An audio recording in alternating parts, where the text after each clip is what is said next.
going on, everybody? Ooh, what a day!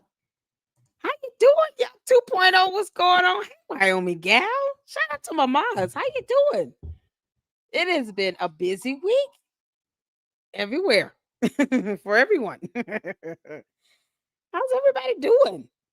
I'm gonna make sure you guys are getting out the notification because I'm ready to get started. I'm so amped up. I don't know what to do. Oh Lord, we got two videos to watch of Candace Owens from her show from yesterday and today. God help us all. So it's a 2-for-1 special, y'all. Fried Candace Owens chicken wing special. And George Farmer is the biscuit. You can't make this up. Candace, you keep pissing people off, girl, and then I heard you use my quote. Candace, even with you trying to quote me, you're bad at this. Do you understand? Yeah, shout out to Chicks on the Right. We're gonna be checking them out. Um, Shout out to Milk Bar TV, you guys. He reached out to me on Twitter X. He sent me a direct message. And yes, I did ask him for an interview. I asked him if he would, at any time he wants to get some things off his chest and discuss what's going on with him in this Andrew Tate lawsuit. Um, the date J. Charles, what's going on? How you doing? Shout out to you. At any time, he would like to get some things off his chest. I told Milk Bar TV he is more than welcome to come to the Lady Luck Club and chill out with us Lucksters here. So he did give me sent me a lovely comment. Um, just saying thank you, for giving him shout outs and he, enjoys the content on YouTube. And I told him it was well deserved. And yes, I did ask him if he would be willing to do an interview. I would love to have him. So hopefully he sees this. Milk Bar TV, you're always welcome, sir. You're always welcome. But he sent me the comments. It was like 2 something this morning. But man, y'all have no idea. I almost like passed out. I couldn't believe it. So Twitter X is picking up some steam. If you guys follow me there on Twitter X, I follow you all right back. Okay. So shout out to Milk Bar TV. And did he already have it? Did he have this case already? Oh man. Listen, I just educate trying to sue him because he's being Milk Bar is a journalist. It's laughable. Candace Owens, on the other hand, girl, the Macrones are still suing you, and they can prove malice. And you've already confirmed that you've defamed them. You just think somehow because you live in Tennessee that is how it works. And no, no, ma'am, girl, you are bad at this. You can't make this up. At least you try to use my bit. Heifer, I know you listen. I'm just waiting on her to say heifer.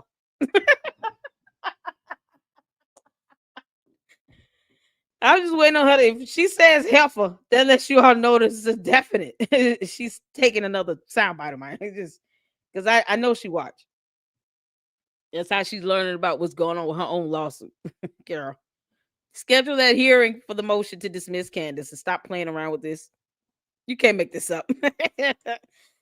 Amazing. It is amazing to have you all in here. Thank you all so much for tuning in. And it's late, but we're having a late live and I have time for this. We're getting in these 2 episodes. Let's get some music on. I have to have some noise in the background. I don't know why. But yeah, we're gonna get into Candace Owens videos. God help us all. And you guys know I saw some of it on Jay Witt earlier today. Shout out to my big bro Jay Witt, my brother in Christ. He went live earlier today. And so I did catch some of it and I was there. I'm a mod over there. So I support him. I support other content creators here. I saw a little bit of Artie Trolls. Got caught a little bit of his live today. Chicks on the Right did a video. Storybox dropped some videos. Everybody dropping some videos. Young lady named Tamira It's a Tamira Neely dropped a video. Very good. So I catch Brienne Babes child. She tells it like it is. Y'all, we checked out Send Faye reacts the other day. So we support fantastic content creators. We're always waiting on Milk Bar and Ami to drop something. Ami, come on, man. We need some. We need something to laugh at. Chicks on the right dropped the video. I want to check this out first, and then we're gonna get into Candace. Cause who child Candace? You getting on everybody's nerve, girl. In a bad way. It's like everybody wants to sue you type of bad way, you know. You throwing out accusations insinuating people are committing crimes. Do you understand how weird that is? With no evidence. I'm still waiting on Candace to post that text message she sent to the FBI agent. You know, the one you said where someone is trying to take your life from France, perhaps the president. He doesn't want to take your life. He wants you to live. He wants you to schedule the hearings. He wants you to go to court. That's what he wants. No one is wishing your death. You got 4 kids. You're the only one thinking that dark and evil about things with no evidence. I have to, say over and over again with no evidence. Candace, you're not presenting any of it. And I've been posting it up heavy and hard on Twitter X. It's funny. Either one or two people will say, oh, you haven't been paying attention. No, I'm paying attention. I don't see any evidence, especially evidence that would be viable in court. It's a concept they don't think about because they live on the world of social media. But when it translates into real life, what does that look like? Candace, you have no evidence. You're not even going to be able to win this lawsuit with the Macrons, girl. You can't make this up. Y'all make sure y'all hit that like button coming in. You follow me on Twitter, the Jake Charles.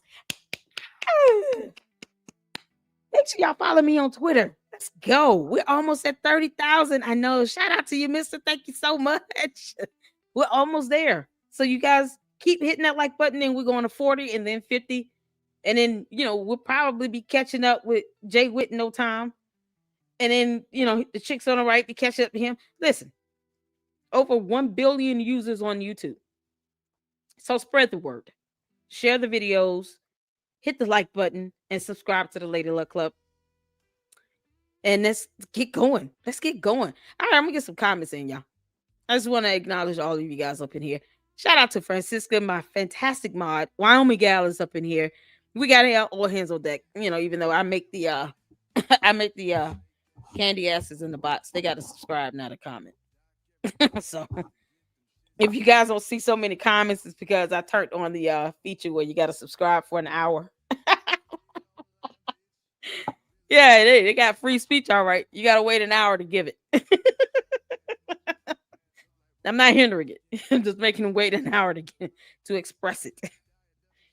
Because it's going to be copy and paste anyway. At least in that hour, they get to come up with something creative. If you're going to sit here and troll, be creative with it. Don't sit here and come copy and paste the same old thing. Come up with something else. Yeah, we've heard it all. You ever heard her use your quote? You're bad at this. I call her out. Candace. Oh, girl, you a clown. Schedule that hearing, girl. I'm tired of looking at this court docket, Candace, and you don't have a motion hearing on that dismissal. Are you going to ever read it to your audience? How about that? If you're running out of content, Candace, read your motion to dismiss and motion to strike first amendment complaint to your audience. And then explain to them why you filed it in the first place and lied on Tucker Carlson show. How about that? You should do that. And we don't play wordplay over here. I don't do whataboutisms and semantics. Just read the document you filed and express why you filed it. Because you said you want to get to the discovery phase. Filing a motion to dismiss is not the motion you file if you want to get to the discovery phase. You would just file a response and reply. That's how it works, Candace. But no. You said I do not want this case dismissed. I'm not saying how. Child, please. She ain't fooling nobody. Oh, you got to comment, Candace. That lawsuit is going to be epic. What's going on, CC? How you doing, sweetie? Shout out to all the members, all the mods, all the supporters, all the Luxes up in the house. Y'all make sure you hit the like button and put a number down. Yeah, Jay Witt reminds me of this all the time. You did how about how you tell people to put the number of like there is? Like they come in at like number 18. Tell them to put the number like they hit. Oh my God. Yeah, yeah. I forget to tell you all we have a $25 goal. I forget about that. But hit the like button. Thank y'all so much. You guys are fantastic. I appreciate all of you all. Yuck 2.0 says, hey, good to see you, friend. All right, everybody, speak to everybody. What's going on, mister? How you doing? Now, Candy, you are bad at this. Yuck said Whip Milkball won his case against Tate today. Did he have the case today? I must have missed it. I did not know his case was today. I guess we're gonna have to find out what's going on with Milk Bar. I did tell him, I said, I hope things go well. I did say that too. I told him, I said, I hope things go well for you. I'm rooting for you. I'm on his channel right quick. Let me see what if he won, man. I'm just so happy for him. I told him I highly doubt the guy would be able to prove malice or anything. Legal victory. Okay, let's see. I'm adding. We're gonna check this out, and then he's got another YouTube short he did. Yeah, okay, so he's got some shorts he's been posting up, and I'm missing them. Yep, we're gonna check out his short. He does have one that says legal victory against Andrew Tate. Look at that. He got good. Shout out to Milk Bar TV. All right. Thank you so much, Yuck. We're gonna look at that short in a minute. Want to make sure y'all are in here. I'm gonna follow you on Twitter. Yes, y'all follow me on Twitter. I follow you right back. What's going on, Satiric? Juju, what's going on? How you doing? I saw Yuck over in the vertical. Oh, okay, cool beans. Colleen, hello. How you doing? What's going on? Dade County official. What? You said Miss Candace. Oh yeah, we're gonna fry her today in this live. So you just brace yourself. Brace yourself. Yay, Milk Bar. I know, right? We're about to fry her up. Oh man. Candace say you're bad at this today. I know. People coming in telling me. Y'all hit that like button. Hit that like button. Let's keep this up and going. I'm just putting up y'all comments. Tamira Neely is great. Tamira Neely, is that her name? Or is it Tamara? Let me know if I'm saying it wrong. I don't want to mispronounce her name, but yeah, she is good. And it's so solemn and just real sweet. Like she does a prayer before she starts, and then she gets right into it. And she was just raw and real. And that's how it should be. We want to tell the truth. The Bible says we are to rightly divide the word of truth. That means God doesn't even want us to beat around the bush with it. We don't have to sugarcoat. Jesus didn't do that when he walked this earth, when he ministered. He just told the truth. That was it. When the disciples asked him, what did he think about taxes? He said, give to Caesar what belongs to Caesar, give to God what belongs to God. He didn't beat around the bush with that. He just answered it straightforward, direct and genuine and honest, and kept living. So we don't have to do that. We don't have to beat around the bush. Rightly divided. There you go. Marlon just had the best stream. Did they? Who is? Am I saying Marlon? Who is that? Yeah, if y'all tell me a real name and I don't know that, just, forgive me. Because I don't want to just say out somebody's name. It might be something else. Candace owes you $0. She owes me a lot. You know how many headaches I've had over this? I ought to bill her for this. She owes me a lot. She can't wait for court. How are you speaking for her? What kind of using this pronoun she? Candace, you in my chat. Just come in as your name, girl. He gonna use my quit. At least come in as your name. I always have facts but never show it. Yeah, they claim that, right? Shout out to you, Fly Boys. They claim they have some facts. Yeah, just them saying just because they said so is not a fact. It's just them running their mouth. At best, giving their opinion. At worst, being defamatory. but not factual. There's nothing factual about that. Why are you cussing up in here? What does that mean? Y'all, what's SHID? Curious. Is that supposed to be poop? All right, y'all, let's get to it because I'm ready. Shout out to all of you all tuning in. I appreciate you all. You just can't make this stuff up. I know, right? So let's get to Milk Bar. He had a legal victory today, so shout out to him. We want to see that and celebrate it. And I'm gonna tell you all right now, I don't follow Andrew Tate, the Tate brothers. I don't know what all the other, aside from them being charged, or one of them being charged with some very serious crimes. I have no idea whatever he talked about or did or anything. I just read, some of the charges that he was hit with. And then, of course, what we saw yesterday regarding that photo, which was weird. It's still weird. It's like, it's some boys night out club or something. It was so weird. They're wearing masks, no shirts on, and a whipping little whip thing from a BDS. Like, it was so weird. And these are blood brothers. It's like, what is going on here? You can't make this stuff up. Candace filed a motion to dismiss. Yeah. It's twice. I just wish she would be honest about it. Candace, stop lying about this motion like like you want to get sued and subpoena when you don't understand subpoena power. Chabu. All right, y'all. Let's get to it. Put a 1 in the chat when you can see and hear. Today we had a very important court hearing for Andrew Tate's defamation lawsuit against me and other online content creators who've been covering the Tate brothers' ongoing criminal cases. And I'm very happy to say that the case has been dismissed. So we had a legal victory against the Tates. I want to point out that for me, I've been dismissed with a leave to amend. So that does give them a small window to be able to amend the complaint and then refile. But our lawyer is very confident that I will be dismissed without prejudice, which was the ruling for the other anonymous content creators. So that does mean that they're down the road, if they choose to refile the lawsuit, they can do that.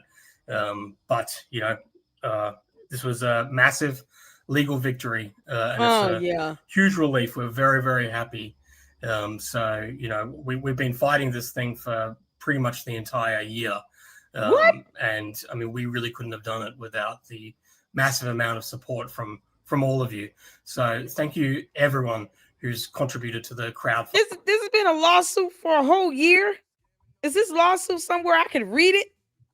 You can't make this up. I'm gonna look this lawsuit up. Is this lawsuit? It's got to be available to the public. You can't make this up. Yeah, you wouldn't be able to hide this lawsuit. You cannot make this up. Y'all, we got to go over this lawsuit. Oh my God, he's been fighting this for a year.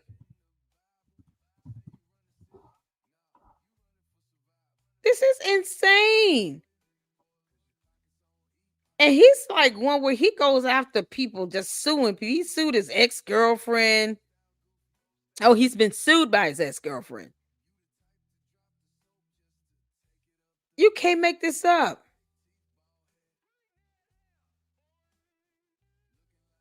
He's filed lawsuits. He's being sued himself. This is insane. Y'all, we gotta go with that lawsuit. Wow, good for him. Now, if he tries to refile, more than likely, if it's a motion, if he was given an opportunity to have leave to amend the lawsuit, more than likely it's because he wouldn't be able to prove malice. I mean, independent journalists, members of the press reporting on you is one thing. You would have to prove malice, though, against a journalist, especially when you consider yourself to be a public figure. Something Candace Owens found out when she sued USA Today. The same thing. And she tried to file petitions to the Supreme Court, the United States Supreme Court, and it was denied. So she found out the hard way because she chooses to be a public figure, that when she sues someone for defamation, she has to prove malice. Candace, you have to prove malicious intent. It's the same scenario with Andrew Tate.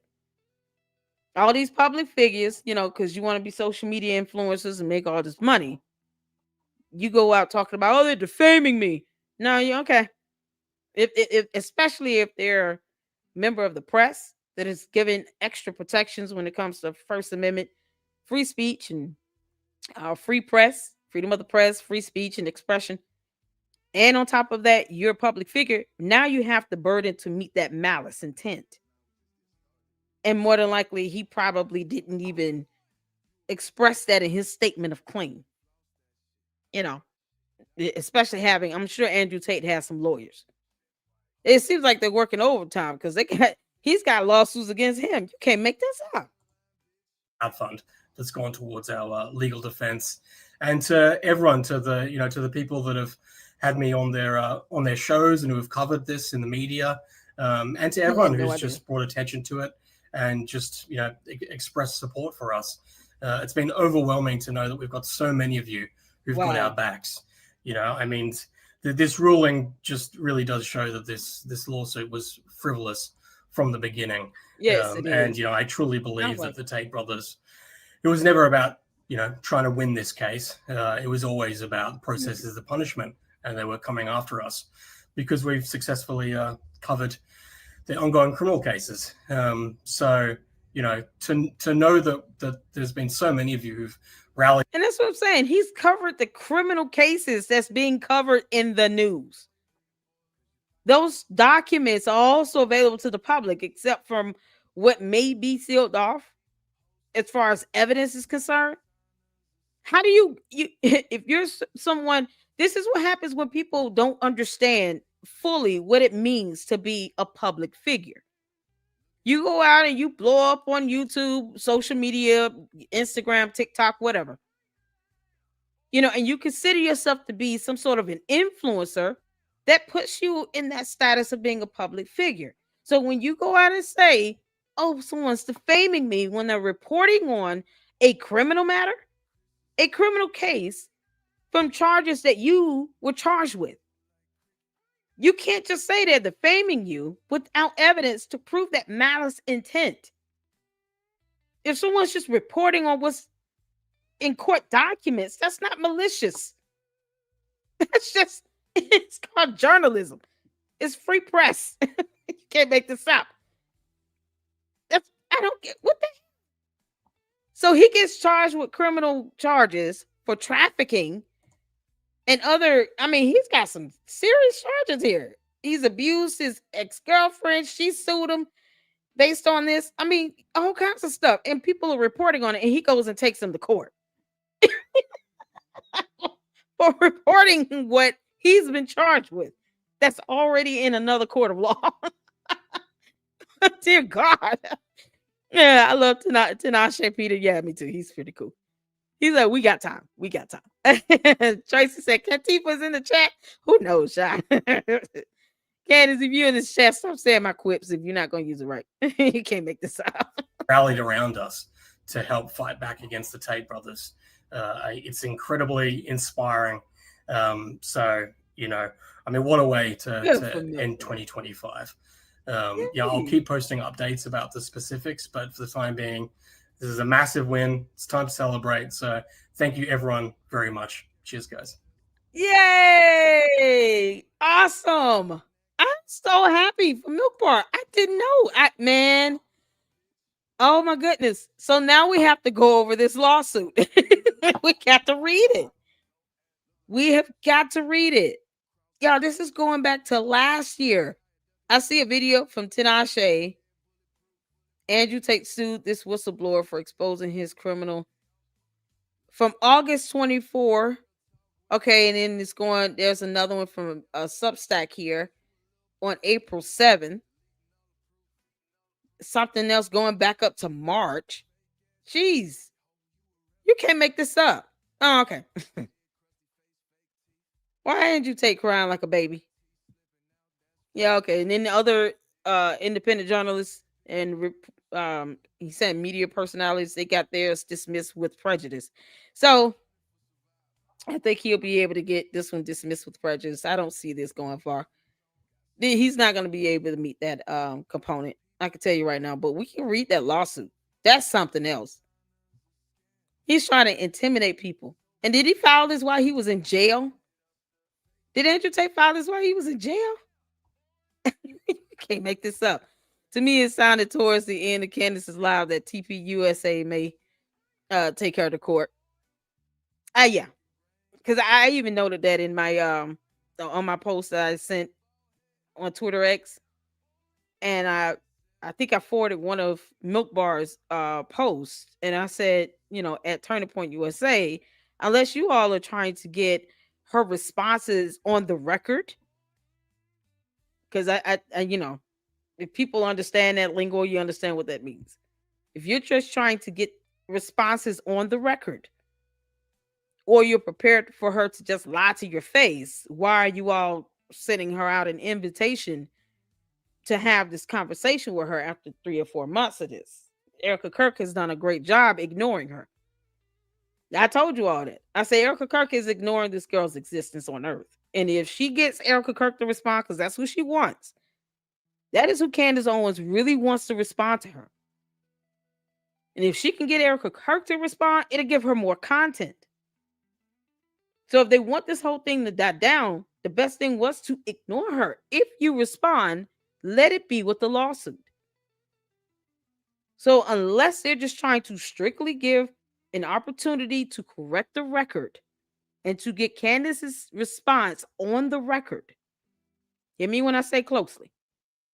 If they're trying to correct the record, correct her false statements, okay, and they're trying to, here's the facts, here's the evidence, here's the documentation, here's where we're debunking you, and then to have her responses on the record, she's just gonna go out there. I don't know why she won't fly out. George can watch the kids, Candace. Are any of them in like school age? Or are we talking about pre-K and kindergarten sort of thing, like maybe 4 years old? How's the oldest kid? If the oldest child is like in school, like kindergarten, first grade, something like that, that's one thing. Why can't George handle that while she goes out to wherever and flies out to have this debate in person? Candace, you what is it with you not being able to trust George with the kids? Isn't he their dad? You should be able to leave the kids for a few days, go fly out to this debate in person, and then let George handle whatever the curriculum is or whatever. What the hell he doing during the day? Why he can't take care of the kids while you go out there and do that? That's what I'm saying. Hey, with no reply, what's going on? Jill said the oldest is 5 years old. Okay, no reply. Said 1, 2, 3, 4. It's 4 of them, right? And having more. God. I think TPUSA did the right thing. I think they have lawyers watching every word she says. Oh, yeah, absolutely. Candace, all your posts, all your videos. I already told you, little girl. Everything you say and do can and will be used against you in a court of law in a lawsuit.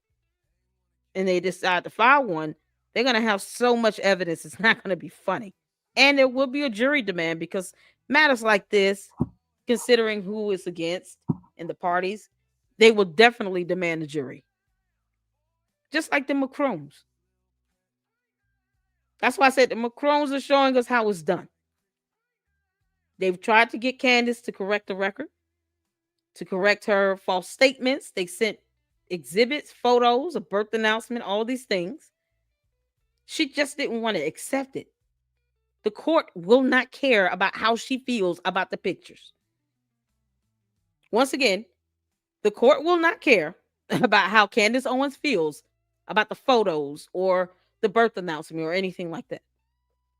Because the point is to show the court that they tried to get her to correct the record so that they can meet that malice intent burden. That's the requirement they have to meet because they're high political figures. She claims that she's some, journalist of some sort, which she's not, but whatever. But they still have to have the evidence and show the court that they have exhausted all measures to try to get her to correct her nonsense and buffoonery and all the lies and nonsense with no evidence, because she hasn't presented any scientific evidence at all. And she just didn't accept it. Oh, the photos are proctored. Oh, it's, they're lying. Oh, they're beating around the bush. Oh, they don't want to do an interview. Oh, she could just do yes or no questions. She sent you exhibits and photos. Oh, why won't she show photos of her being pregnant? She said photos of her being married. She said photos of her with her kids. She said, why does she have to see photos based on your demand? Candace, that's not how it works. But yet, when Candace asked for an interview, they were like, no. Because they don't have to give her a damn interview. Then she throws another tantrum like a petulant child.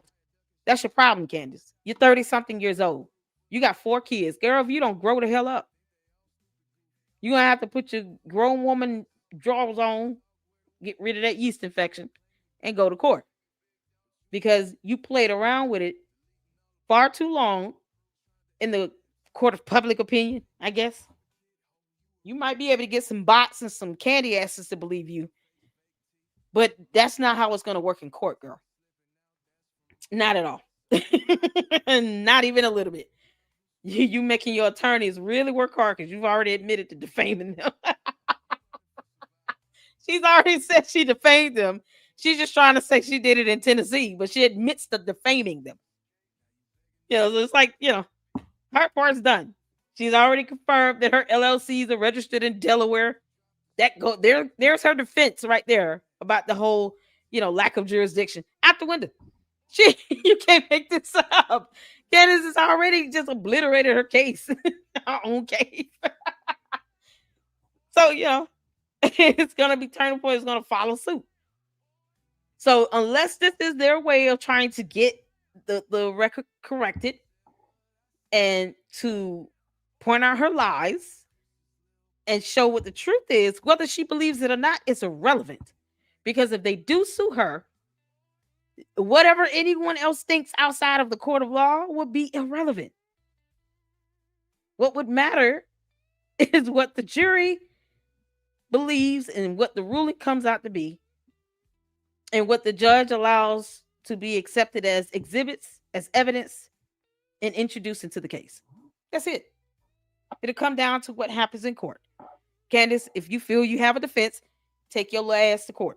Otherwise, no one cares if you don't like the photos that Brigitte Macron sent you.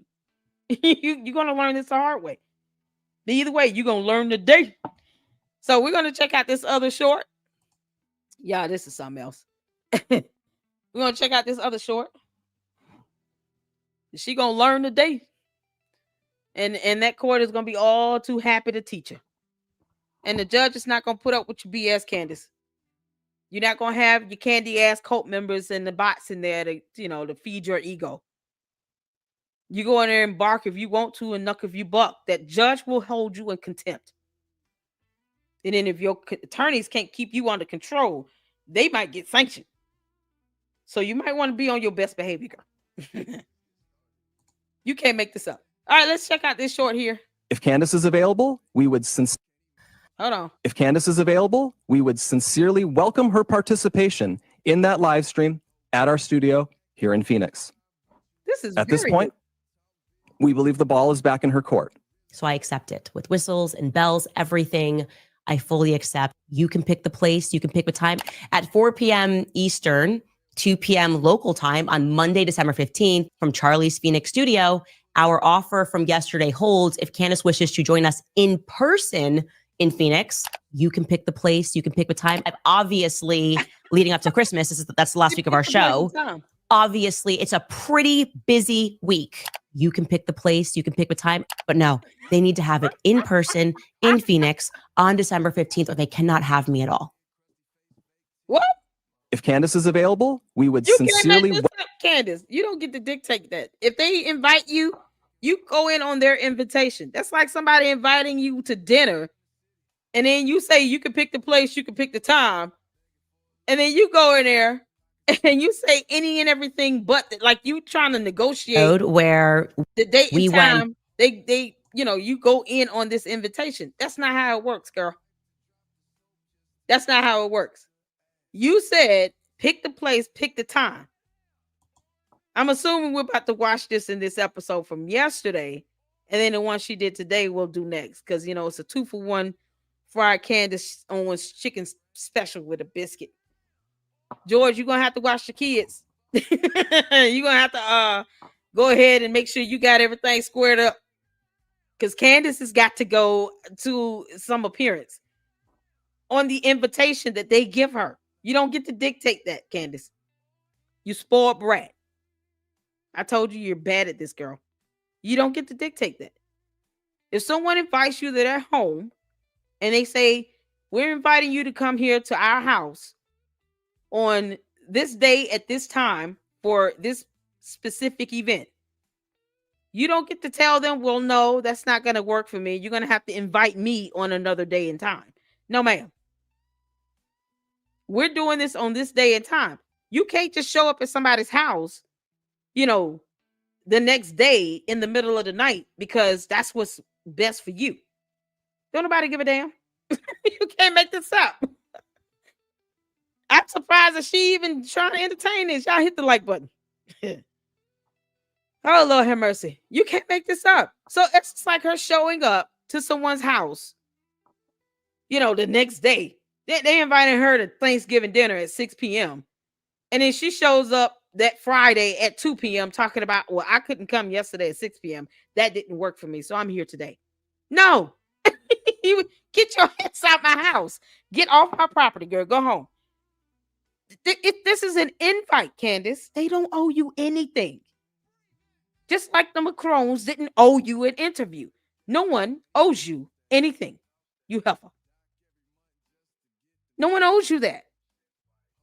So if you don't like it, then you just don't go. You just say, no, thanks, I can't make it. That's it. This is no different than you being invited to Thanksgiving dinner on Thanksgiving Day at 6 p.m.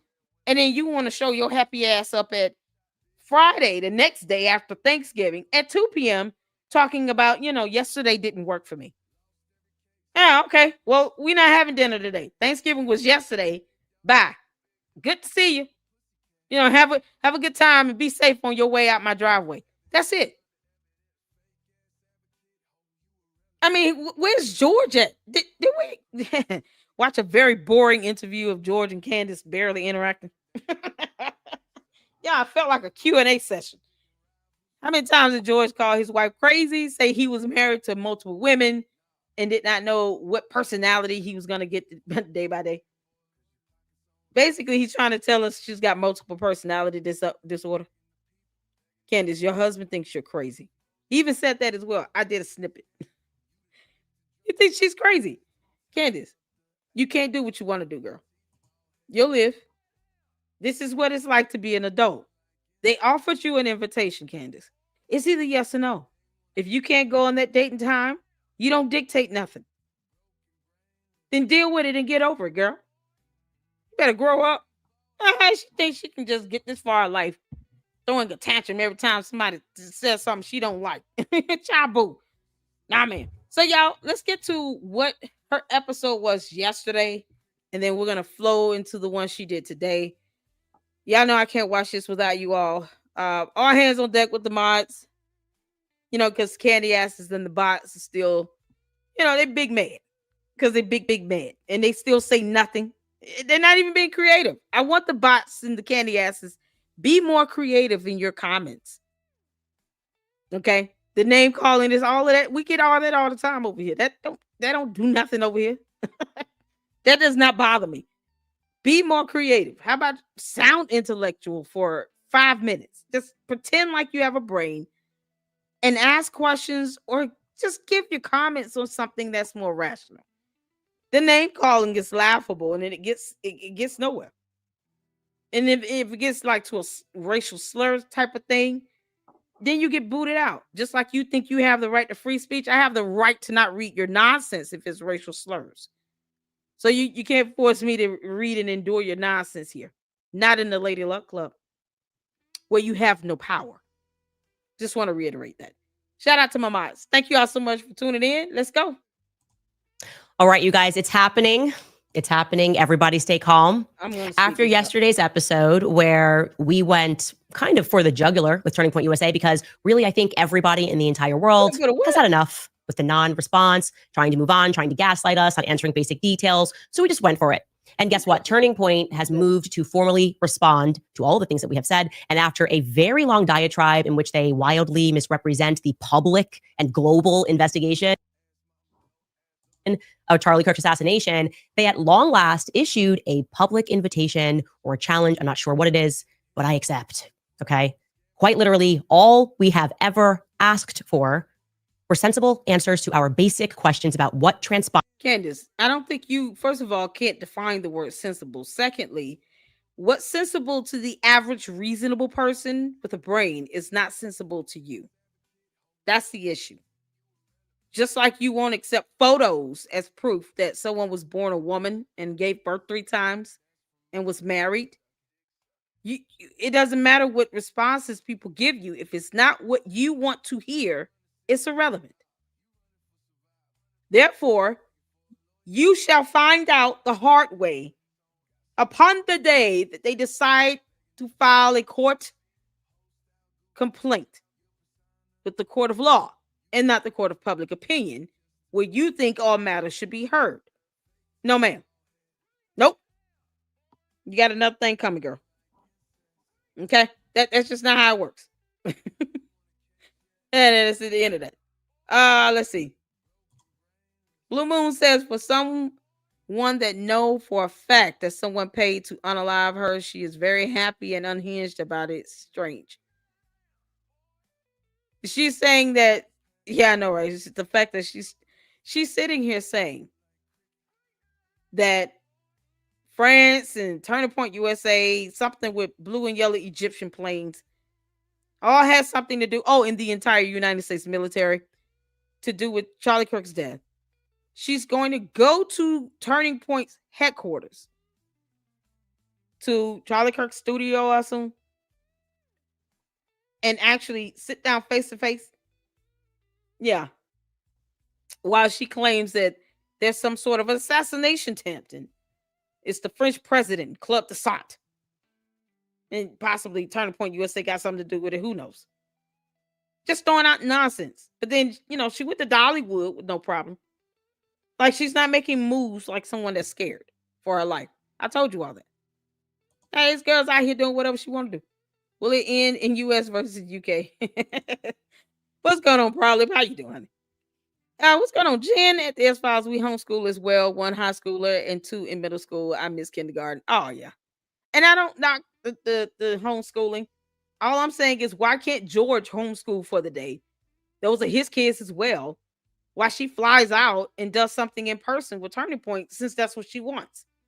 I didn't know that was a demand of hers to face them face to face, because, who are these so-called insiders of Turning Point that's been emailing her? She won't show those emails, but she'll go out and accept a challenge for a duel and actually try to face them head on in a debate. Candace, you can't go out there yelling and screaming and talking about, you can't prove what I don't know and I can't prove what I know and blah, blah, blah. You've already gone down that road. And then that made, national headlines. Like, you've shown what your debate skills are like. Piers Morgan told you flat out you're not a journalist, and you got mad and you said, oh, you got me, girlfriend. What's wrong? Show your degrees then. We're still waiting on that. Why don't you show your 2 degrees? Show the candy asses that you graduated from college. Go ahead, Candace. Do it. We're all waiting. You can't make this up. So she could get him to watch the kids for a day or 2 while she flies out and does this debate, right? It's that easy, right? Frankly, hey, Candace, sorry. They canceled on you. We all tried. They're caught in so many lies. Oh, Lord. Trump will settle another war. She's ready. Is she? We're waiting for her to show evidence of her degrees, post up the FBI text message she sent, post up any of those transaction payments from Club Dassault that she said there's a paper trail for. But somehow when this high-ranking French government employee called her and said, there's a paper trail about these payments from this club where they just, focus on gastronomy all day. She didn't send me an email of these payments. Because Candace, you're bad at this. You got awful at this, girl. Maybe I have to change up my quip. Fired on September 10th. And it looks like we're going to get those things. So major win. I am excited. Also, later on in the show, what I have for you is The Game, whose rapper is releasing a song that is entitled The Assassination of Candace Owens. And I have more questions. I've got questions. Am I allowed to have questions? Welcome back to Candace. Wait, what? A rapper? Yeah, God, girl.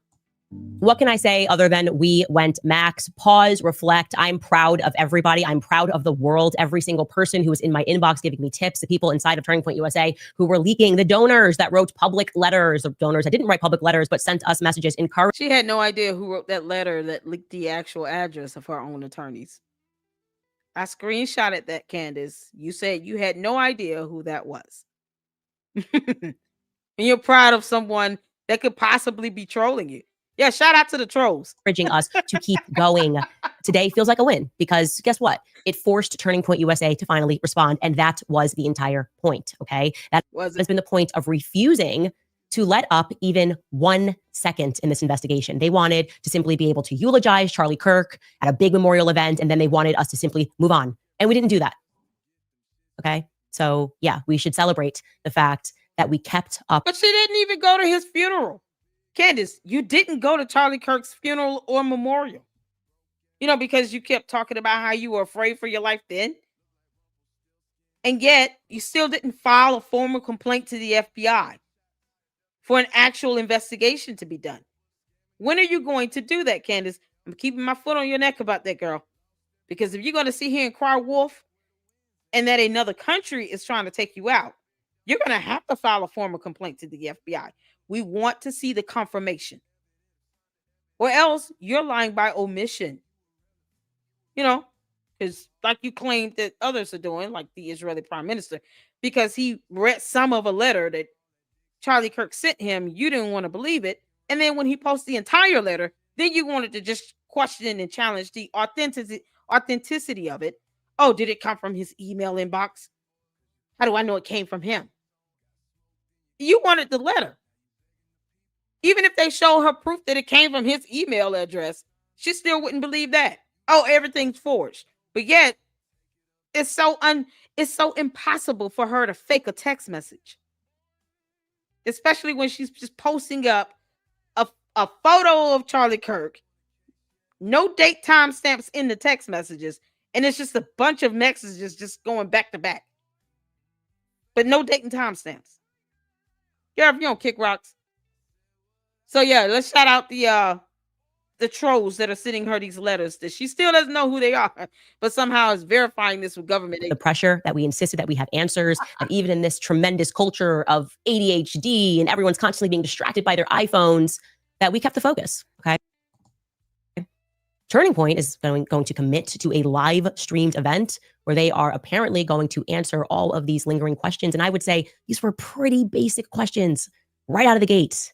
Why they didn't do that right out of the gate, nobody knows. We can hear them, their explanation for why they didn't in just a moment, because they sent Blake Neff out. Blake Neff, by the way, is the producer. What's basic about wondering about a blue and yellow Egyptian plane or an Egyptian plane?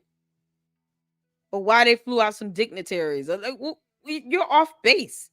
Candace, was the shooter on either of those Egyptian planes?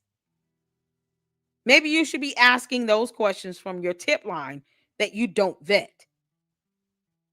Because you have no idea who sent that letter where you outed your own attorney's law firm. They got to be so mad at you, girl. Of the Charlie Kirk show. Now he is kind of the rotating talent of the Charlie Kirk show. He was already featured with Charlie on the show, so that's not unusual. But I think we probably anticipated that Andrew Colvett, who is the TPUSA spokesperson, would have been the person to deliver this message. Maybe in theory, that should have been his job. Maybe he's traveling. The point is, we got Blake Neff. And I want to say, just to reiterate, that I have always maintained that whatever is going on at Turning Point USA, I have not felt that Blake Neff is one of the bad guys. Okay. I just have never gotten that particular vibe from him. I believe that when he speaks, he believes that he is telling the truth. And maybe that's why they want him in front of the camera. He's been the only person that has been responding in a way that feels even remotely authentic when he defends the actions of Mikey McCoy on that day. I sense that he believes that he is telling the truth. Anyways, let's listen to what... Yeah, and we all know you're not, because you can't present evidence. And even when you're challenged to do that, you talk about something else. Next week, boys and girls, she'll be focusing on the doctors again at the hospital and the surgeons and the doctor that did the autopsy, because reasons. We're no closer to her naming another shooter than we were 3 months ago. It's still Tyler James Robinson. Blake Neff had to say in its entirety. It's not going to feel organic. Obviously, he's reading from a piece of paper. This has probably been reviewed 12 times by many different lawyers, because that's how it works at big organizations and companies. But I don't fault him that. Really? We'll pause at certain moments because I do want to be able to respond throughout it. It's a bit long, but I want to give them my platform, as I always have made that offer to. So here is Blake Neff.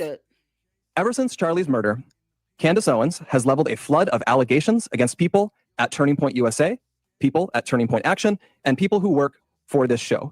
She's made them against some of Charlie's closest friends and against some of his most dedicated employees. Yes. She has suggested that Michael McCoy, Charlie's chief of staff, knew Charlie would be murdered, was happy that he died, and stayed silent because he was told he would be the next Charlie. She has suggested Michael is not his real name. It is. I have seen his birth certificate myself. She has called it suspicious that Mikey's wife, who works at Turning Point, helped plan the campus tour event where Charlie was murdered, which she didn't, by the way. She doesn't work on campus events. Okay, so first and foremost, I actually never said that she helped plan the event. I said it was suspicious that Mikey McCoy's wife, that we never found out who did plan the event. That was one of the answers that we wanted to know. And I said that she works in events. Still was not clear on what happened regarding Mikey McCoy. I think the entire world believes that his actions are suspicious because we have eyes. And No. The entire world does not believe that his actions were suspicious. Not at all. Because guess what, Candace? You would need to show a pattern of behavior in order for you to say it's suspicious.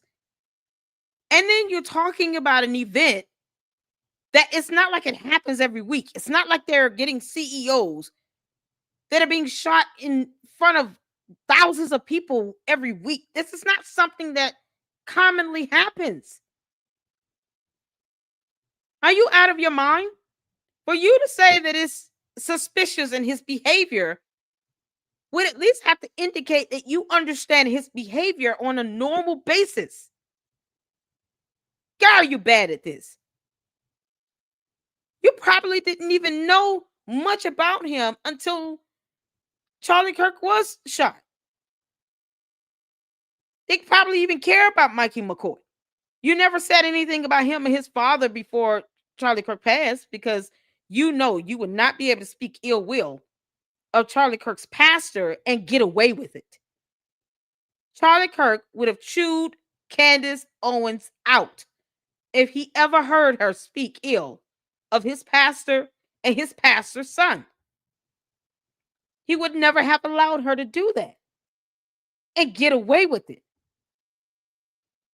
And that's the issue. We sometimes have to be held accountable for the things that we say. I don't see why she would show that much venom towards Rob and Mikey McCoy. They did not kill Charlie Kirk. But yet she wants to claim Tyler James Robinson didn't act alone and he did not pull the trigger. And she can't say who did. That is the issue. That's the question of the day right now. You don't believe Tyler Robinson pulled the trigger. Who pulled it? Because someone pulled the trigger. I believe it's Tyler James Robinson, and I believe there's sufficient evidence based on the evidence I've seen, the affidavit, probable cause affidavit, as well as testimony and statements. Testimony is evidence.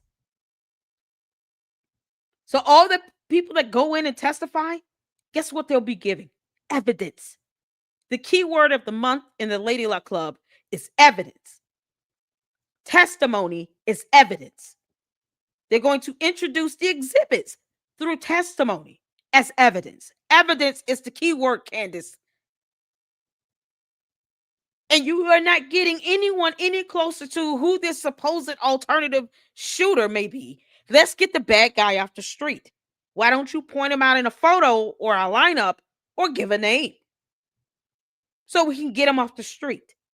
Because, you know, Erica Kirk has 2 kids, and they're under a protection order. Every day you get up on your show and you want everything to be done as a PR stunt. You get no one any closer to a fact or any piece of evidence to show that someone else was involved, someone else pulled the trigger, because that's what people want to know. All this other hoopla, you act like planes don't cross over our U.S. airwaves, you know, on a more consistent basis. We just need to know who they are and what they're doing. If 2 Egyptian planes were able to land on U.S. soil, it's because the U.S. knew that they were here. And yet she blames the entire U.S. military and can't give one branch of military at all when she insinuates that they were involved in the death of Charlie Kirk. Which branch of military again? Because she still won't say that. To the candy asses, can you all just pry that information out of her? Which branch of military is she blaming here? Can we start with that? And the FBI text message she sent. Let's start with those 2 things. And you don't get to wiggle out of that by pretending that us playing the words of his own father, Rob McCoy, who I think is highly suspicious in all of this. He has a suspicious background. We played his own words as he tried to sanitize someone who spent time in prison for being a sexual deviant, right? For trying to take photos of young girls. I don't think he's a good guy, and you're not going to make us forget those things because you are trying to pretend that Mikey's actions were totally normal that day. They weren't. That's why I didn't make the public feel that way. She wouldn't know how he would I may have voiced how they felt, which everyone else is refusing to do, but I do believe that Mikey McCoy should have to answer for who. No, he doesn't. He's not going to have to answer to his reaction, a normal reaction that he gave, fight or flight response to seeing someone shot. Because that's not something he experienced every day, Candace. You, Candace, were not even there in person yourself either. May I remind you all, Candace Owens was not there on the campus that day when Charlie Kirk was shot. Candace Owens was not there for his funeral. Candace Owens was not there for his memorial. Candace Owens refuses to even have Erica Kirk come on her show. So we could do this all day, Candace. And how long you want to do this is up to you. Well, we can all sit here and say what someone should and should not have done and how they should and should not have responded to seeing someone shot in front of them.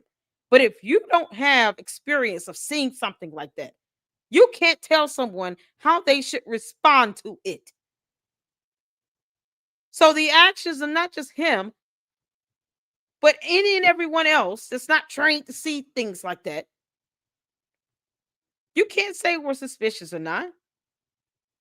Fight or flight responses vary. These simple, basic, logical concepts still go over her big head. Oh, Lord. Candace, you're like a fried chicken wing. It's just nothing else there but a bend of a bone, and that's it.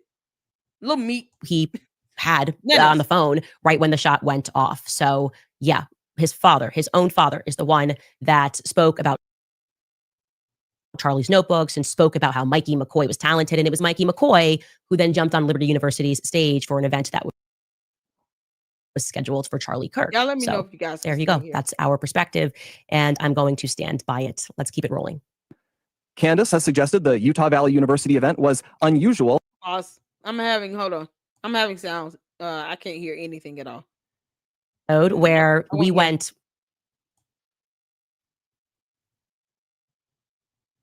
Because I don't want to miss this part.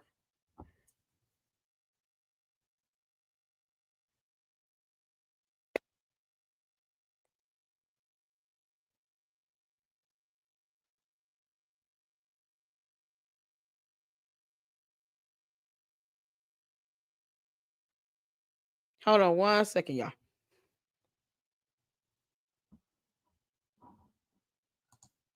Freeze frame is epic. Where we went kind of for the jugular.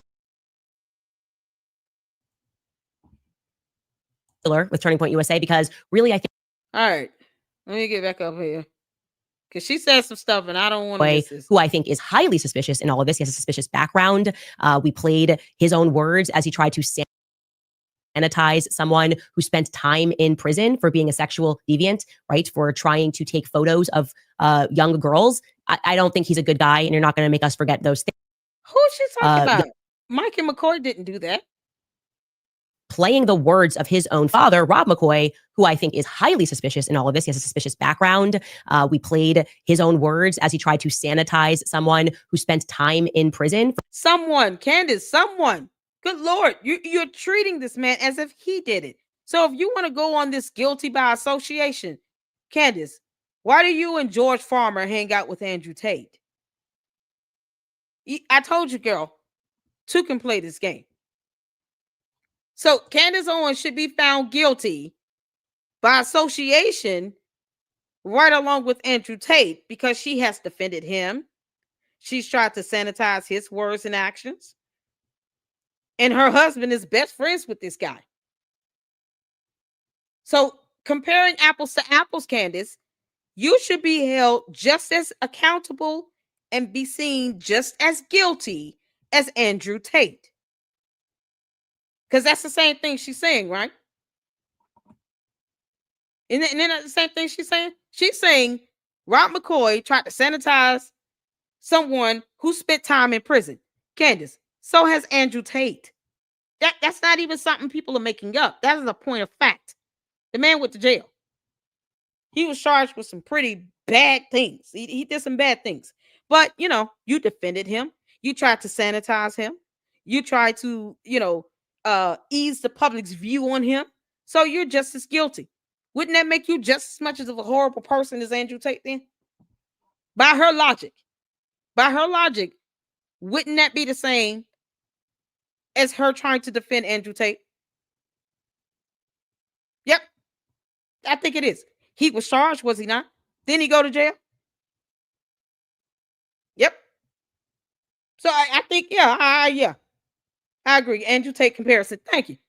If you're going to sit here and compare, Candace, I know you listening, you heifer.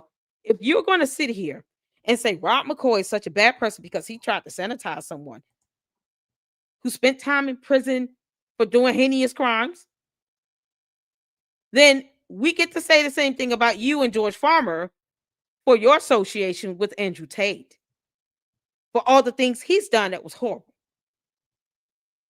Because no one has the right to assault anyone, whether a child or grown adult. He was charged with trafficking. What do you think? Are you serious, Candace? Because we can do this.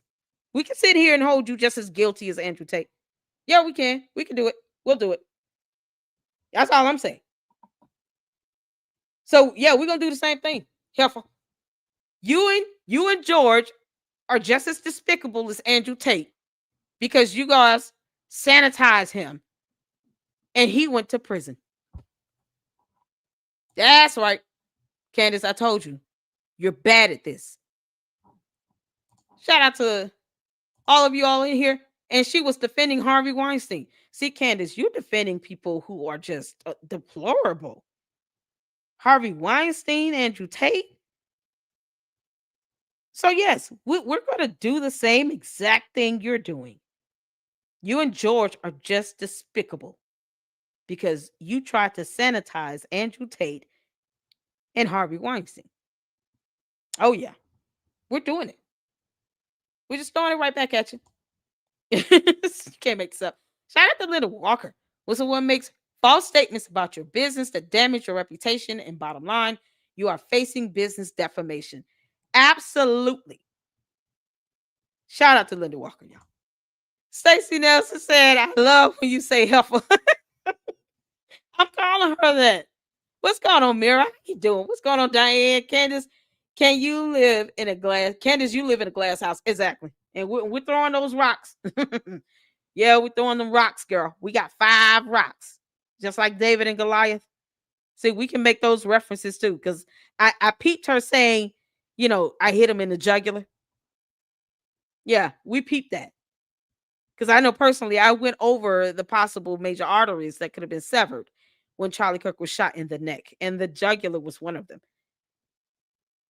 Candace, if you're going to learn something from me, don't sit around and turn it into a joke. So I peeped that. I peeped what you said with that. I picked that up. So you can pick up what I'm about to put down. Yeah. We've got 5 rocks. And we're David, you're the Goliath, and you're in that glass house. And we're about to start throwing those rocks. Do you understand? And we're going to throw it hard enough until we see the entire house shatter into pieces.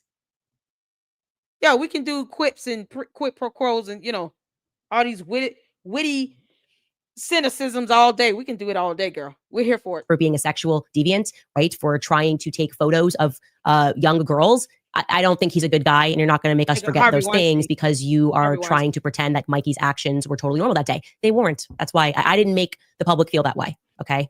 I may have voiced. Just like, Andrew Tate. I mean, you're trying to sanitize his actors, and, they're not warranted at all. And it's despicable what he did to these women, especially the ones that are suing him. Yeah. We're not going to overlook that with you and George Farmer, the one who likes to go to the boys clubs. How they felt, which everyone else is refusing to do. But I do believe that Mikey McCoy should have to answer for who he had on the phone right when the shot went off. So, yeah. I think you should have to answer to the French government employee that called you talking about payments were paid from the Macrons to Club de Sante for your alleged assassination attempt. You should have to answer a lot of questions for that, Candace. See, we can do this.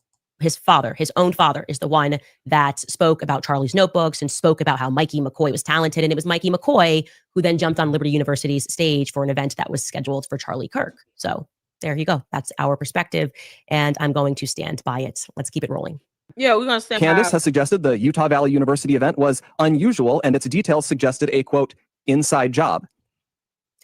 It was unusual. That's a fact. And you can quote me on that because I worked for Turning Point USA and I went on every tour since 2000. She worked there for 2 years, almost 19 months it was.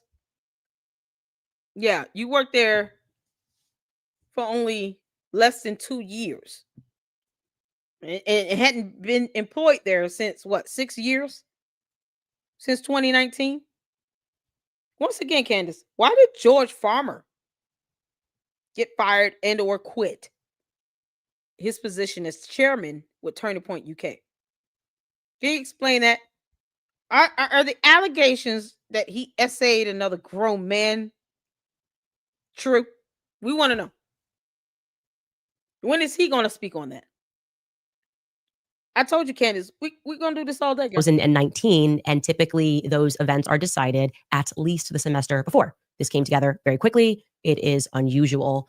And I don't know why you think that you are going to be able to disprove that notion when I have the email to support that claim. Let's keep it rolling. But you won't post up the text message you sent to the FBI agent or any proof of those transactions from Club de Sante. You won't post that stuff up. You don't know who sent you the letter where you were being trolled big time because I said it. Y'all remember when I said, what if she's being trolled? How do you know, Candace, I didn't send you that letter to your tip line? I told you all that. Just like I told you all 2 weeks ago, she was going to be back on these Egyptian planes. Y'all know, we call it here in the Lady Luck Club like we see it. So she can't present the text message she sent to the FBI or give the name of the French government employee that called her with these so-called payments and stuff. You know, that paper trail she says exists somehow, but won't show evidence of that. But she's demanding something? Girl, stop. She has claimed that foreign aircraft have followed Erica Kirk around the country and that Turning Point has lied about this happening. Definitely never said Turning Point lied because you never responded. Yes, you did. So that doesn't actually make any sense. And she said that. Why are you like, girl? Bye, Felicia. Bye, Felicia. Candace, you're bad at this. I now really want to see her degrees because you can't make this up. What alternate reality is she living in, Candace? You have videos to prove what you said. Y'all see why we keep the caption on? Because I want you all to see the words come out of her mouth as she speaks them. If I got to agonize with this, y'all, listen, Shout out to all of you all that's just, deciding to torture yourselves right along with me. This is why it's not good to have lawyers write things out, because sometimes they're not so detail oriented. Oh, dear Lord. What we did was we showed at first that when I plotted these strange Egyptian jets, that they were following Charlie. And that was a concern because I wondered if they were tracking Charlie. We didn't know if those were the actual coordinates or the data from those two planes, because Candace didn't know what a black box was until I said it. Candace, why don't you check out Captain Steve? He's an actual airline pilot, and it has been for over 20 years. I don't know everything about aviation, but I do know what the black boxes are. And just the fact that, this data is going to connect to the planes itself, and that data has to come from somewhere. You just put up coordinates on a screen, and it didn't show any evidence that it came from the black boxes that's in those planes. You said flat out somehow they were disconnected, but no proof of that. You didn't show the proof of that. You can't make this up. And then obviously realized that they were tracking TPUSA faith events, and that many more times they were following and perhaps tracking Erica. You should be concerned about that. We find it odd that Candace, weren't you concerned about somebody trying to assassinate you, and then you went to Dollywood theme park with no security? Girl, bye, Felicia. Rather than being concerned or trying to get answers to why a foreign military jet would be on the ground during a time when Charlie Kirk was assassinated, you're upset with us for asking questions. Well, no, because one thing has nothing to do with the other, Candace. What's the shooter on the plane? Candace. Girl. Yeah,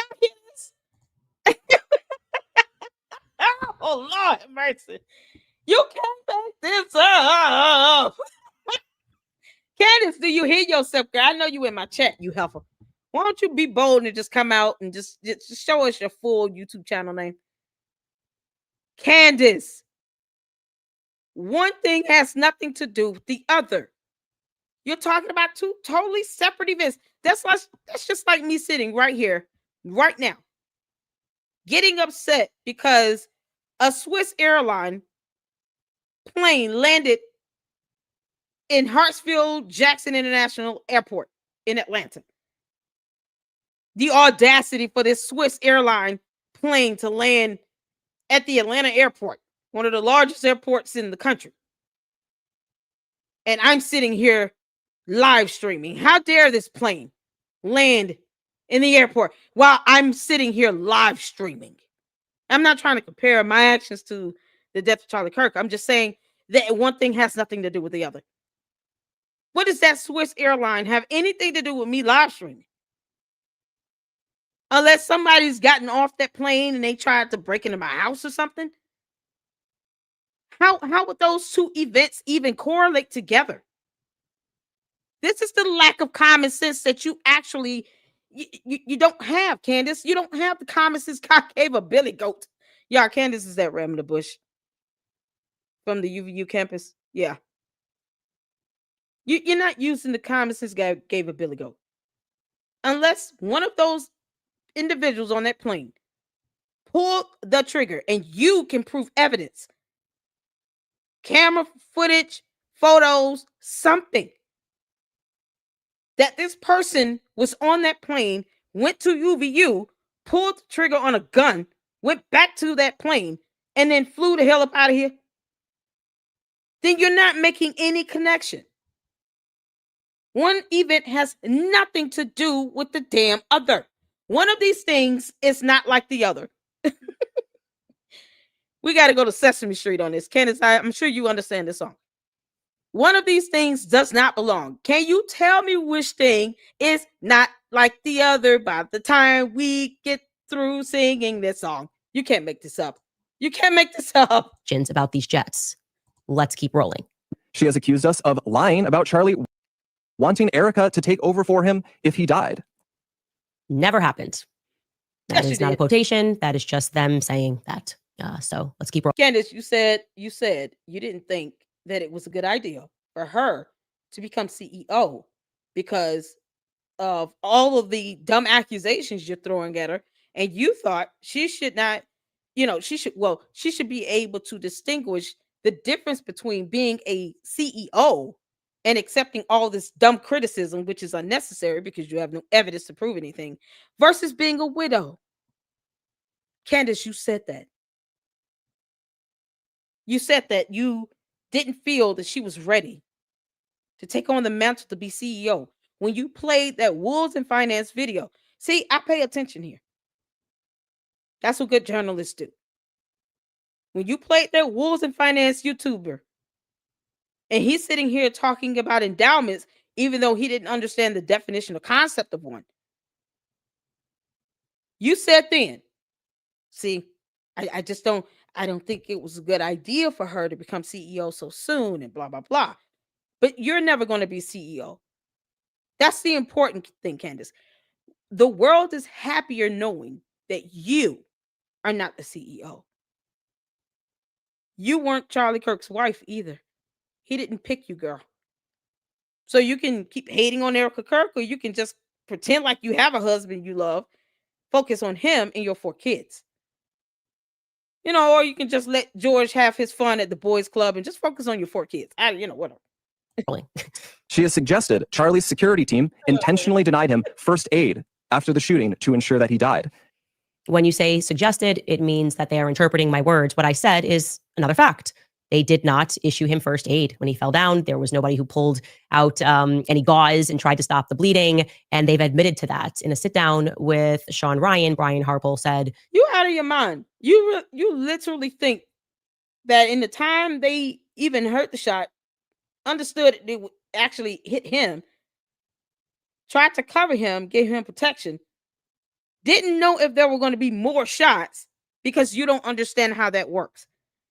The security has to secure, what they consider to be their asset, right? The client. If you hear a shot, especially in this day and age where we're seeing and witnessing mass shootings happening in public, in schools, where you have multiple rounds being fired. The fact that it was a singular shot is shocking to me. But see, the way you think about this when you're talking about protection and security, you have to assume there could be more shots.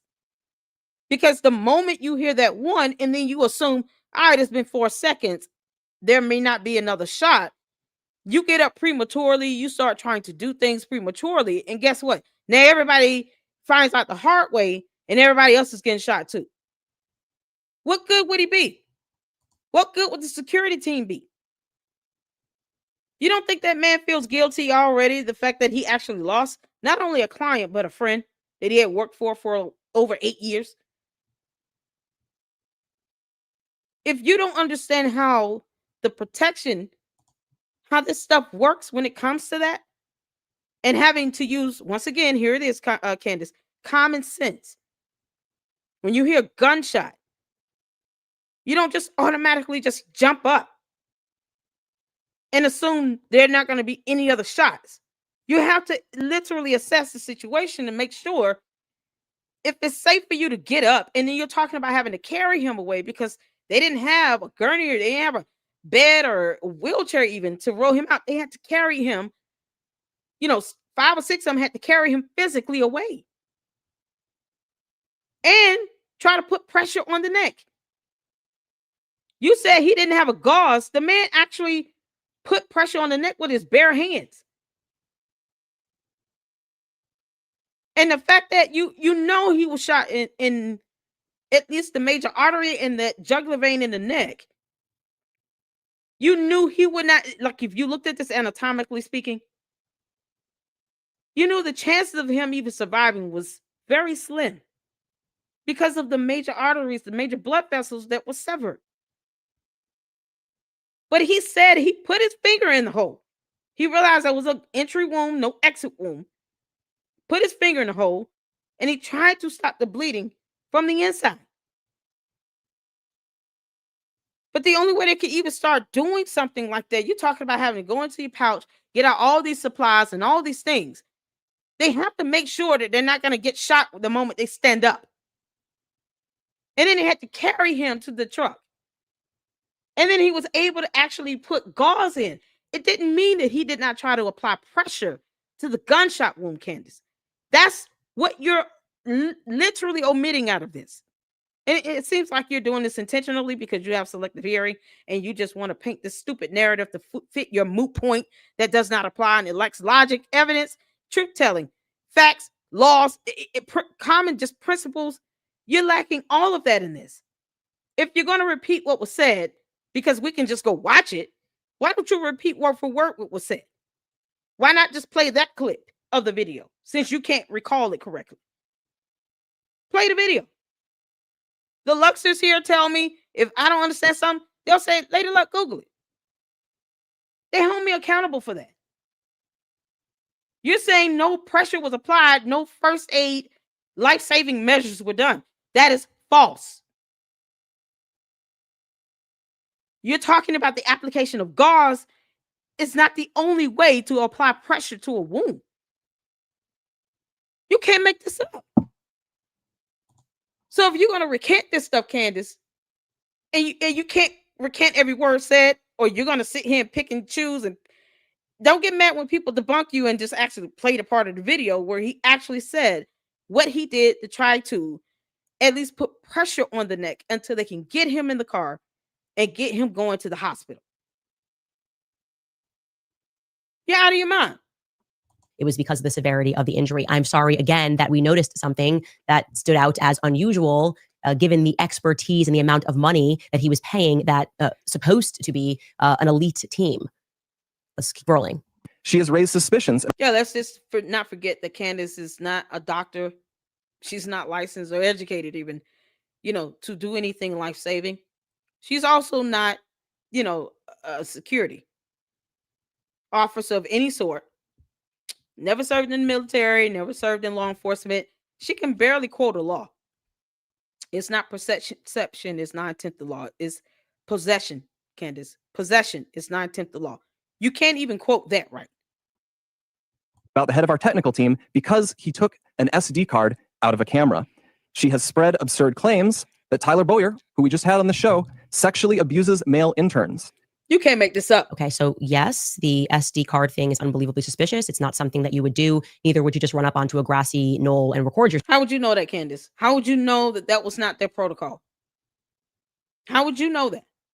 So you would rather someone else, some stranger, like that stranger that sent you that letter where you outed your own attorney's law firm? Because you still don't know who that is either. So you expect some stranger to come into what's supposed to have been the crime scene and just take the camera footage.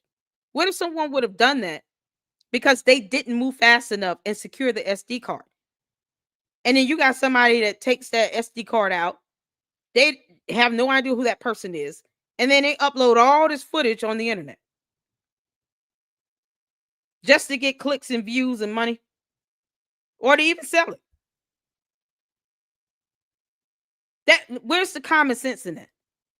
So they're not supposed to take their own equipment out, secure the SD card, and turn it over to either the DA, the investigators, the FBI, the police officers conducting the investigation, the detectives rather. They're supposed to just let it sit there and some random stranger comes and get it. And then they probably never get that actual SD card, recovered. People do that all the time. They go to crime scenes. It happened with Kobe Bryant.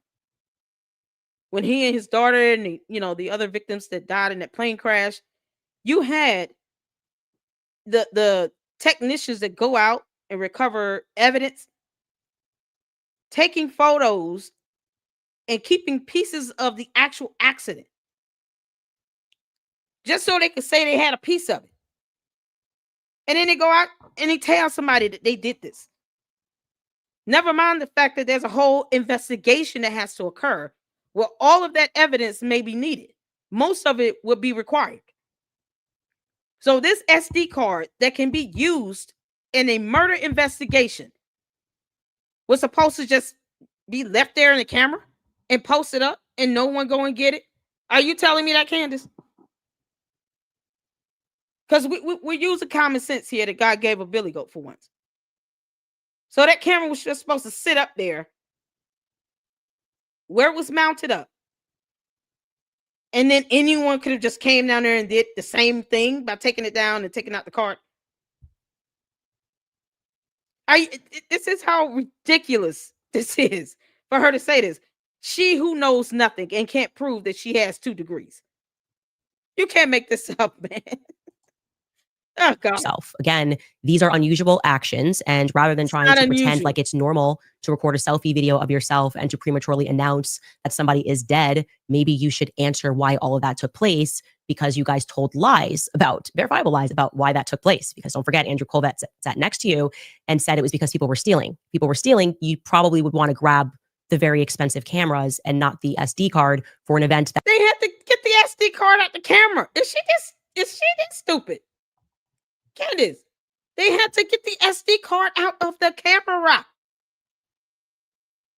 Where else was the SD card house? Someone tell me that.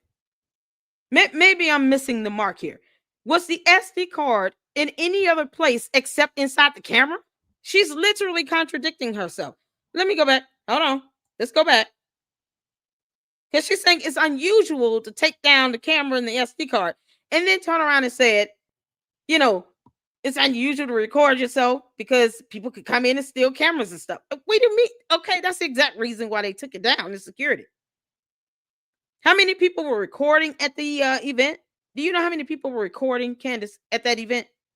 Someone doing a selfie, it's not uncommon. In this day and age of technology, people have recorded people losing their lives on national television. Charlie Kirk's death is one of them. And it's unfortunate. And you're sitting here contradicting yourself on things that you can just look up and read. Basic facts you can just gain from knowledge and reading. Of course, they secured it. I would have done the same thing. Turning Point have their own guidelines and things that should be done in the event of an emergency to this scale. You know, because you're never really ready for something like this to happen.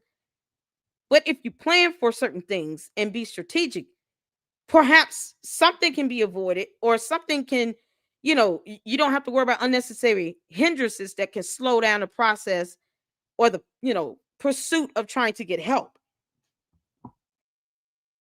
But she's sitting here contradicting herself about a camera.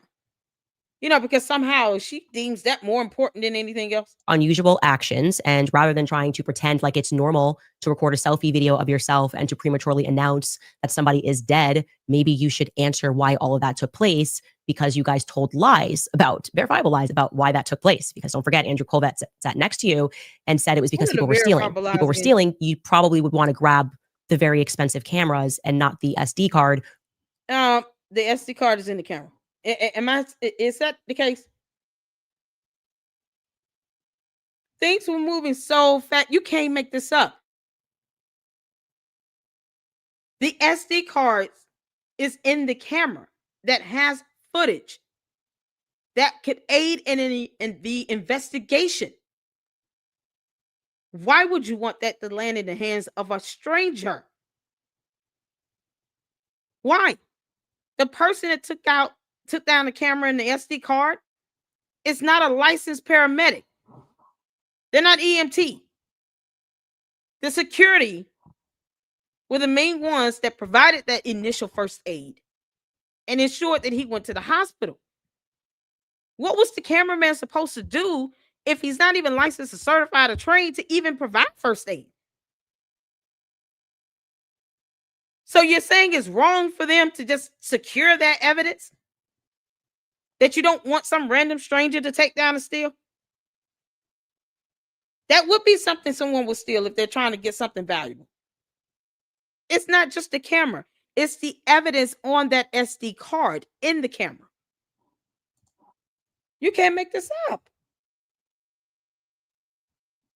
Well, Jill said, does she not know how a camera works? I don't think she does. Kovac gave an example of people stealing hats. Exactly. You don't think someone will want to get their hands on the SD card? Candace herself demanded that Turning Point USA show her that footage. It's the evidence, the information on the card that's more valuable than anything. Or else Candace would not have tried to bully Turning Point USA to let her see video footage she's not legally even authorized to see. You don't have standing to make that demand, Candace. You're not law enforcement. You're not an investigator. And I mean licensed, commissioned officer, detective, none of that. You have no part in this investigation. You've already said you don't care about it. This is the buffoonery of it all. That freeze face. Yeah, we're here. We're here to do this all day. Candace, if you can dish it, you can take it. For an event that was being live streamed. Regarding Tyler Boyer, I'm so glad we're going to do this live streamed because I'm happy to present to you the exact name of the intern. And I didn't say that he abused him. I didn't say it was not consensual. I said that he likes younger boys. I don't mean like younger as in they're not of the legal age. I'm just saying they're a lot younger than him. And yeah, I can give you the exact name of the intern that he hooked up with. That person was not at Turning Point USA. Why do we care about that? Once again, it's like the Macron thing. Why do you care about what's going on in France? Or who the French president is married to? Why are you bringing that up? Let's just say he's gay. I mean, he likes men, right? But when you say younger, and you're saying it in a way to where you want people to think heinous about it, younger could be 2 years younger. But if that be the case, why even bring it up? If it's a matter of, well, he likes younger men. No, she said boys. Y'all see the terms she's using here? She didn't say younger men. She said younger boys.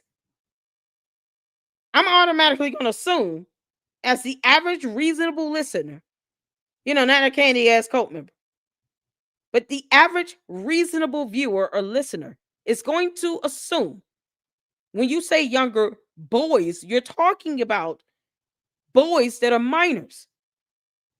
Otherwise, Candace, because, this is how grammar syntax works, wouldn't you just say younger men so that people don't naturally think you're talking about minor children? She allegedly studied English in college where she can't prove she got that degree, like showed the degree of that English major. Not the SD card for an event that was being live streamed. Regarding Tyler Boyer, I'm so glad we're going to do this live streamed because I'm happy to present to you the exact name of the intern. And I didn't say that he abused him. I didn't say it was not consensual. I said that he likes younger boys. I don't mean like younger as in they're not of the legal age. Younger men. I'm just saying they're a lot younger than him. And yeah, I can give you the exact name of the intern that he hooked up with. That person was not at relevant to USA. But I can also give you more than that, as well as people that are currently working for Turning Point USA who said that Tyler Boyer and these are young men tried to hook up with them after. Okay, see, she said young men. Candace, that's all you had to say from the beginning. Young men. You're a mother to what? 2, 3 boys?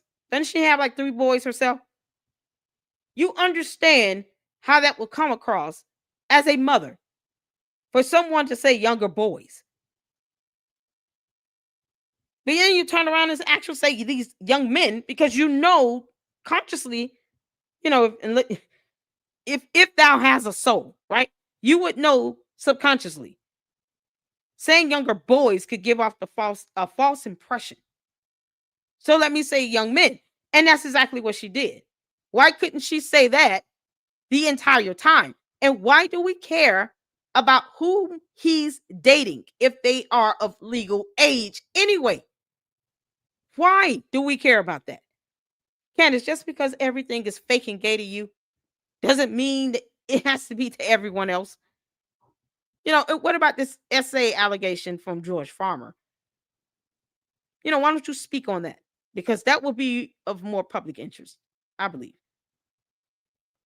I mean, I'm just saying, if you're going to sit here and talk about someone at Turning Point in any sector having a dealing with a young man, what happened to that allegation that your husband allegedly essayed another man? Because we can't dismiss that either. Since we're doing this apples to apples, if you can dish it, you can take it. Some events. So glad we're going to live stream that. Keep going. She has suggested that TPUSA faith affiliated pastors like theologian Frank Turek, who we'll have on in a moment, and Pastor Rob McCoy are part of a military, quote, infiltration of Turning Point, either because they are veterans or because they have family members who are. Yeah, so I do believe that. Yeah, but she didn't name the actual branch of military, which is even worse.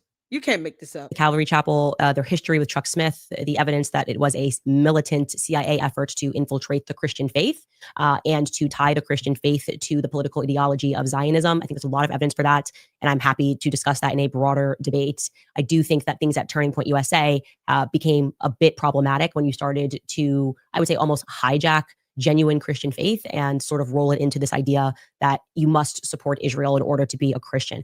That's kind of floating into more opinion, but I think well backed by the facts of the founding of the Calvary Chapel Church during the decade of the 60s, where the CIA was really just spiking the ball on Christians in general. No, you can't prove that. You can't prove that. You can't prove that CIA is knowingly, willfully, and intentionally trying to infiltrate Christianity. You can't prove that with evidence because you don't have that type of evidence. So wait a minute. Let me ask you all this. You know, and I'm going to throw this out to the candy asses as well. Doesn't it sound like Candace is saying that she champions for a separation of church and state? I mean, wouldn't this be the argument you would present based on your belief that there should be a clear separation of church and state? Doesn't it sound like that to me? I'm here because of reasons. What's going on, Tavares? Shout out to my mods. How you doing, IDK? That top she's wearing is just a choice. Exactly. Looking like somebody's Meemaw. Candace, you look like somebody's 88-year-old grandmother. And I mean, exactly like it. With a smirk on your face. Y'all, these freeze frames are epic. Wouldn't that be an argument to say, I believe in the separation of church and state? I don't believe that, let's say, our judicial branch of government should ever express any idea that would come off as if they are aligned with one political party over the other, based on the belief one has more faith than the other. I mean, if that be the case, why does the executive branch of government talk about anything dealing with Christianity if you believe that there should be a clear separation of church and state? That means government officials, elected officials, should not even be talking about religion. Wouldn't that be the case? There's a separation of church and state, but if you have a president that talks about this nation being, Christian based as the leading faith here, then how is he separating his ability to be a president from his ideas of religion or Christianity? You can't make this up. I'm not saying there isn't. I'm saying we don't expect any member of government then to talk about Christianity if that's the case. That's all I'm saying. Why even bring up religion in general if you're in the government? So I just, we have a lot of laws that says you shouldn't defame people either, and that's not protected free speech. It seems like, laws are only applied when it's convenient to her, when it fits a moot point. There are also laws that speaks on not doxing people. She has no quarrels with disregarding that law. But yet and still, this concept here, I know that there's a separation of church and state. There's supposed to be. But when you have members of our government talking about anything related to religion, how are they showing that there is a clear separation of it? Wouldn't that mean that religion would have to be completely removed from the aspect of government? Wouldn't that be the case? I'm just saying. I'm just asking questions here. Keep going. Even if not everyone has been named specifically, though, Candace has effectively tarred everyone here with complicity in Charlie's death by repeatedly saying he was, quote, betrayed by, quote, everyone. sorry, that was a dream that I had. And it is also a realization that it has been months. People at Turning Point USA are in possession of text messages and the day before Charlie died, in which he wrote out to you, and not just to people that work at Turning Point USA, but also security guards, that he thought that they were going to kill him tomorrow, explicitly. I find it highly unusual that you wouldn't share that information at all, or that you would sit by and be quiet, or at some points attack people that are trying to explore who they is, because I don't think anybody believes that Charlie thought that a trans furry. Miles, let me say something. If someone is just being completely unruly like that and they can't, show any level of respect, you have the right to boot them. Just like they think they have the right to say what they want, we have the right to think about whether we want to even entertain it. I have the right to determine whether or not I want the nonsense in my chat. Period. Plus, YouTube will flag a video if they're scanning it and they're seeing all these weird comments that they would deem inappropriate. So if you need to, kick their asses out. They don't want nothing over here. So they think they got free speech? Well, I have the right to not read dumb crap either. And comments that are just completely beyond derogatory, defamatory, racial slurs. No, we don't have the right to read that. We don't sit here and trample on our rights. You have the right to free speech. You can go exercise it somewhere else. But I'm not going to allow people to cause my video to get flagged either, because these dumb comments are being picked up. And I get it. Candy asks, you all don't know how anything works either way. You certainly don't understand how this works with YouTube. Makes no sense. Boot them. It's all good. We're not going to sit here and torture. I'm not going to let my Lucksters and my moms be disrespectful. Boot them out. Kid who had never been on UVU's campus was going to kill him tomorrow. And your silence during moments when people are lying, like Josh Hammer, when he said, hey, this never happened, Charlie never blinked on Israel, makes you all look very, very suspicious. Lies are only necessary, okay, when you are covering something. And if you are covering the truth, you are betraying Charlie. So I stand by that. Let's keep going. She has said she doesn't understand the definition of a lie when it comes to her lying about sending a text message to an FBI agent or getting a call from some high-ranking French government official, because we don't do whataboutisms. We don't do hypocrisy over here. Candace, just because you're a narcissist does not mean we have to sit here and let you just say whatever you want without evidence, where it is defamatory. This is why she's in court. This makes no sense. You're telling lies and you're not producing evidence. So until you produce evidence to support any payment from Club Descent, Candace, you lied. Because two can play this game, girl. Charlie's murder, quote, had to be approved by Charlie's friends, and then suggested those friends might have her murdered too for, quote, knowing the truth. So you notice that's like a Snopes tactic. When he says the quote, it's actually not a full quotation. I never said that, obviously, in the context that he put it in, that Charlie's friends, quote. It's not about the context. It's about the words that came out of your mouth. No one is going to read your mind. Candace, you're 36 years old.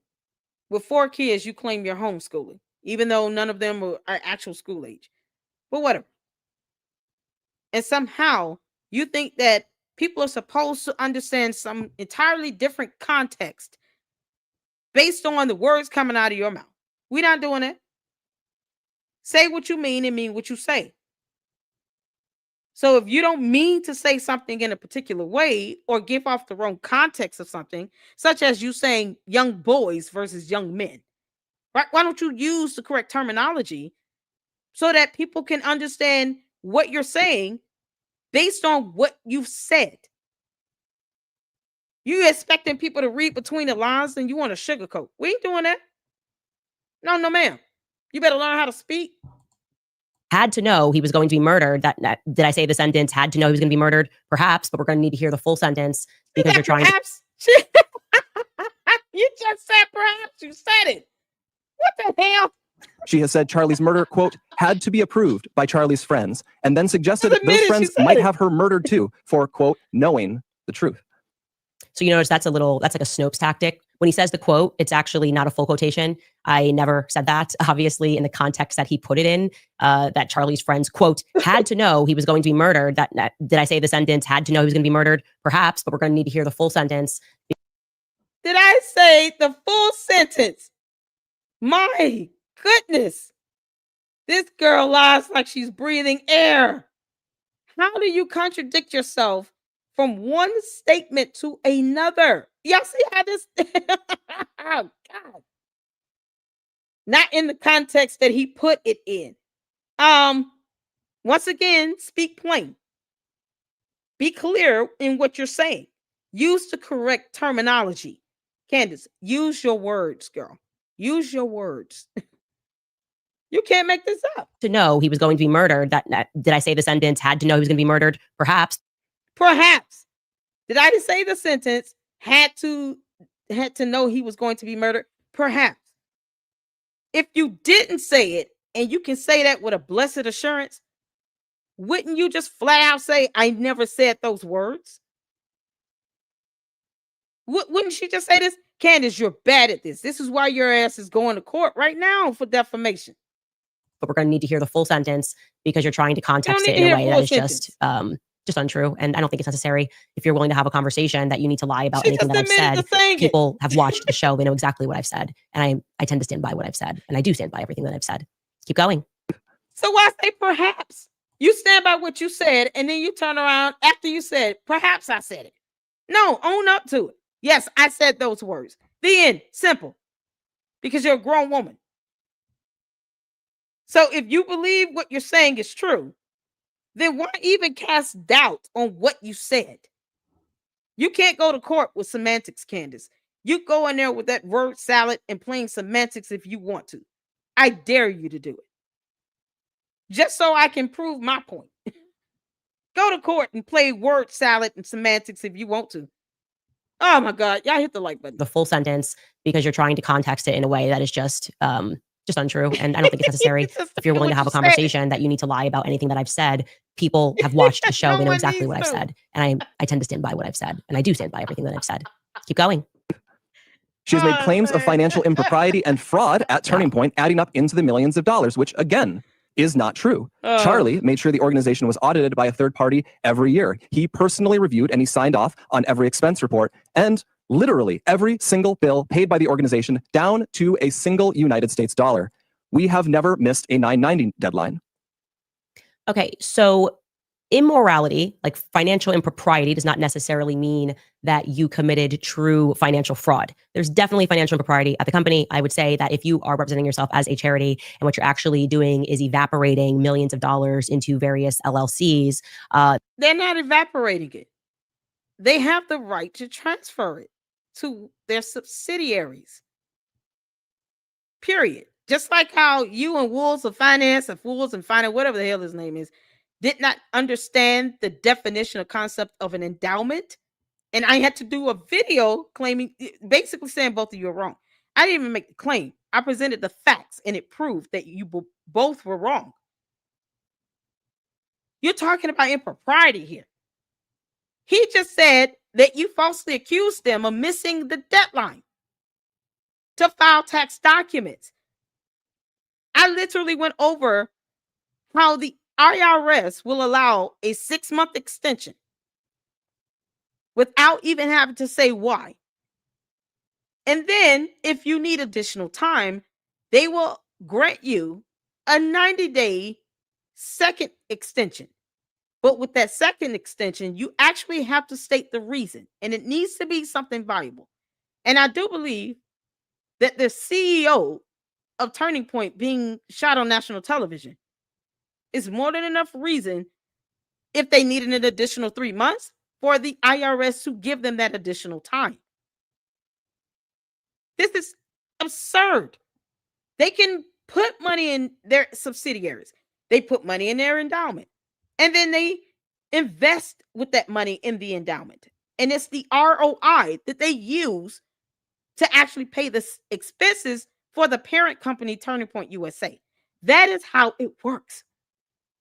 That is how endowments work. And yet she refuses to just Google this stuff and read it and make it make sense. Candace, you're bad at this. That have your name on it, that would be financial impropriety, right? Like you could say, I'm a contractor, I'm this LLC, I'm that LLC. I'm not doing anything illegal, but it's inappropriate. It's improper. No, it's not. It's very proper. Once again, she never looked up what an endowment is and the purpose of an endowment. And I'm speaking on that one specifically because this rules and finance person tried to say, it's not illegal, but I personally feel it's unethical. But that's not even unethical. It's not a matter of ethics. They literally have the right, based on what type of endowment they have and the purposes of it, to invest in the stock market. How else do you generate an ROI? How else do you generate a return on your investment? You have to actually invest the money. That is what an endowment was designed to do. It gives the company some level of long-term stability. So if they have $80 million sitting in that endowment and they have at least a 10% ROI, that 10% of the 80 million is what they then turn around and put back into Turning Point to pay expenses. That's how it works. Very legal, very ethical process that millions of nonprofit organizations do all over the US. Why is that bad for Turning Point? It's so stupid. Most people are not able to read those forms and won't understand what's happening to the $80 million. She and I think that those questions are, of course, valid and that you guys should have no issues answering them. I am struck by the fact that you're still trying to conflate an annual audit with Charlie's explicit request to put together a Doge department 7 days before he died. These are not the same. You know they're not the same. I know they're not the same. Okay, everyone knows that Doge is not the same as the audits that are required for 501c3s, conducting an internal audit. And having you still misrepresent that makes us uncomfortable. Address the Doge. But why? You lied and said that they missed their deadline. That's what he said. He's not talking about Doge. He said you lied when you claimed they missed a deadline to file taxes. You and Rules of Finance, both of you should be sued for that. It was a provable false statement. And because you don't understand that the IRS can grant extensions, you said that as a matter of a fact.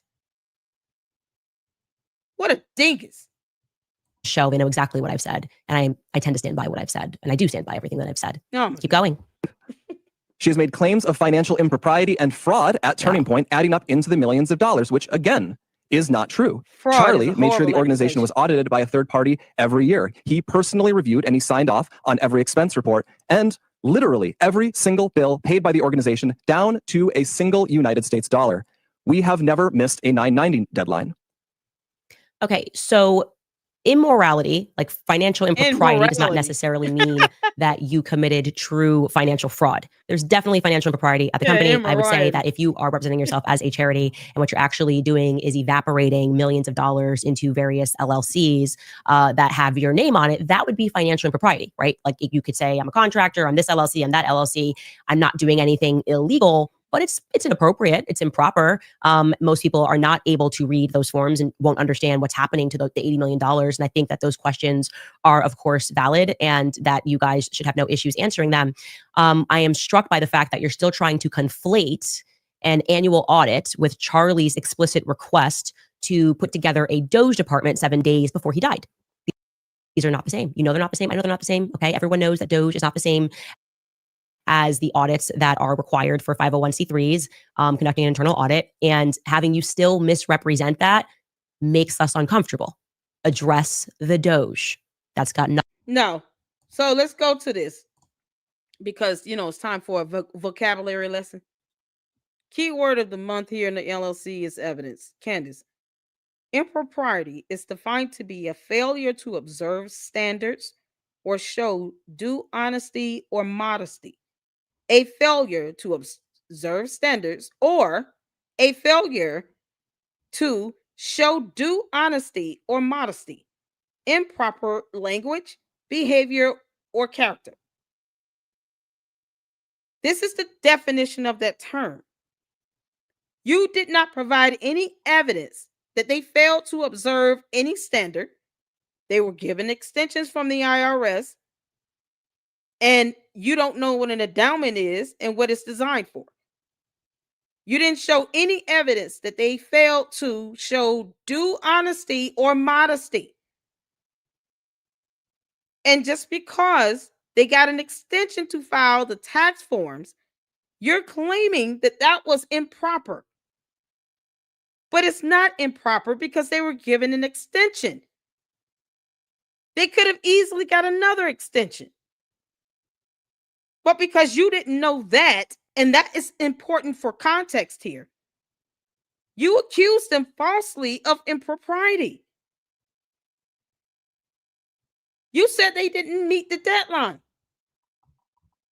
What it's definitions of terms she's having a hard time with. Oh my God, let's get some comments in. You guys make sure you hit that like button. I appreciate you all tuning in because this is what we do. I just, simple things like this, Candace could have Googled because she doesn't understand the definition of impropriety. I know you don't, girl. You're using terms so loosely and you have no idea what you're saying because you don't know what it means. You're not even looking it up in a dictionary. Took me 2 seconds to look that up. Tavares said talking in circles, word salad. Exactly. Oh man. I think she is amazing, to be honest. Great, good for you. Dear TPUSA, sue her. Shout out to Linda Walker. Because she's not proving any evidence. I don't understand. Yeah, she's not posting any evidence. She needs to show evidence of that. She said they committed fraud. You understand that's a criminal offense. She's gonna have to show evidence on that. What is it called? Hey, follow your destiny. Is it March on? Department of Government Efficiency. Since when did TPUSA become a government agency? Exactly. It's filed. Shout out to my mods. Where is the evidence of the Doge request, Candace? All we have is your word as far as I know. Did she ever show evidence that there was, Charlie Kirk wanted a Doge? And what makes her think that they still can't do it? I'm lost on that. She falsely stated that they missed the tax deadline and didn't even bother to look it up online with the IRS. So, I mean, this is what I'm saying. No evidence on that, but said they committed fraud. Now she's saying, oh, it's an impropriety. And that doesn't even apply because we just went over here's the definition of the term, Candace. Reading is fundamental, girl. Anyone else notice that both Candace and Umar both have an LLC in Delaware? Exactly. It's supposed to be cheap there. And a lot of, financial transactions flow there, banks and financial companies like that. That's one of the reasons why. First of all, Umar didn't buy anything because his name is not on the deed. And Candace doesn't even want to acknowledge the fact, she did, but look how long it took for her to say that she has LLCs in Delaware. She finally confirmed it. So she destroyed her attorney's defense on that so-called lack of jurisdiction. You can't make this up. Because of the loopholes there. She doesn't have any, exactly. Proud Liberals at Lady Luck Club and Moss, thank you for covering this. Oh, absolutely. We're here for it. Tax loopholes. There you go.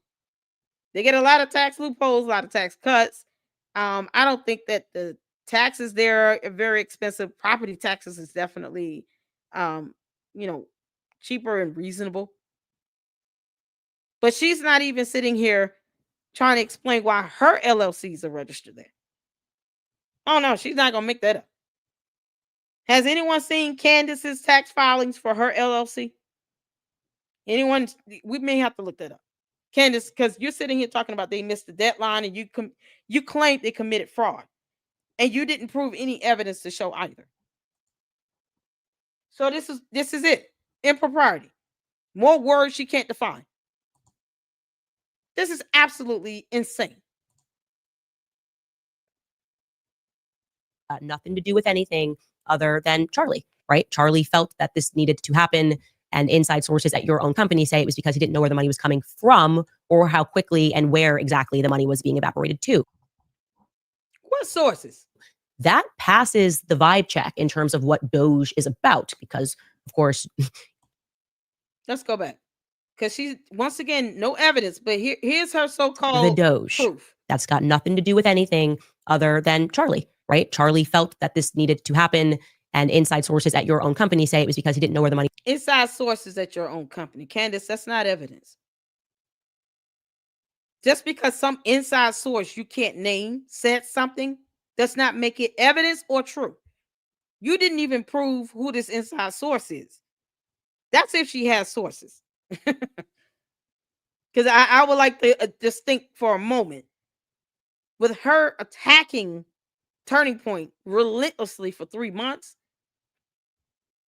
even if those are people who come out and come forward, it still does not mean that she gets to say that they have committed fraud.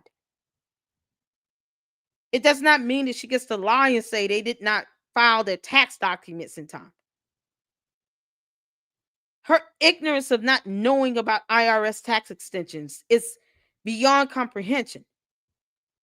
But if you would rather just be able to look that up and say, I looked up, the deadlines and the extensions that they can get as a 501c3, there could be a chance that they have an extension and that deadline has not passed yet. She didn't even give the benefit of the doubt. She just flat said, nah, they're committing fraud and they missed the tax deadline. Those are provable false statements. And she's the one bringing forth the allegations. So, the Candace can sit here and demand whatever they want. No one cares. But if she's bringing forth the allegation, then it will be on her to produce the evidence. It's not for them to prove her right. If anything, the lack of evidence proves her wrong. Because you need evidence to support that. Not just because Candace said so. That's not evidence. No one cares. It was coming from or how quickly and where exactly the money was being evaporated to. That passes the vibe check in terms of what Doge is about, because, of course, no, it doesn't.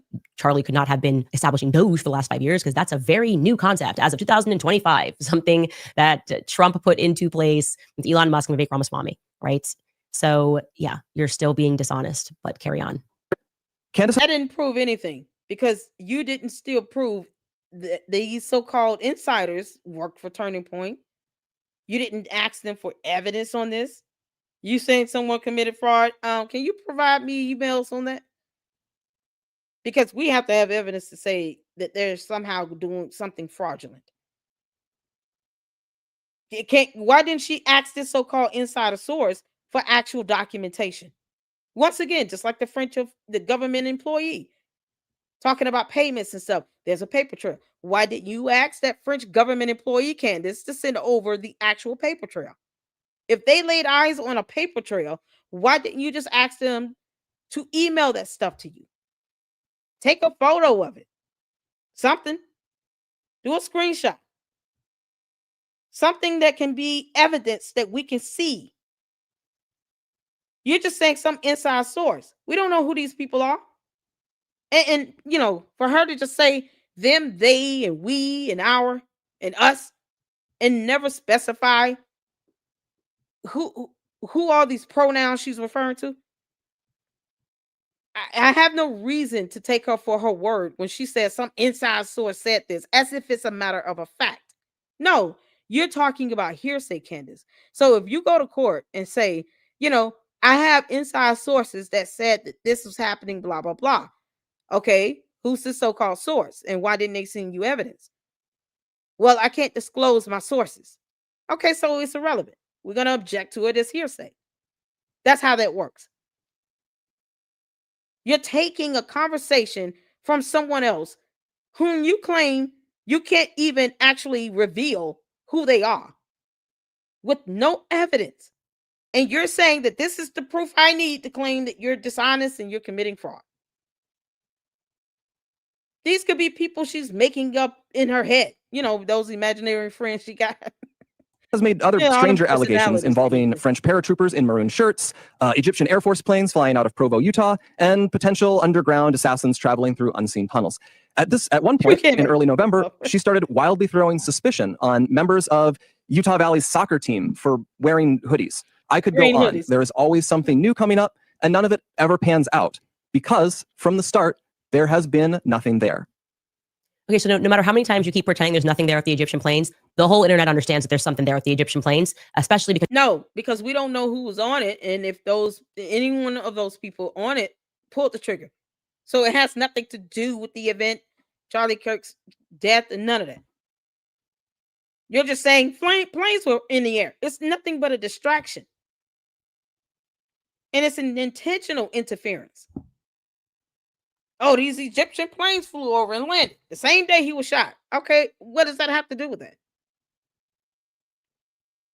This is, man, the fact that anyone else would have been charged or at least investigated with obstruction and interference by now, it boggles my mind as to why the FBI hasn't even tried to question her about this. Candace, you're distracting and deterring from the evidence that does exist by trying to point out mundane things that are moot points. It's a moot point. Egyptian planes flying in the air. They landed somewhere. We don't even know who's on these planes. You can't even put those people at the scene of the actual campus during the actual shooting. And you can't even produce evidence to show that any persons on these planes pulled the trigger. You can't even make a connection with this. You keep pretending like it's not weird. Like you're just like, it's not weird. No, this is normal. It's totally fine that these Egyptian planes, and also, by the way, today it broke that the Saudi king was on this. She's stuttering. Candace, you off script. You're bad at this, girl. She is so far off script. Oh my God. Okay, let's get to sources at your own company say it was because he didn't know where the money was coming from or how quickly and where exactly the money was being evaporated to. That passes the vibe check in terms of what Doge is about, because, of course, Charlie could not have been establishing Doge for the last 5 years because that's a very new concept as of 2025, something that Trump put into place with Elon Musk and Vivek Ramaswamy, right? So, yeah, you're still being dishonest. Yeah, with the government. Candace has made other stranger allegations involving French paratroopers in maroon shirts, Egyptian Air Force planes flying out of Provo, Utah, and potential underground assassins traveling through unseen tunnels. At one point in early November, she started wildly throwing suspicion on members of Utah Valley's soccer team for wearing hoodies. I could go on. There is always something new coming up, and none of it ever pans out because from the start, there has been nothing there.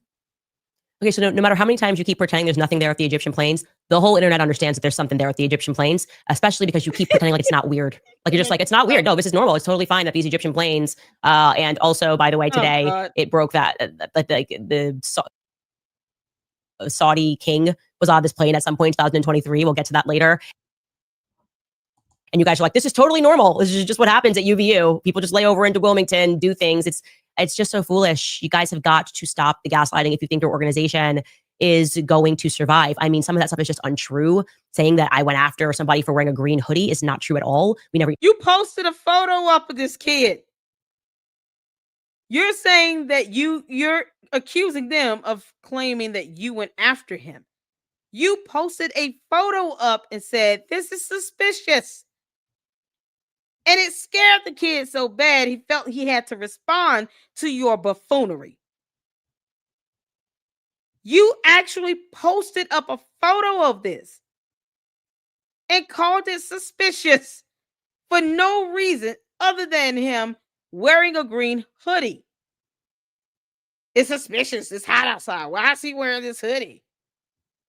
F is wrong with you? Maybe he's not hot. I don't care if he plays soccer or not. Maybe he wanted to wear a hoodie because he didn't feel hot. Now you're trying to tell someone how they should feel wearing a hoodie? You don't get to dictate that, Kansas. You just don't, girl. You posted that up. No one would have known this kid existed had it not been for you posting his photo. And what do the candy asses do? They go out and cyber stalk him, trying to find out who he is. because dumb reasons and cybercrime. That's what happened. That kid was scared to death. He didn't have a choice. You coerced him to have to respond to you because he knew that there was an onslaught of cyber harassment and bullying and doxing coming his way. So he got ahead of it by responding and saying, no, we're just like this all the time.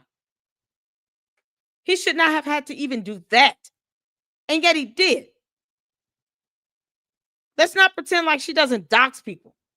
Being covered the green hoodie people on this show. I shared a picture when somebody asked for a picture because they were trying to investigate and identify everyone who was there, which is valid. And the person wearing the green hoodie was not even upset about it. He responded. So that has nothing to do with me whatsoever. And by the way, it would probably feel better to the public if you guys were the ones that were asking questions about who was there on that day. I completely stand by what I said. Girl, if you see the videos, it's not like everyone in the crowd had a gun on their hip. Unless you saw someone with a gun in their hand, why would we care about everyone that was there? We only care about the person that pulled the trigger.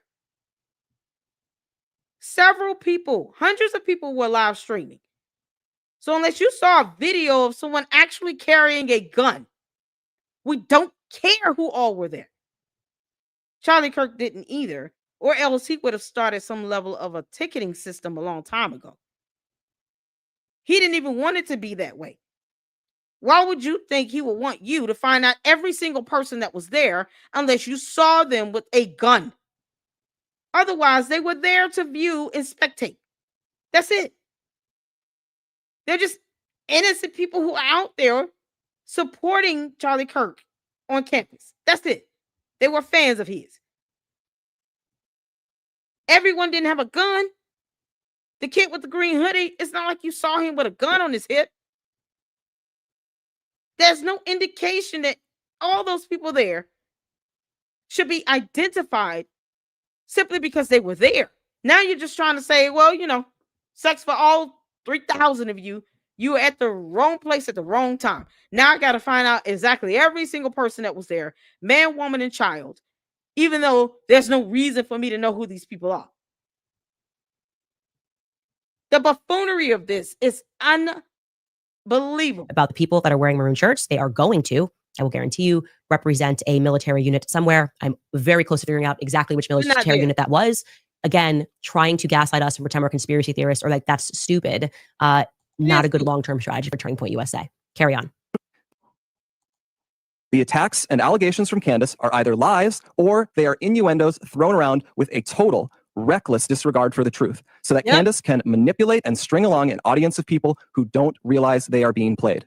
Instead of being able to grieve properly after one of the most heinous murders in American history, a murder many of us had to witness, my friends have had to endure harassment from people who have gotten whipped up by what Candace is saying. In fact, I would say we have suffered more harassment from these people than we have from Antifa supporters who overtly celebrate Charlie's murder. And just like a lot of those Antifa members, many of these people take this delight in how gross and unpleasant they can be. What our friends have had to endure is not funny and it's not insignificant. It is evil. I have seen it. Okay, conflating people that are trying. No, it's a cybercrime too, Candace. You have a history of doxing people.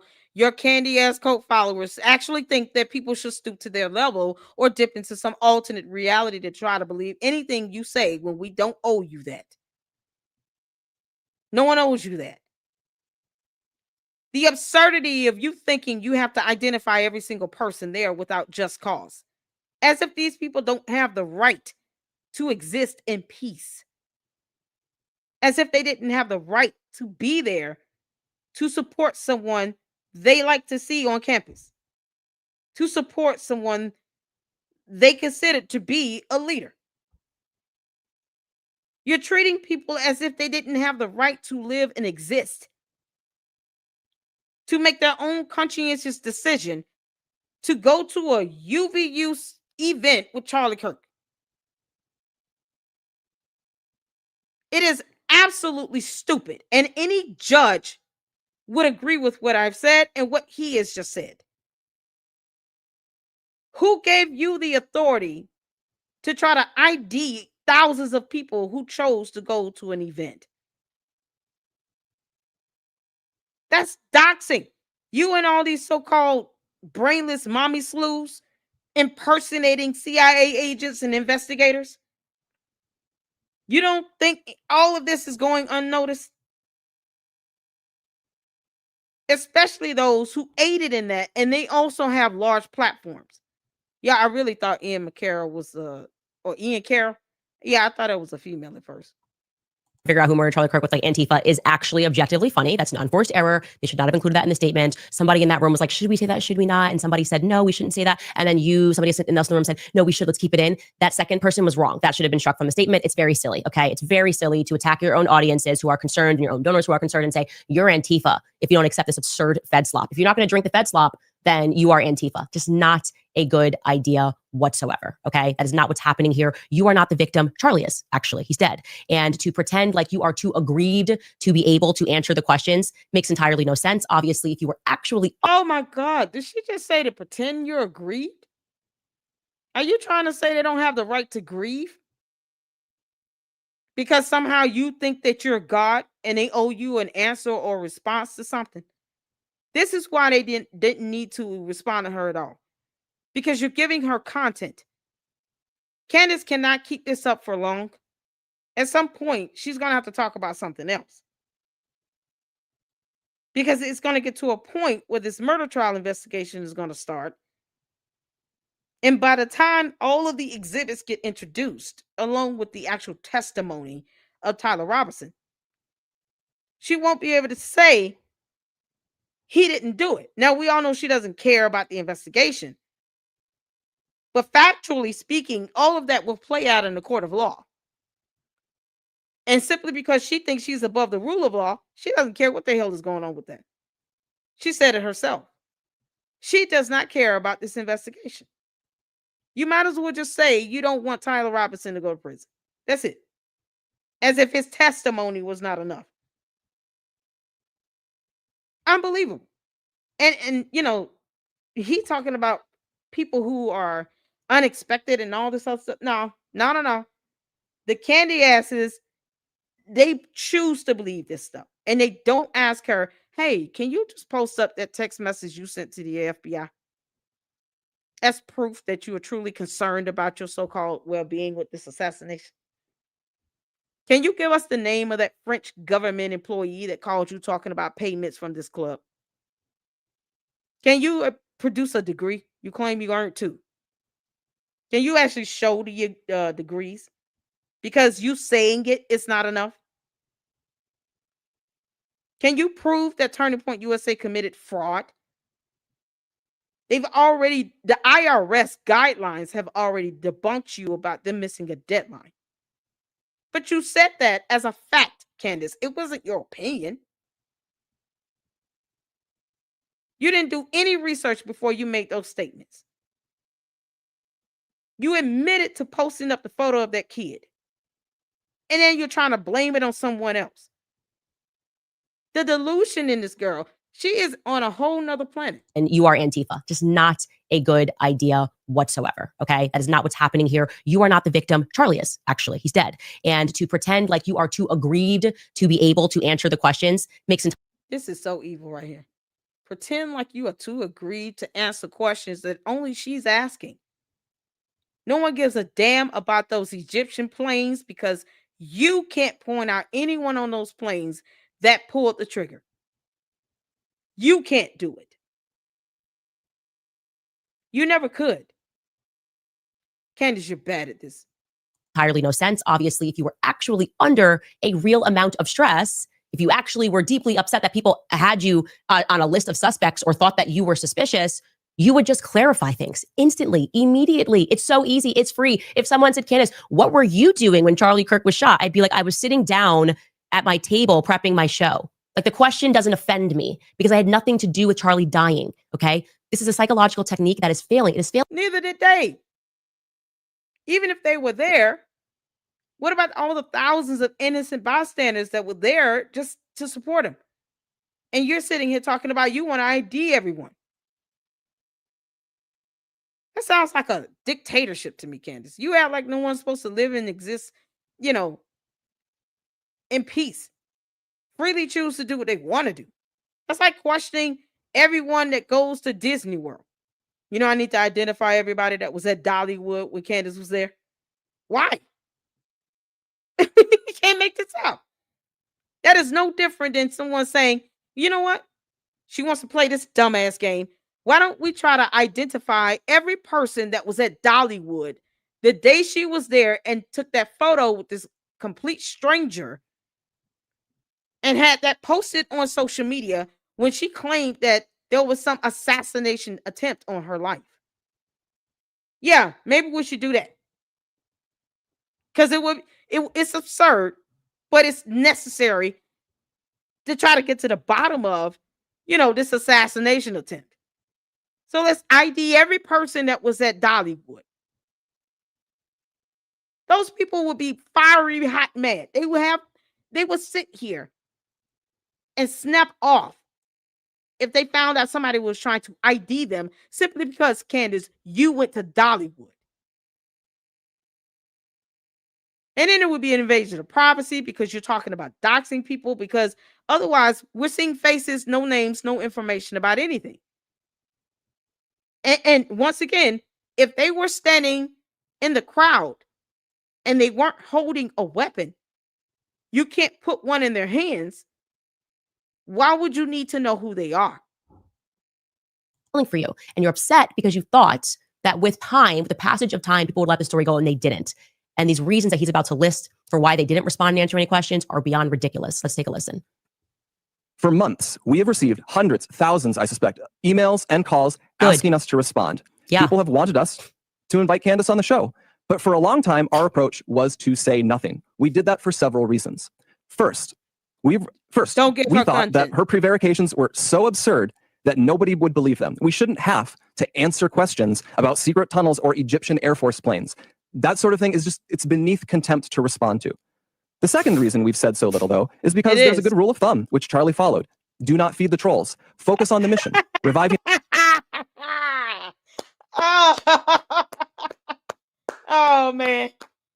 Yeah, let's not forget about Charlie Kirk saying people like Candace Owens have brain rot. And he said that in a whole video when a spectator got up and asked a question about Candace Owens and people who think like her. With all of these attacks, it's Israel's fault, it's Egypt's fault, it's France's fault. Charlie Kirk said flat out, people who do all of that, they obviously have brain rot. He didn't say except Candace Owens. No. The question was specifically about Candace Owens and people who think like her supporters, her cult members. And he said himself, they have brain rot. He never differentiated or gave her that exception to that. And he answered that question directly related to her because the person actually said her name. The average reasonable person would take that as he's also referring to Candace Owens and her cult members having brain rot. Because they do. In America, uplifting young people, making heaven crowded. Don't give air to people who want to tear you down and sow discord. Yep. Lastly, we didn't respond because no evidence. Charlie always viewed Candace as a friend, and we were holding out hope that she would return that friendship and stop what she was doing.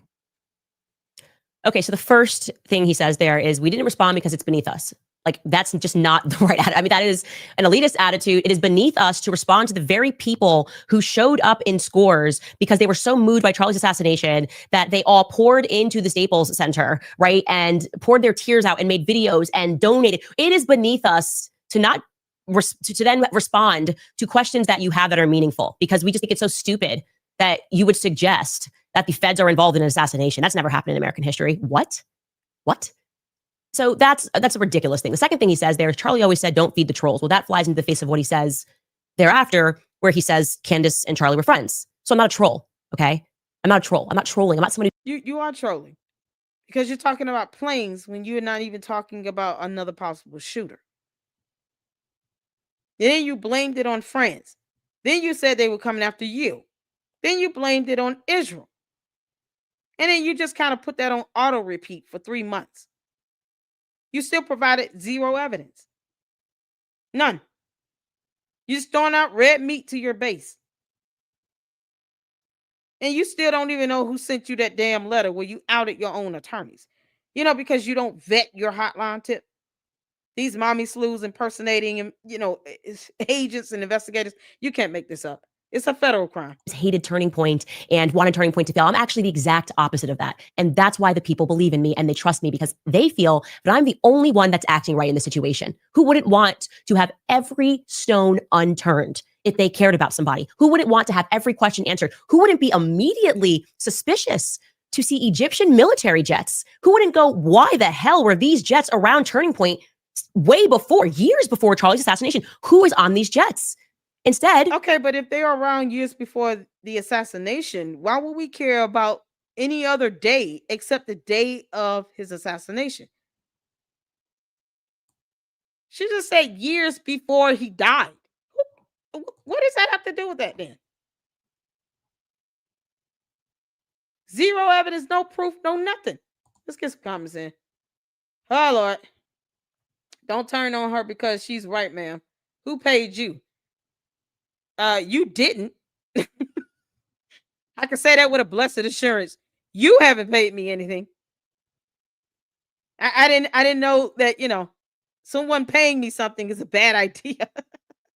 I've already said I'm waiting on the $7,000 payment. And why the hell is it $7,000? Why can't it be more than that? You gotta be kidding me. Yeah, that I told y'all that doesn't work here. They copy and paste the same old thing. Brain rot. Because brain rot. Mira said TPUSA has more than enough to sue her for defamation and malarkey. Yeah, exactly. Oh man, we're getting some comments saying so tired of her and the others who have puffed themselves up with hot air. God, you can't make this up. It's the vocabulary lesson for me. She's failing to do here. You sound bitter just like Dems. What am I bitter about? I'm not being sued by a world leader. Because she's being sued by a whole president. Yeah, where's that FBI text message she posted up about this so-called assassination attempt again? Post that up. Can't make this up. Diane said Candace is the Macrons brought the lawsuit against you. You've been trying to dismiss the lawsuit against you. Exactly. But the candy asses don't ever talk about that. They don't ever talk about her lying to them about not wanting a dismissal of the case. Of course not. Because, I can't say I care about how bots feel because they're not real, right? But even if you choose to be a candy ass cult member, why don't you wear that as a badge of honor? Because you're not Googling anything. These people don't even look up definitions of terms. But they take whatever she says as the gospel because, they idolize and worship her. That's a very dangerous thing to do. I don't want anyone to put me in that position where they're looking up to me and saying, everything you say, we believe. No. It's insane. Who paid you? Why are they still making these ignorant comments? It's weird. Yeah, they just copying and pasting. And Cantifas are on overtime. Yeah, they're trying to get that Christmas bonus money. Because for some reason they think I should be being paid $7,000. Okay, I'll wait for whomever sending me the money. Christmas in like 3 weeks. Tell them to hurry up. You can't make this up. No need to announce your departure, bots. Bye, Felicia. Shout out to you all. Y'all make sure y'all hit that button. 170 people watching. Hit the button. Hit the like button. And put a heart in the chat or put a number in the chat of the like you are. Hit the like button. You know what's so funny? The candy asses and the bots have to subscribe and sit there for a whole hour before they can even comment. Yeah. Thanks for hitting that subscribe button. You can't make this up. To see Egyptian military jets. Who wouldn't go, why the hell were these jets around Turning Point way before, years before Charlie's assassination? Years before Charlie's assassination. Candace, do we really care about these planes years before his assassination? Once again, who was on that plane that pulled the trigger? Because that's the only way you can make a connection. None of the people on the plane have been even spotted at the campus at the time he was shot. None of them.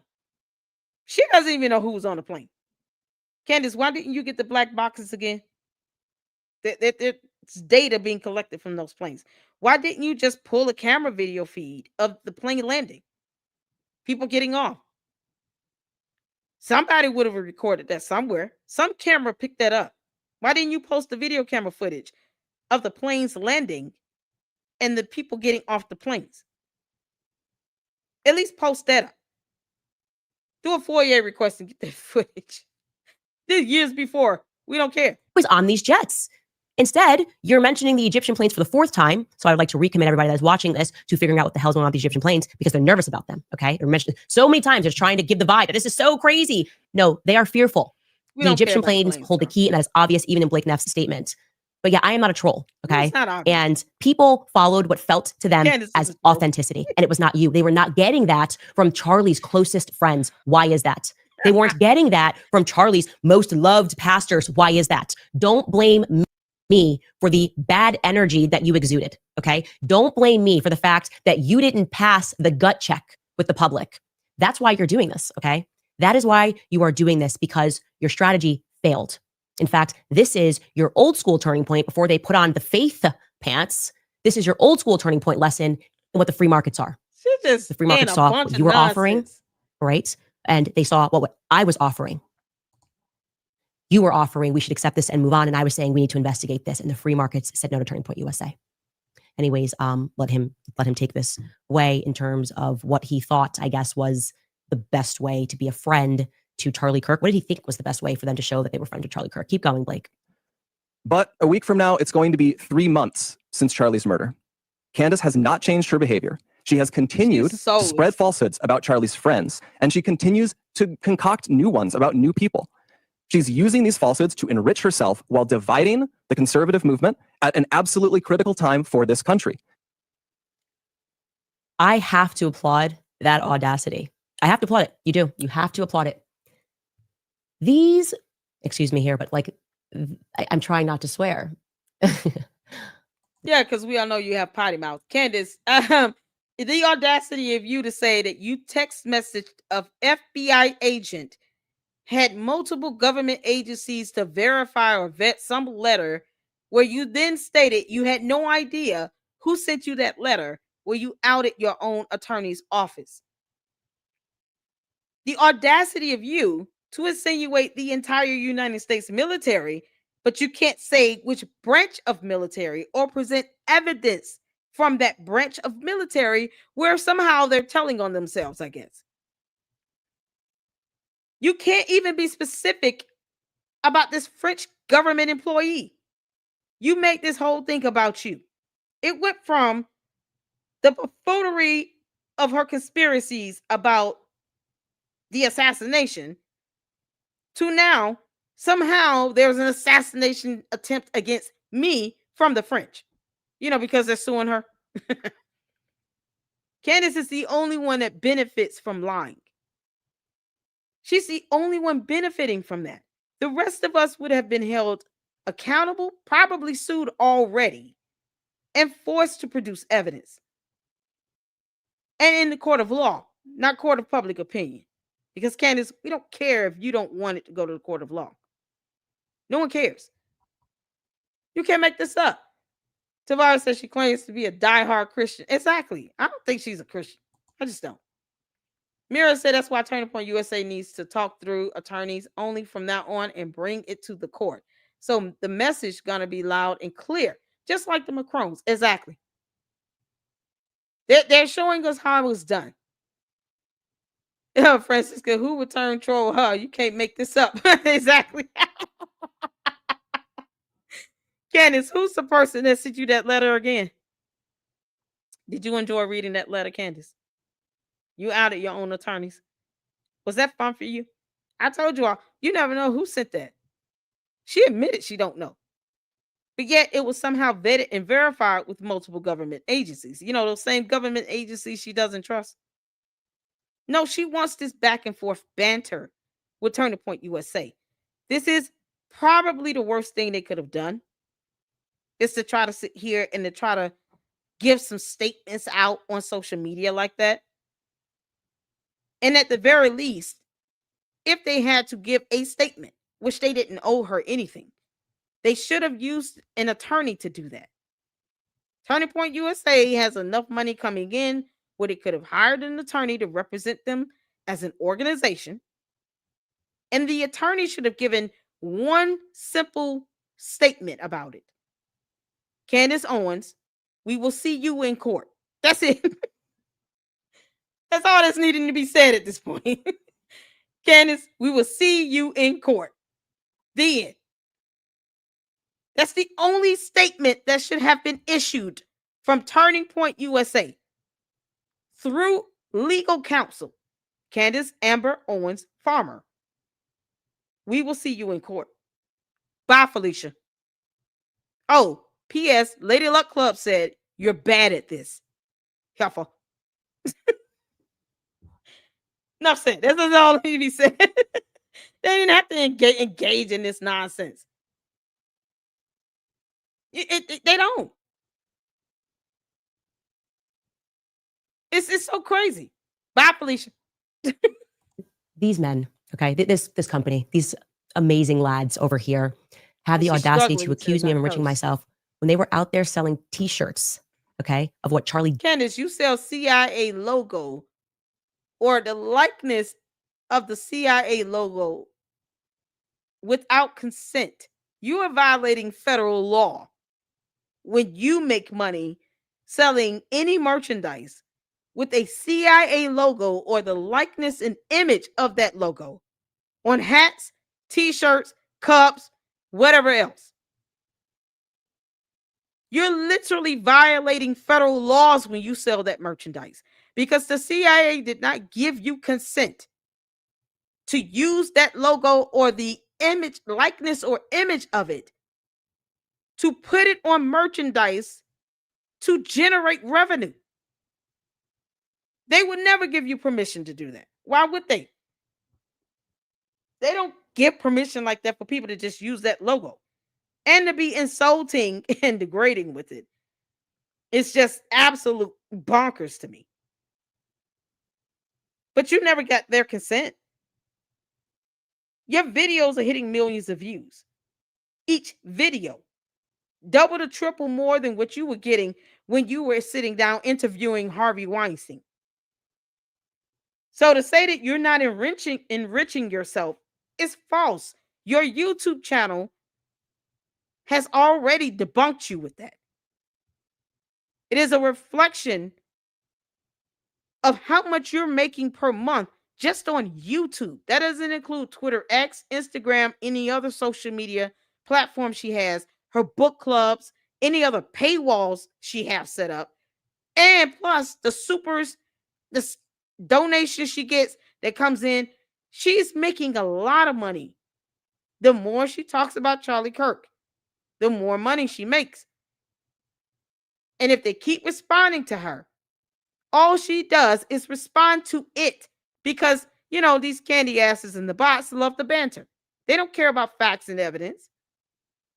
They want to see this back and forth. People are prone to the messiness of it all. It's the sensationalism that people rather see than to read the definition of a term. Anytime I pull up facts, the views start to drop because people don't want to just look up something that's factually correct. But if I'm going off on a bot or a candy ass, not a bot, but a candy ass supporter, people listen, they come in droves for that. They love the banter. They still have no evidence and they act like cowards when it comes to them asking her, why did you file a motion to dismiss in the Macron lawsuit? You said you didn't want it to be dismissed. You're lying. Don't file a motion for something to be dismissed if you don't want it dismissed. They don't even have the spines to ask her that. And yet she's making all this money. And doesn't even hear, where are your tax forms at, Candace? What are tax documents for Georgetown Inc. or Candace Owens LLC? Where are those taxes? People have already pulled up the revenue she's generating on these YouTube videos that she pre-records and pre-scripted. Because none of this is off the top of her head. You can tell when she's off script. She starts stuttering and making dumb things up. But she scripts her shows, pre-records them, and then lets them premiere. And the candy asses actually think she's live when she's not. It's just a premiere. Most of them don't even know how YouTube works. But this is someone who's made millions so far. So when the Macrons mollywop you in court, all that money you've made defaming them, you're going to have to pay up big time. Turning Point needs to stop entertaining her and sue her and make her prove this stuff in court under the penalty of perjury. Because once they put your ass on that stand, that's it. Candace is like a, opposing counsel's wet dream. You get her up on the stand and put her under oath. I don't even know if she would be able to honestly respond with yes or no to half the questions they could ask her. But if she has to expand on something, she's going to trip herself up. And her attorneys know that. They know if she gets on the stand and once they place her under oath, it's a wrap. Perjury will be the least of your problems, girl. Died in to enrich themselves. Were they giving those t-shirts away for free at the Staples Centers? No, they were selling kit of what Charlie died in to the tune of $80 million+ that they made in the first 3 weeks. Okay. They made their entire budget right to sell for the year in the first couple of weeks following Charlie's assassination. And they are attacking me with zero proof that I made a single dollar off of Charlie's assassination. I did not sell a cup. I did not sell a mug. Okay. All I did was do what I already do for a living. Okay. I podcast and I investigate things. I investigate things that I feel passionate about. Sometimes it's Kamala's genealogy. She don't investigate anything. Candace, you don't know the definition of that word either. Because if you're investigating anything, you would produce evidence. That will require you for you to actually get a paper trail on something. You're not doing that. You're a gossiper. You might as well have a gossip column. That's all you are. Piers Morgan said it best. You don't even know how to read a court document without being biased about it because you're not an investigative journalist. You have no formal education in it, and you have no idea what you're doing. And then you got bigly mad, threw a tantrum, and then went back on your show and lied about having 2 degrees, to which you have not even proven. You're not an investigative anything. If anything, you're impersonating, but you're not investigating. Impersonation is the word you're looking for, Candace. That's all you're doing. Impersonating. When she's saying she wants to be the president and things aren't making sense, and I sense that she is lying. Sometimes it's Blake Lively and Ryan Reynolds when they try to destroy a man's life who's not even on my quote unquote political team. Sometimes it's Brigitte and why we are colluding with nations to cover the obvious fact that Brigitte was born a male. And this time it's personal. Did she use the term colluding? Candace, you're colluding. Yeah, that's another word she can't define. Candace, why would you use that term? I told you all, I don't want Candace to shut up. I want her to keep talking so that whomever decides to sue her can have ample enough evidence against her. Yeah, keep talking, Candace. Run your mouth, girl. And it's you. Do you want to know what all of these investigations have in common? Nothing. Liars who lie and think that the public is too stupid to see through their lies. That is how we got into this. Okay. I did not sell anything. You did that. You guys did that. You guys continued to do that. You guys wanted to just move on and to grift off of Charlie's legacy. I dedicated myself to figuring out who murdered him. So, anyways, who murdered him? Wait, who murdered him? Okay, Candace, who murdered him? Yeah, I know this is a snippet. Candace, this is a snippet. Who murdered him? Can you show a photo? Maybe the murderer was on the plane. Well, show the photo of the person that murdered him. I'm snipping this because this is unbelievable. She said, I dedicated myself to figuring out who murdered him. Okay. Who's the murderer? We're waiting on you to tell us that. Show us a picture. You can just give the first initial and then the full last name. What does he look like? Describe him. Or hell, even her. Who murdered her? Who murdered him? Was it a man or woman?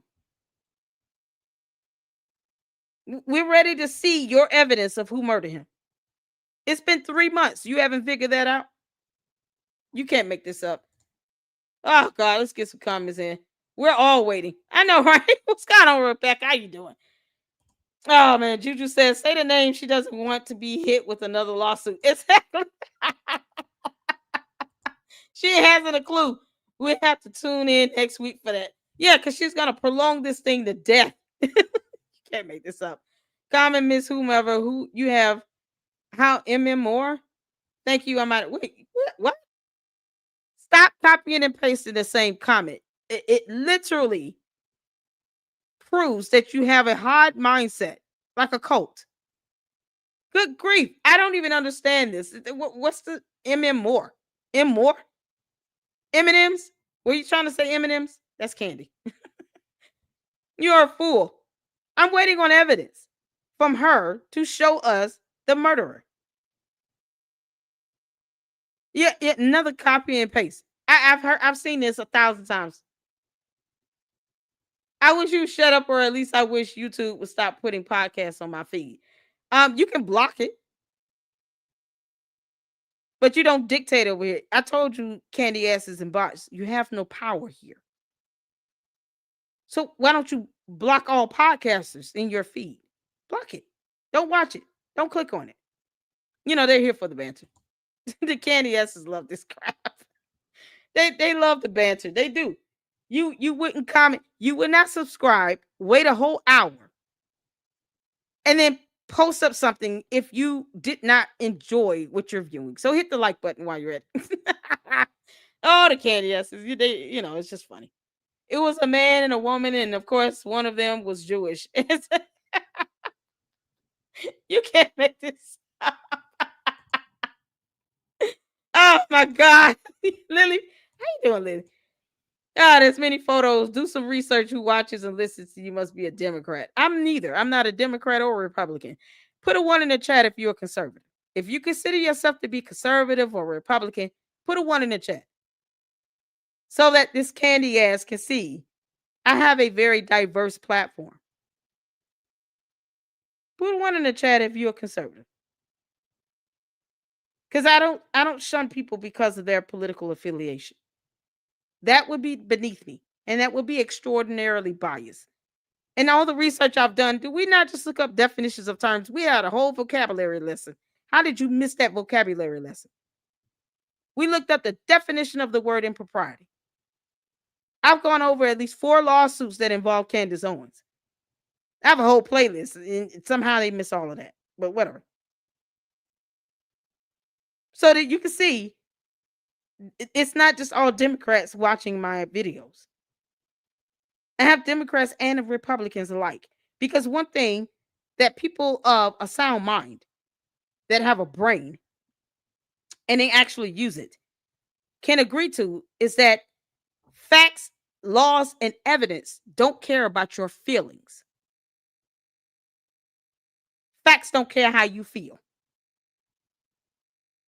And people want to see evidence. They're tired of her saying, because I said so. That's not evidence. It's not going to fly in court. Be more creative with your comment. You can't make this up. Candace is a woman scorned. She's jealous of Erica. She is hell-bent on revenge against Erica, Turning Point USA. Exactly. She wants Turning Point USA to be dismantled. She's sitting here interfering with their ability to make money by saying people should get their refunds back on what? People have the right to donate to Turning Point USA if they want to. Candace Owens isn't donating. She never did. Candace, are you donating to anyone? This is why I asked this yesterday. What proof does she have to show she's a philanthropist? That she actually gives back and donates to 501c3s? Is she out here helping kids to get, Christmas presents this year? I haven't seen Candace hand out a turkey to anybody. or a food box or anything related to giving back to the community. Nothing. And yet, she says they earned $80 million, not even caring about the fact that a lot of that money was donated to them. People donated money. Some to Erica Kirk directly for the kids. And this is the same person who did not research an endowment. I have a whole video about that. That literally took research to look that up. And to put that video together to debunk her and that other content creator talking about an endowment is somehow, unethical if you invest in the stock market, when that is the actual purpose of an endowment. I just wish the candy asses would come with something better. They don't even try. They don't even try. Have you ever heard of a cold case? Are you serious? That's not a foreign concept. Yes, the answer is yes. Let me just go. Yes. Moving on. Could be the Santa with the candy cane playing when you talk. You actually can't make this up. You can't. Hit the like button. Shout out to you, RTs. How you doing? Shout out to my mods. I haven't seen Saint in a minute. Laura, you in here? Shout out to my mods. I appreciate you all. Gripped it to the full extent. Exactly. All right, y'all. Let's get back to it. He does get to the point here, which is that they are willing to finally address things head on. So I will let Blake say that. And far too often, we here have heard from ordinary people who loved Charlie and who Charlie loved so much in return. These people have expressed the worry that we are staying silent out of cowardice or as some sort of tacit admission that some of the attacks are true. Neither is the case. Our silence has never been, and it will never be, equal to complacency or approval. Still, we decided Charlie would not allow this to go on. Charlie was not a coward. Charlie was a fighter. Charlie would not allow someone to spread lies about the people closest to him with impunity. And he would feel ashamed if other people were stepping up to defend his friends while he never did so himself. Candace has mentioned several times that the ball is in our court. So here's what is going to happen. In the near future, there will be a live stream here in Phoenix where we address in a clear and comprehensive way the claims and accusations, the false accusations that have been made against Charlie's family, friends, and the people here at Turning Point. We plan to walk through everything carefully and thoroughly. If Candace is available, we would sincerely welcome her participation in that live stream at our studio here in Phoenix. At this point, we believe the ball is back in her court. Our motivation for doing this is not out of any obligation to Candace. It is about honoring Charlie. We feel a deep responsibility to protect his legacy, his work, and the truth. I feel that. I owe Charlie everything in my life. I feel it immensely. And that is why we feel compelled to speak clearly and openly now. We'll have more on this in the near future. Yay! Finally, you didn't have to get through all that shade that you were throwing me to get to the point. Yeah, they get to say what they want to say, child. All 3 months of you lying like hell, they get to say what they want to say.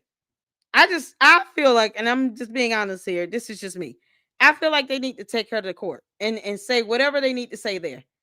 Leonard Walker says, problem is both Brigitte and her brother, John Michel, who is supposed to be Brigitte, have filed appeals in French courts over this mess. Brigitte plus her brother. Exactly. Candace has not even bothered to read those court documents, by the way. Candace, because that would be research. That's something that you candy asses don't understand. So that's proof that you don't do any research, because when they come here to the Lady Luck Club, despite all the videos where I've actually produced, evidence from research, information from research, content based on research, going over lawsuits, going over financial concepts, and endowment, the definition of evidence. I have a whole law that was sent to me from a commenter that asked me about the new Senate Bill 80 that was put into effect as law September 15th of this year, 2025, regarding anti-SLAPP suits. I'm looking at a tab concerning a whole law that passed in the state of Delaware. That's research, Candace. And because your candy asses and your bots don't have, the understanding of what research really is. They're just proving you don't give them information based on research. You don't give them facts. They take whatever you say, whether it be verbal in a video or on a post in Twitter X, and they call that a fact when it's not. Where's that FBI text message again? The Candace has refused to address that. Where is the text message Candace Owens sent to the FBI informing them that she wanted an investigation on some assassination attempt that she claims was coming from France, where payments were made through some club? Where's the text message to the FBI, Candace? Post it up. That's just an example of how you produce evidence. Post the documentation.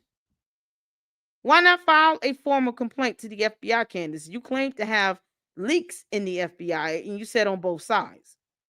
You claim to have leaks in Turning Point. And yet you could not prove that Turning Point committed fraud or that they missed a tax deadline, because you had no idea how tax deadlines even work. You didn't even bother to research it before you made the comment, before you threw out that accusation. That is how you do journalism, Candace. You research the information first before you present it. Not throw out lies and accusations and then claim that some sister corrected you about IRS tax deadlines. You could have Googled that yourself. You only read comments that seem to be appealing to you, that idolize and worship you, because Coke. Or you pull in content creators that are just repeating what you say. They don't challenge it at all. And if anyone challenges it, all of a sudden you're the enemy, the bad guy. You're Jewish. You're this, you're that. You're being paid, blah, blah, blah. That's a cult mentality. You can't have disagreements at all in a cult because it goes against the hive mindset. It goes against what your cult leader is saying. They don't read and Google anything. I don't expect bots to do anything aside from pump out her narrative, because that's what they do. But the cult members aren't going to take time to research anything, because if they did read and comprehend facts in this reality here on earth to be what they are, they will be questioning her as well. And how dare the cult members betray her with questions? You can't make this up. Oh, this is so weird, man. All right, let's get back to it, y'all. You were willing to answer questions, okay? Because that's what Charlie did for a living. How could you guys think that you were just going to continue on and pretend like people asking meaningful questions was somehow an attack? That's what he did for a living. He stood up on college campuses and he debated people. And he sat there principally and debated people because he felt that he had the moral high ground, okay? And that if those people disagreed with him, he could bring them over to his side. You guys have been actually acting and embodying the opposite of Charlie Kirk's spirit, okay? And you did it even in this. It was like one big character assassination. And it wasn't to me. That's what you guys don't understand. You're not attacking me. You are attacking millions of people around the world who watched an innocent man be publicly executed and then watched what felt very much like the state collude to feed us absolute horseshit. What felt, Candace, that's your problem. You keep invoking feelings. That's why you have this cult-like following, because they're all feeling something. And the people who do read and research and pull up facts and evidence and documentation, we're the people, I guess, getting paid $7,000. It can't be because, you know what? It's a reasonable question. Why don't she just post up that FBI text message? They don't think about reason. They don't think about facts and evidence. It's all about the feels. Candace, facts don't give a damn about your feelings. Neither does the law. You insist upon learning that the hard way. So learn it the hard way you shall. Because F around and you find out. This is coming from somebody who doxes people for no reason. This is the problem right here. What felt very much like the state colluding. When she already said herself that she colluded. She's colluded. When it came down to her reporting and lying on Brigitte Macron being born a man. She literally used the word colluding. Now you use it in a negative context, in a negative sense. And you don't want anybody to point out how you yourself, Candace, alleged that you were colluding. You stated, it's not even an allegation. You actually stated that you colluded with other people when you started talking about Brigitte Macron. But that's the issue here. You keep feeling stuff. And you're not being factual. Those are two totally different terms with two totally different definitions and concepts. Facts don't care about your feelings. About what took place on that day, okay? 30-06 bullets do not get stopped by human necks because they eat healthy. They don't. And yes, you guys are a part of that apparatus of people who made us feel, and you've expressed it here, like you were too good to answer questions. We are already said, I got on stage and I told you that I'm Charlie's pastor. I told you I'm his best friend. I told you, you guys have even allowed people to inject themselves into his legacy that Charlie didn't even like. And we're supposed to believe you're doing this because you're his. Charlie said Candace and Candace have brain rot. Yeah. That pretty much sums it up, Candace. You're literally telling on yourself. You've invoked yourself into this. You posted up that you were going to violate a gag order that had nothing to do with you. You remember that? To the candy asses, where's that gag order that mentioned Candace Owens in it? We're still waiting for that. She said she was going to violate a gag order. What gag order, Candace? I talked about that for almost a week. Candace, we're still waiting on you to post this gag order that has your name in it. I'm just saying, if you're going to invoke yourself in something, at least have an actual gag order with your name on it. Gag order had nothing to do with her, and yet she said, I'm going to defy this gag order. I'm going to violate it. What gag order? Candy asses don't ask that either. You know what? Lady Luck Club is saying you probably should post up the gag order since you're saying you're going to violate it. That way, Candace, if there's such a gag order that exists that you are bound by to uphold, we're going to all advocate for you to be held to contempt of court. Because you don't understand how orders work. You don't get to violate any court order in general because court orders are as good as law. So you violate a court order, you're held in contempt of such. So why would you want to even say something like that? Who knows? But that's your way of trying to invoke yourself into this matter where you don't belong. You're talking about being a Mason of Turning Point USA, but now you want it to be dismantled and for them to give back refunds. Didn't she sell something to Turning Point USA? Blexit? So that means, Candace, that you planning on taking back Blexit somehow? You didn't have a problem when they acquired Blexit, right? You got some sort of financial compensation out of that. So why sell Blexit to them? Why allow Blexit to fall under Turning Point USA? If you wanted nothing more than for it to be dismantled and at some point talk about how they should be giving out refunds. When is Candace Owens going to finish giving out refunds for those tickets in Australia? You know, because she prematurely booked an entire event, a speaking event, where tickets were up to $1,500 for a meal and didn't even have a visa secured. So when you prematurely book an event, Candace, and you in another country, didn't even acquire your visa, we have the right to conclude, based on those facts, that you were doing that to try to garner some money. And why aren't you giving back refunds? Did you pay that judgment that Australia said you owed them money? Yeah, they ordered her to pay back the judgment of the government's court costs. Candace, did you pay the judgment? She's got a lot of financial issues going on here, and she doesn't ever want to talk about that because, she lives in a glass house and all. Candace, we got 5 rocks, and we're still going to throw them at your glass house. Friend, because you're committed to truth, you sat there and allowed the very people who pressured Charlie towards the end of his life to try to claim his whole legacy, and you're pretending we are the ones that are immoral? You're upset because you got caught lying. You're upset because you got caught with your pants down, but you cannot blame me for that, okay? These were your own errors. These were your own lies. And I was not going for a single second to let up on the pressure. In fact, I have been so strategic that I have been holding on to certain information, hoping that you would acquiesce to have a public conversation. Release the damn information. Just release it. I've been holding on to certain information. Release the information. Why are you dragging this out for 3 months? There's a bad guy that needs to go to jail in your world, remember? Because Tyler Robinson did not pull the trigger, according to you.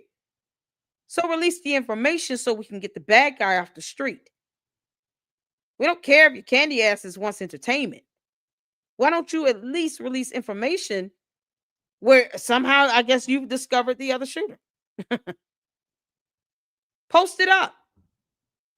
Start with the text message you sent to the FBI, because I'm really serious about that. You're upset because you got caught with your pants down, but you cannot blame me for that, okay? These were your own errors. These were your own lies. And I was not going for a single second to let up on the pressure. In fact, I have been so strategic that I have been holding on to certain information, hoping that you would. You can't make this up. I have been holding on to certain information, and yet she's claiming that she's going to release it, and she never does.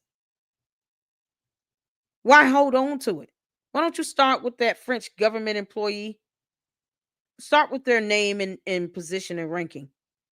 Because they claim they saw a paper trail. We're waiting on that too, Candace. Acquiesce to have a public conversation because I want to look you in the eye and I want to challenge you to lie to me because I care deeply about what happened to Charlie on that day. I don't think we're getting the truth. And I do believe that because you are not forthcoming about the information that you have about Charlie texting you guys and saying that he thought he was going to be assassinated that very next day. Okay. The day that he died, Charlie said he thinks he was going to be killed tomorrow. And you guys are sitting on that information. So I'm the right person. Yeah. I'm the right person to sit across. Wait, I thought she had that information, Candace. If you have that information, why don't you post it? I thought she had that information. That's why, Linda Walker, you're on point. They need to cancel the debate. She is too insane to bother. Just sue her. I thought she had the information. Did she say she had information that he sent the text that he was going to die the next day? Candace, if you have that information, why don't you just post it up? You're putting up information about a plane we don't give a damn about, but not that text message. So you're saying you believe they're sitting on it, and yet you've already said you have that information. This is what she does. She makes these dumb accusations and lies, and she wants them to respond, and she wants them to do the work for her. They don't have to present her something, especially if it doesn't exist. She made the allegation. It's for her to prove her allegation to be true with evidence, not feelings. Facts, Candace, with documentation. This is why Turning Point does not need to do this in the court of public opinion. Take it to the court of law. At least you'll get a jury of your peers that can see the same evidence you claim you have, Candace. You're sitting on information. Okay. Take that stuff to court. Why don't you welcome that? Welcome a lawsuit. Take it to court, and then you take your evidence, your information you got to court and prove yourself right. There you go. That's how that goes. Can't make this up.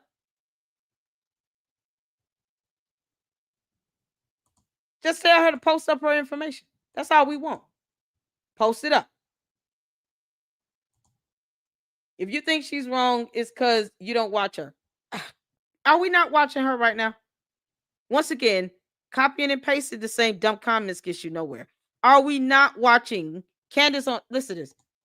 Are we not watching a Candace Owens video from her channel right now? Isn't this what we're doing? Is this not her channel? Is this not her video? Is this not Candace Owens we've seen here in this freeze frame? Are we not watching her right now? What do you think we're doing? The real Lisa Pisa, what do you think is happening right now? What do you think we're watching? What are you seeing and hearing? This is what I mean by them being in some alternate reality. So in your reality, we're not watching Candace Owens on her channel with her video. Is this some decoy psyops? Is that something you're trying to tell me? Because obviously we're not watching Candace Owens right now. This video from her channel. Yeah, no, we're not watching that. We're watching Big Bird and Scooby-Doo. we're watching a goldfish in a small fish tank pucker up and sit here and talk about a dual challenge, I guess, to where she still has no evidence to put up. But she's demanding that they put stuff up so that she can just say, oh, look, they put it up. We don't believe it. Moving on. Yeah, because in this land of, reality here, we're not watching Candace Owens. No, we're watching somebody that came straight out of Sesame Street. This is Grouch. That's Oscar the Grouch, y'all. That's what we're watching. You know what? Let me tell you all who we're watching. Let me put a picture up. Y'all ready? Because you can't make this up. No, we're not watching Candace Owens. Here's what we're watching. I'm going to put up who we watching. Yeah. Yep. This is about to get good. Because obviously, the candy asses don't even see who we're watching now. No, we can't. We're not watching her because, we're watching her, but we're not watching her, because alternate reality and stuff. Brain rot. It's the brain rot. Candace, your yeast infections seem to be spreading. The yeast infections are spreading and creating brain rot. This is who we're watching right now. Y'all shout out to Candace.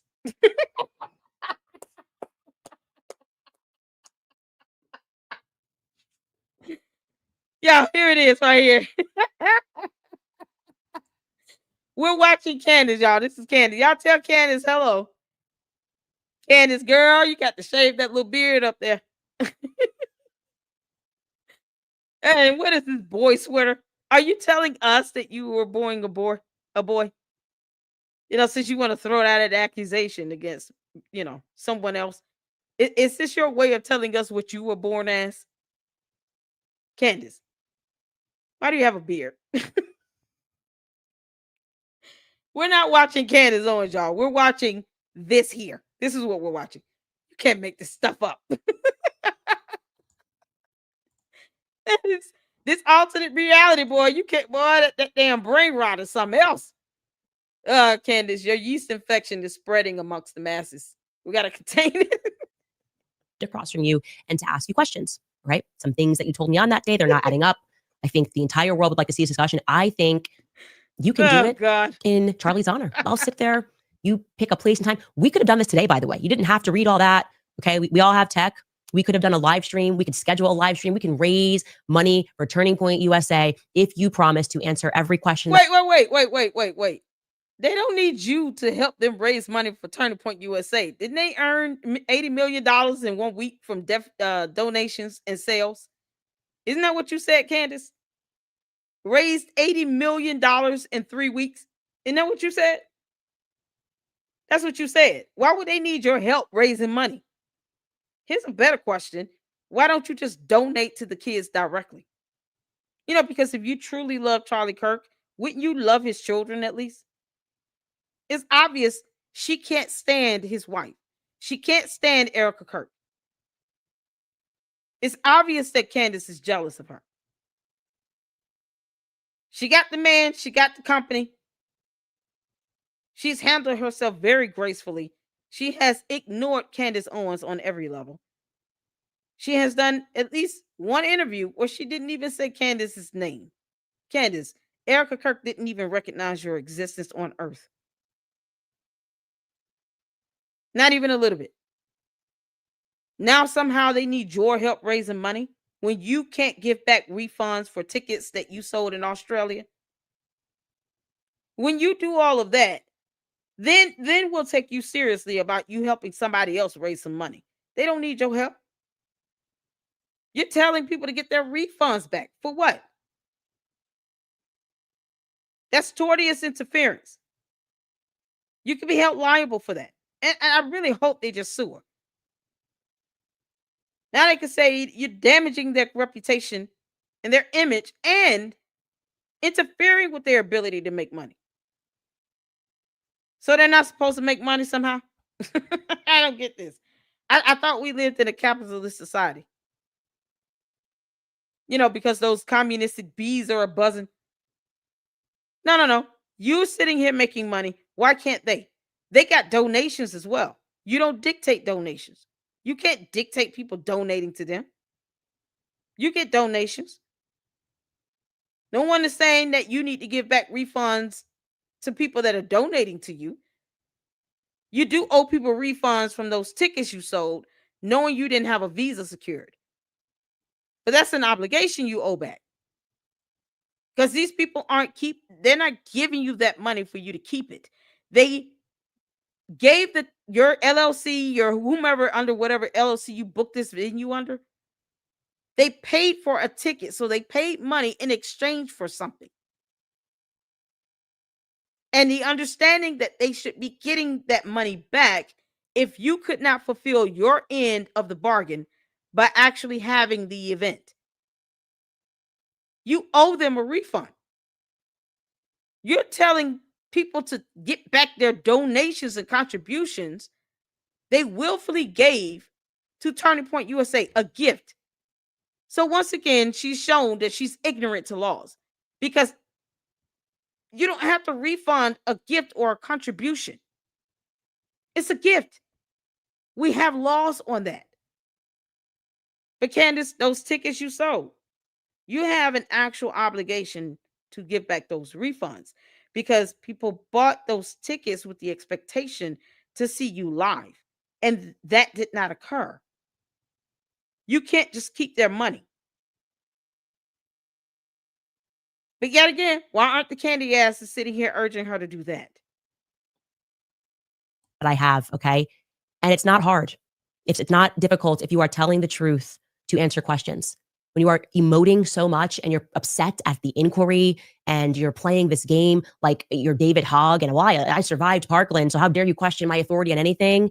Not a good long-term strategy. It's not going to be effective long-term. And I think you're learning that lesson, because 3 months on, with the entire mainstream media on your side and attacking me, which you guys didn't even stand up for me, when you knew they were lying about me, you stayed mum. That in and of itself, you should be ashamed of. You should be ashamed to sit across from people who did everything they could to stop Charlie's rise, breaking bread with them and refusing to have a conversation with me, and you know that I cared about Charlie. Have you no shame? We're going to find out. No, they don't owe you that. And they offer you an invitation, and it will be on their terms, because you don't run that over there either. You're not the CEO of Turning Point. You dictate nothing over there, Candace. Nothing. They don't owe you squat, girl.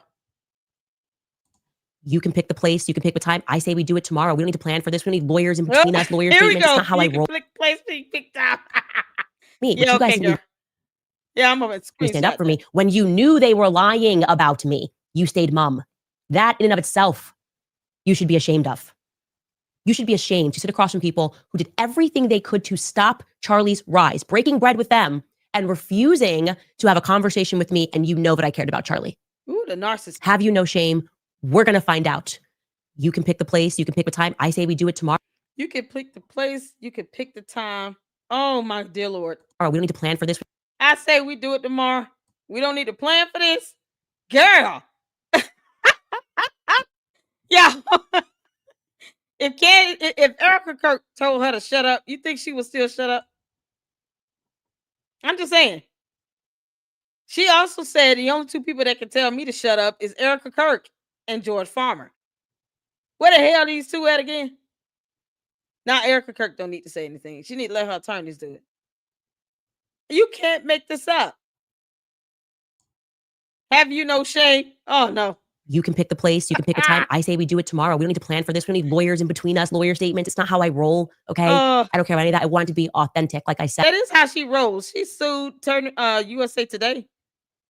You sued Kimberly Klasick. You sued an apartment complex because you chose to live with mold for 6 months and you had recurrent yeast infections. I mean, it seems like all you do is try to stay in litigation.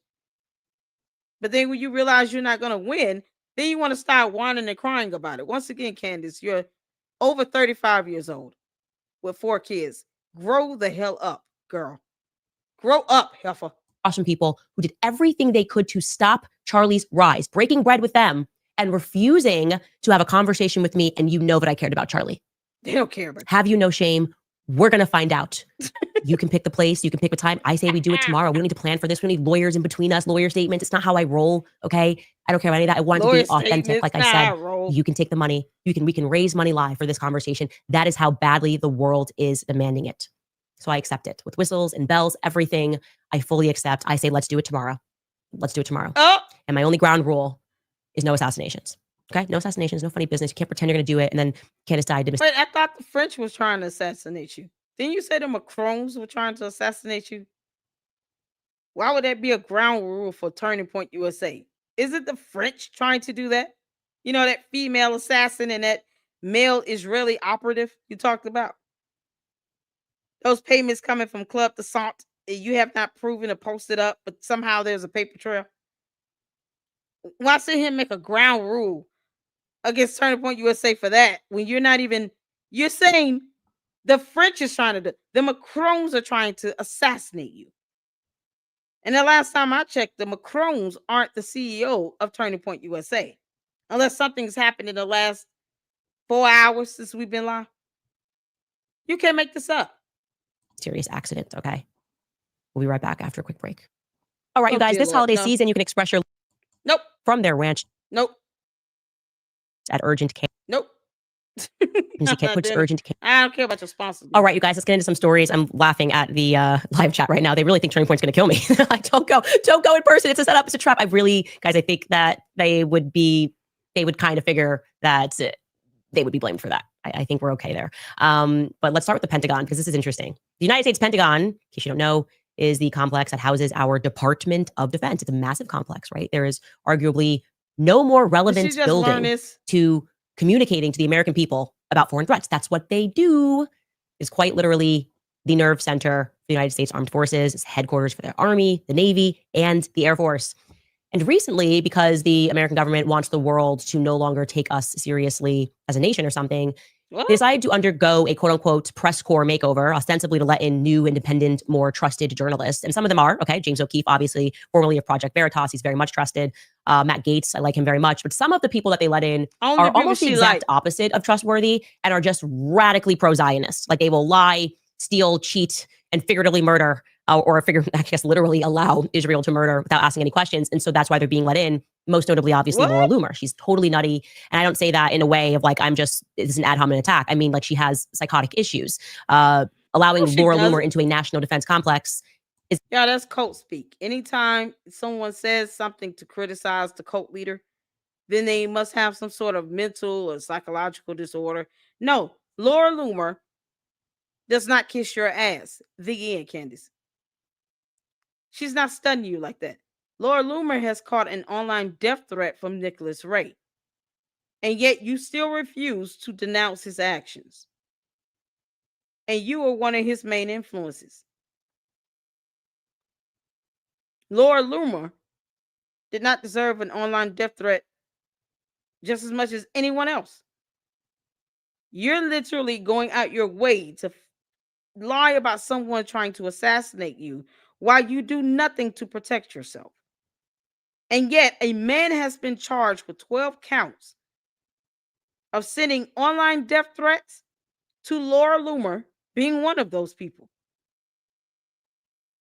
And you're still sitting here saying all this BS where the possibility of her being cyberbullied, harassed, stalked, and threatened again is very high. She's already received a death threat from a man that is sitting in jail in the state of Florida, facing 12 counts. What the hell is wrong with you? And now you're still sitting here throwing her name out to subject her to more of that. Because your candy asses don't read. And they believe everything you say as if you're their God. They idolize you and worship you. Never mind Jesus or no. And the first thing she says is this woman's got psychotic issues with no evidence. Candace, once again, you're lying and defaming someone. This is why they should have sued her ass 3 months ago. It's actually sort of just an indication to just how committed they are to laundering the reputations of anyone, as long as they say I support Israel. Because Laura Loomer is quite literally so deranged that she once handcuffed herself to the Twitter headquarters because they banned her account. Okay, that's like, and she wore Yellow Star of David. When I met her, she was crying tears because they took away her check mark. She deeply, deeply cares about social media in a way that is just unhinged. Okay, now she is. It says the woman who's sitting here talking about she's number one and how her posts are going viral. And then, my posts were so viral. Why didn't the Macrons take the opportunity to challenge me in the court of public opinion? Because they don't owe you that. They can take you to the court of law. This is the same person that said that she doesn't do lawyers. I don't operate that way. Who gives a damn? Either you don't go to court or you do go to court, Candace. You realize you have an option. You don't have to show up for court, Candace. Once the hearings start for the Macron's lawsuit, why don't you just stay home? Don't go to court. That's all I'm saying. If you don't want to be bothered with the lawsuit, then don't go to court. See what happens. Just stay at home. No one's forcing you to go to court. You know what, Candace? I dare you to stay at home. Why don't you skip all the court hearings? Don't respond. Don't file anything. Fire your attorneys. And just let whatever happens, happens. Ignore it. Ignore all the court dates. Don't take any action. Just pretend like they didn't sue you. And don't go to court. Just stay at home. That's all. Apparently not allowed to own a gun because of various psychotic events that required her hospitalization. But due to her commitment to Zionism, which in a Zionist defense seems like a psychopathology is a prerequisite, the media is now trying to mainstream her and make us think that she's like a serious person. So our government, the Pentagon, decided to credential her at this time. She's a part of the new press corps that we can trust. Laura has probably been the one of the more prominent gaslighters when it comes to Charlie Kirk's assassination. She hated Charlie when he was alive and now wants everyone to honor him by not prodding the narrative surrounding his death. Literally a couple of weeks before he died, she called Charlie a charlatan, a political opportunist, that he wasn't pro-Trump, simply because he hosted Dave Smith, who is anti-Zionist, he is also Jewish, for a debate with Josh Hammer, who's a radical Zionist like herself, at one of his events. Charlie believed in free speech and he believed in debate, and so that was her reason for attacking him briefly. But that's not an attack. I mean, you said free speech, Does she not have the right to express her opinion? There's a difference, Candace. Saying your opinion of something versus you purporting your opinion to be a fact. And then doubling, tripling, quadrupling down on it the moment you get hit with a lawsuit. There's certain allegations where you cannot just say it's my opinion someone's born a man. That's a matter of science. You have to prove that with scientific evidence. Very specific. There are a lot of people who didn't listen to Charlie and didn't agree with his, beliefs and thought process. But they still would not want this man to be executed on national television. That's the difference. There are a lot of people who did not listen to him, did not follow him, and still can say it was a very gruesome way for anyone to die on national television. Laura Loomer, though, has received death threats because your candy-ass cult members have brain rot from your yeast infections. Showing you this tweet from her, not even worth reading in its entirety, but this is the tweet that she sent out.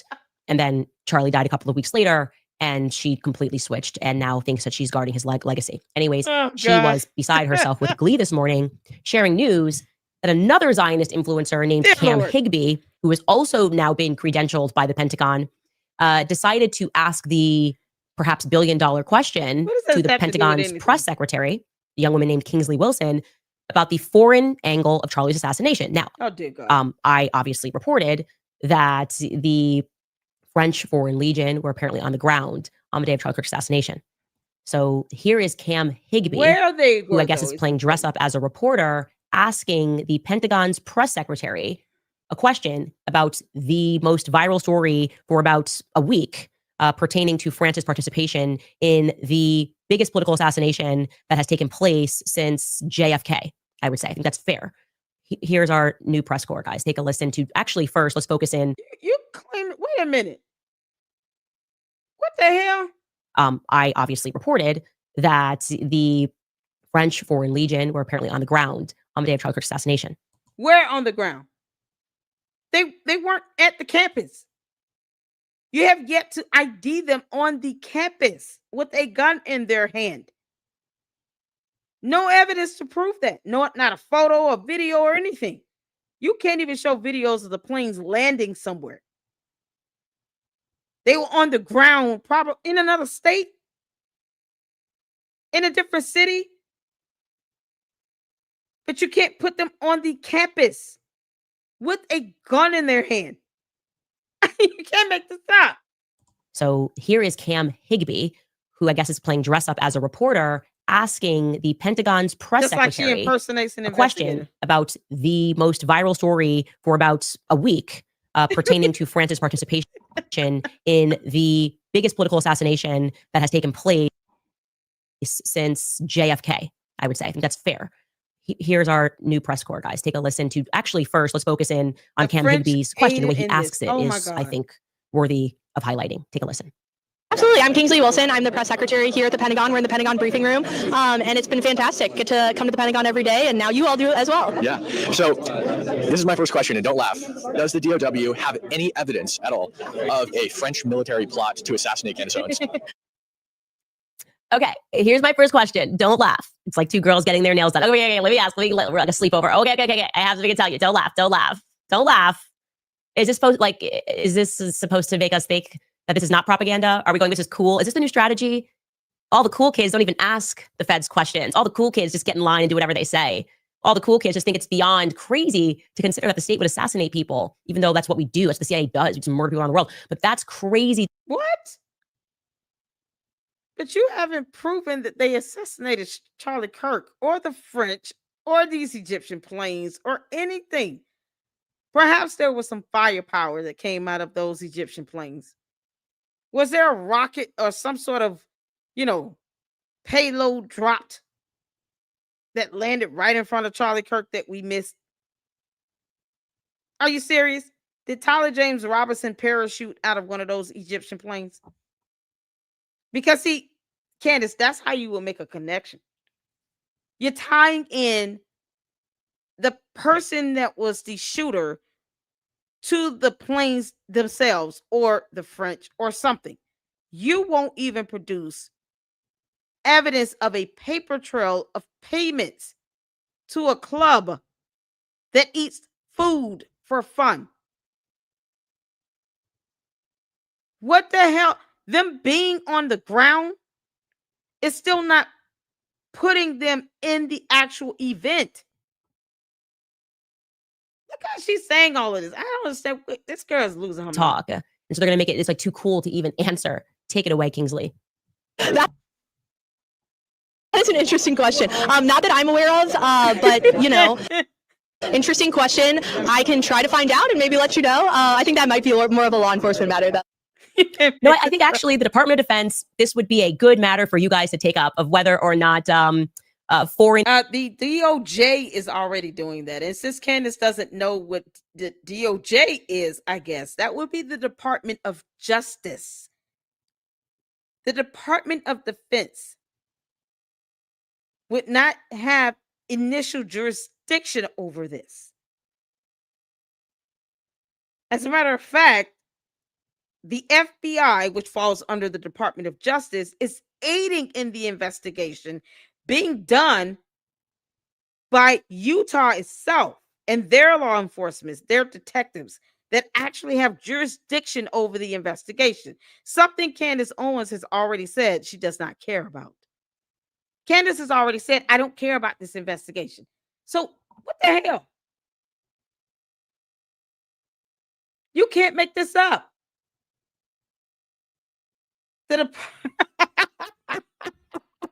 It's the Department of War now, Candace. Yeah, that's right. Yeah, the foodies are really a cover for assassins. You know, it's 100 of them. They've been around since 1912. Some of these dudes are so old they probably couldn't even walk to their car without, becoming short of air, breath. You can't make this up.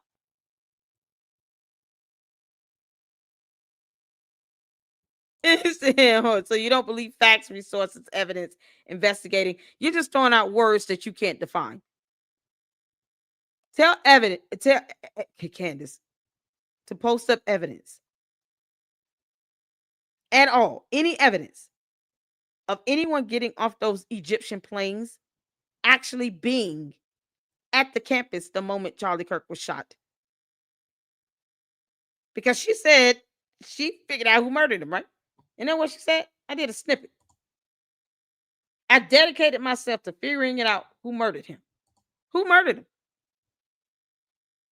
Because the man that murdered him and admitted to it is sitting in jail right now. And she won't say anyone else that murdered him. She says she's sitting on information. She refuses to post. Where's that FBI text she sent again? That's evidence. She's going on her feelings. I don't give a damn about her feelings. So when you produce facts, use all the terms you use. Facts, resources, and evidence, and her impersonating an investigator is not investigating. It's called impersonation. That's a felony. Laura, I don't even listen to Laura Loomer. I said she didn't deserve a death threat. Period. So you believe that someone deserves to have a death threat sit their way? You believe people should just be cyber stalked and cyber harassed and bullied and get death threats? Because Candace Owens is lying on them being a part of some assassination plot? You believe that these death threats are somehow justified? That's me taking a knee, saying that no one deserves to get a death threat. But yet she doesn't want Tyler James Robinson to be sentenced to death. She doesn't believe in the death penalty, but she doesn't care that someone gets an online death threat. Make that make sense? How much more hypocritical is this going to get? No logic, thought, or reasoning in that. Just a bunch of words you put in a statement. Because you're asking a Katifa member. Exactly. Yeah, I try to, I'm just trying to shake it up with the comments because, the candy asses in the bots, they, it's funny. They subscribe for an hour just to leave a comment, and he just throws out a bunch of words that he's not defining at all. We're still waiting on evidence. Candace says she's got information. Tell her to post it all up. Why don't the candy asses tell Candace, if you have information you're sitting on, why don't you just release it all? Release all your information. Why are you holding on to it? Because, grifters got a grift, yo. If she did that all at once, let me help the candy asses out right quick, because the rest of us who use our brains understand what she's doing. She's pacing this out for content. Because if she truly cared about the information that she had being used to actually catch the bad guy, she would have already released it. Once again, you're copying and pasting the same comments and you're not being creative. Tell your cult leader to release all her information. She doesn't care about the investigation. Whatever. Tell her to release all her information. Let's see how well her information stands up in the court of law. And this is a criminal matter to the candy asses, because I know you people don't know how court works. You have to prove beyond a reasonable doubt. So any information Candy has would have to be sufficient to prove beyond a reasonable doubt. But she won't even release it. So what evidence are you referring to? I'll wait. What evidence are you referring to when she won't even release it? Tell her to release it. We're waiting on her to do that. Governments are plotting assassinations of American citizens. Feels like this might be the right department to me. And I'm not laughing. Oh, dear Lord. So when I say to you guys, when I stress to you guys that you should not be signing up for war, you should not be signing up for the military, you should not get involved in this obvious war that they are planning that's coming soon. This exact moment between these two people is what I'm referring to. It's like a rare glimpse into the elitist perspective of our government. Like our job, I guess, is to work and to deposit money so that they can build themselves complexes like the Pentagon, which is a 6.5 million square foot residence office building. Okay. It is the second largest office building in the world, 6.5 million square feet. And they built it with our money so that we could have some sort of an illusion. Yeah, that's how government agencies work, Candace. You know that same FBI where you text an agent, you claim to be high ranking of this so-called assassination plot? Yeah, they're also funded by tax dollars. Where else do you think this money is coming into when it comes to our national security? So the Department of War now, Department of Defense, somehow it's like she's just learning this for the first time. Are supposed to be investigating the murder of a civilian, even though the Department of Justice is the agency that would do that, and specifically the FBI. But yet, she expects the Department of Defense to do it because she doesn't know what they do. What the hell? Of being protected by our government. Like we could actually call them and say, hey, I have very specific information and accounts that you can trace because the president allegedly paid $1.5 million for my assassination. And by the way, I have evidence they had French Foreign Legion on the ground that Charlie got assassinated. But they're not going to respond to that, right? That's all supposed to be an illusion. When it comes down to it, getting that credible evidence after a televised event, essentially a televised event of a public execution, LOL. Get back to work, slaves.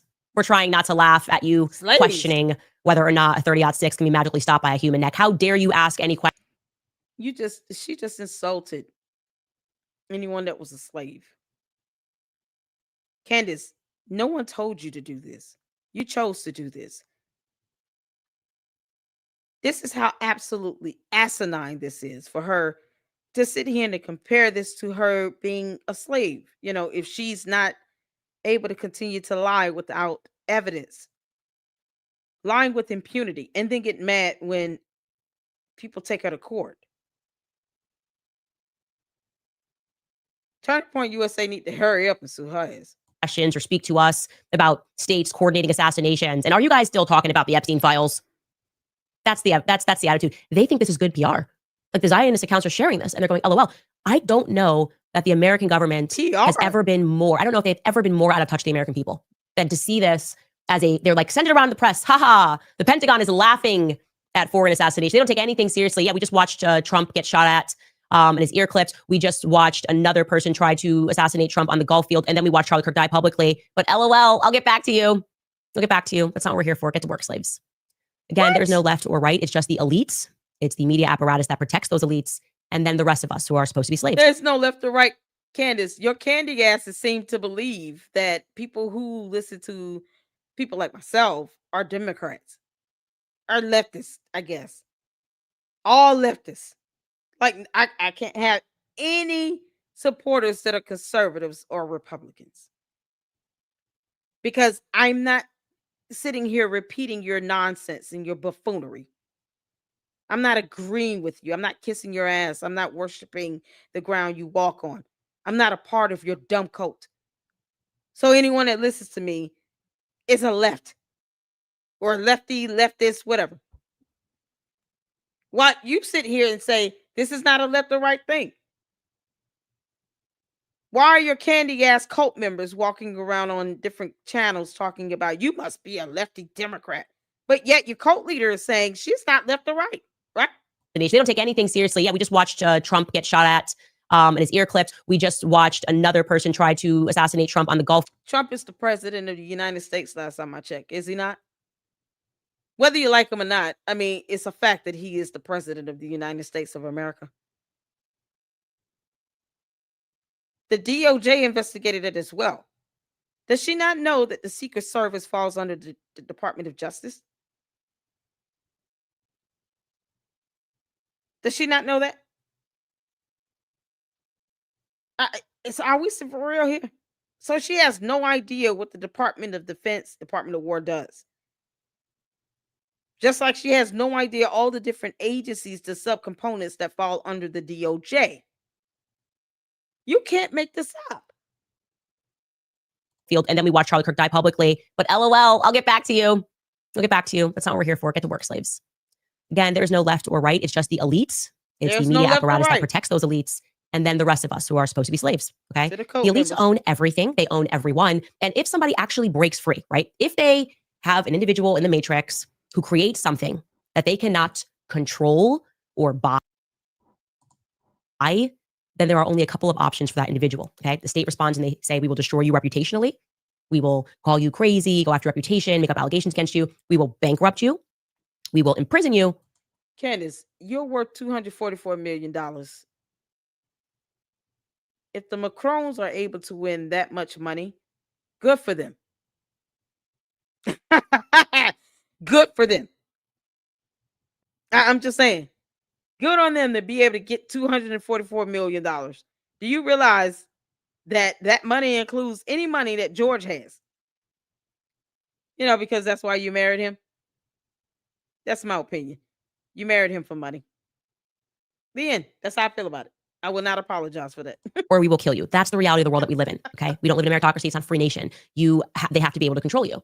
And the timing of me speaking about this is so perfect because this article appeared in Fortune yesterday. This is the headline.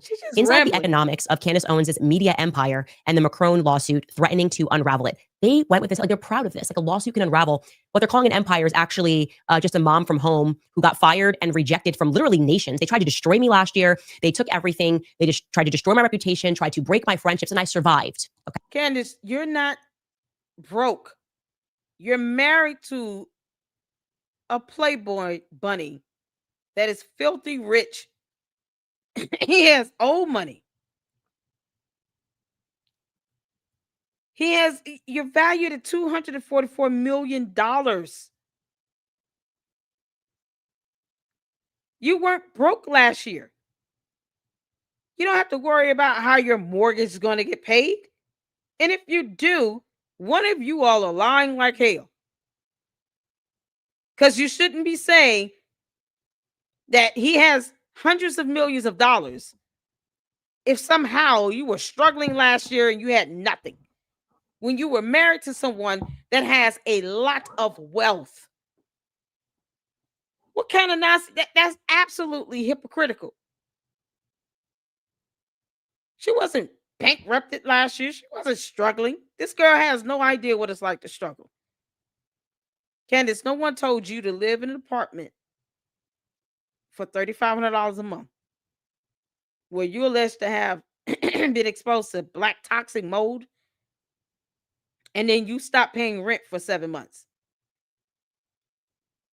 You claim you paid off your student loans. That was well over $100,000. How does that indicate you're broke? You won a lawsuit.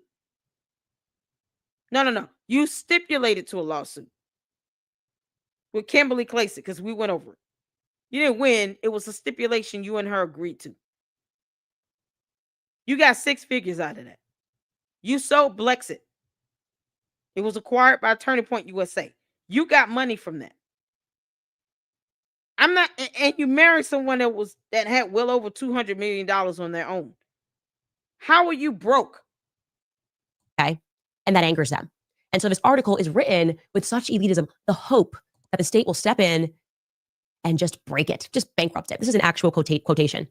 The lawsuit is set to test whether the controversy as currency that made Owens rich and gave her a media brand that reaches tens of millions of people can survive what experts say will be an immensely costly legal battle.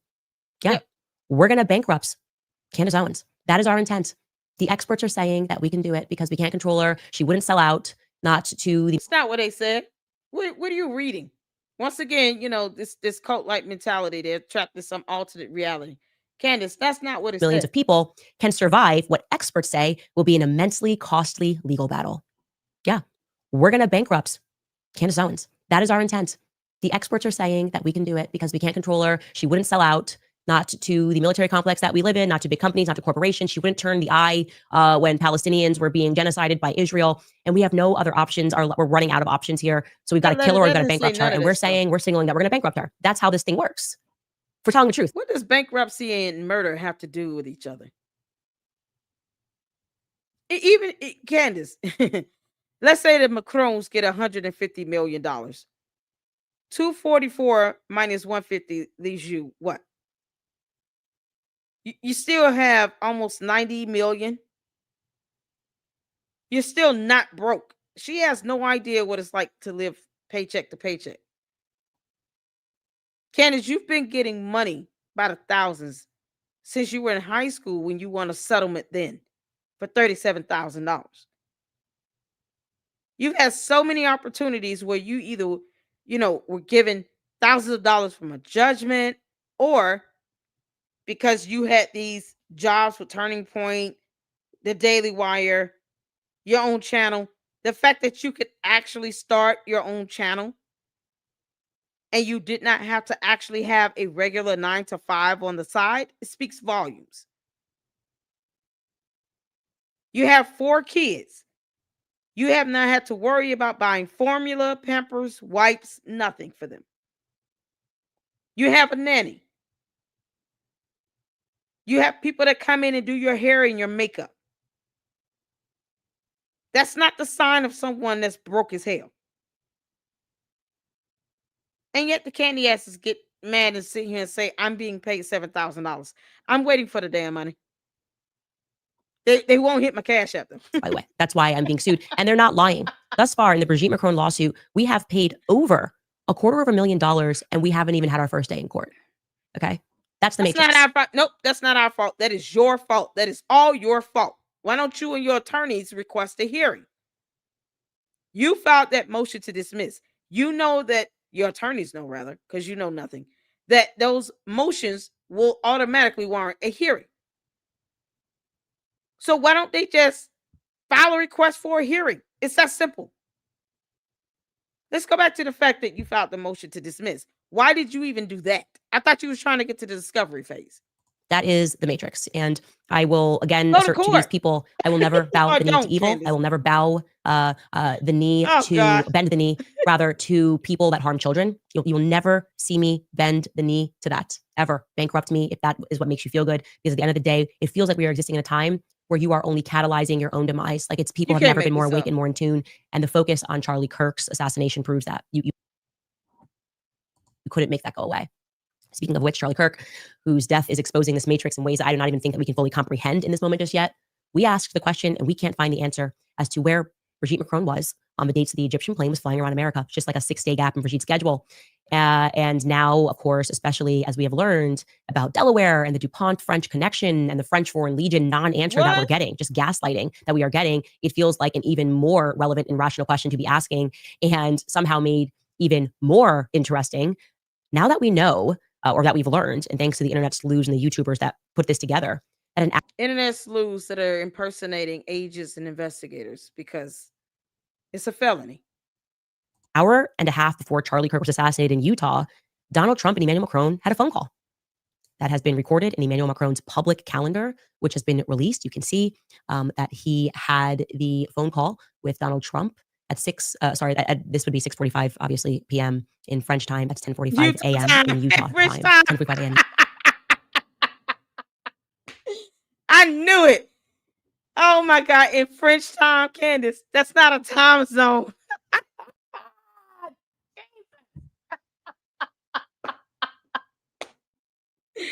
Do y'all see this?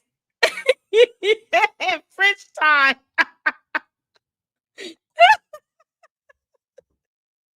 Oh, good God. Candace, you didn't even look up time zones? In French time. Y'all, you're creating time zones.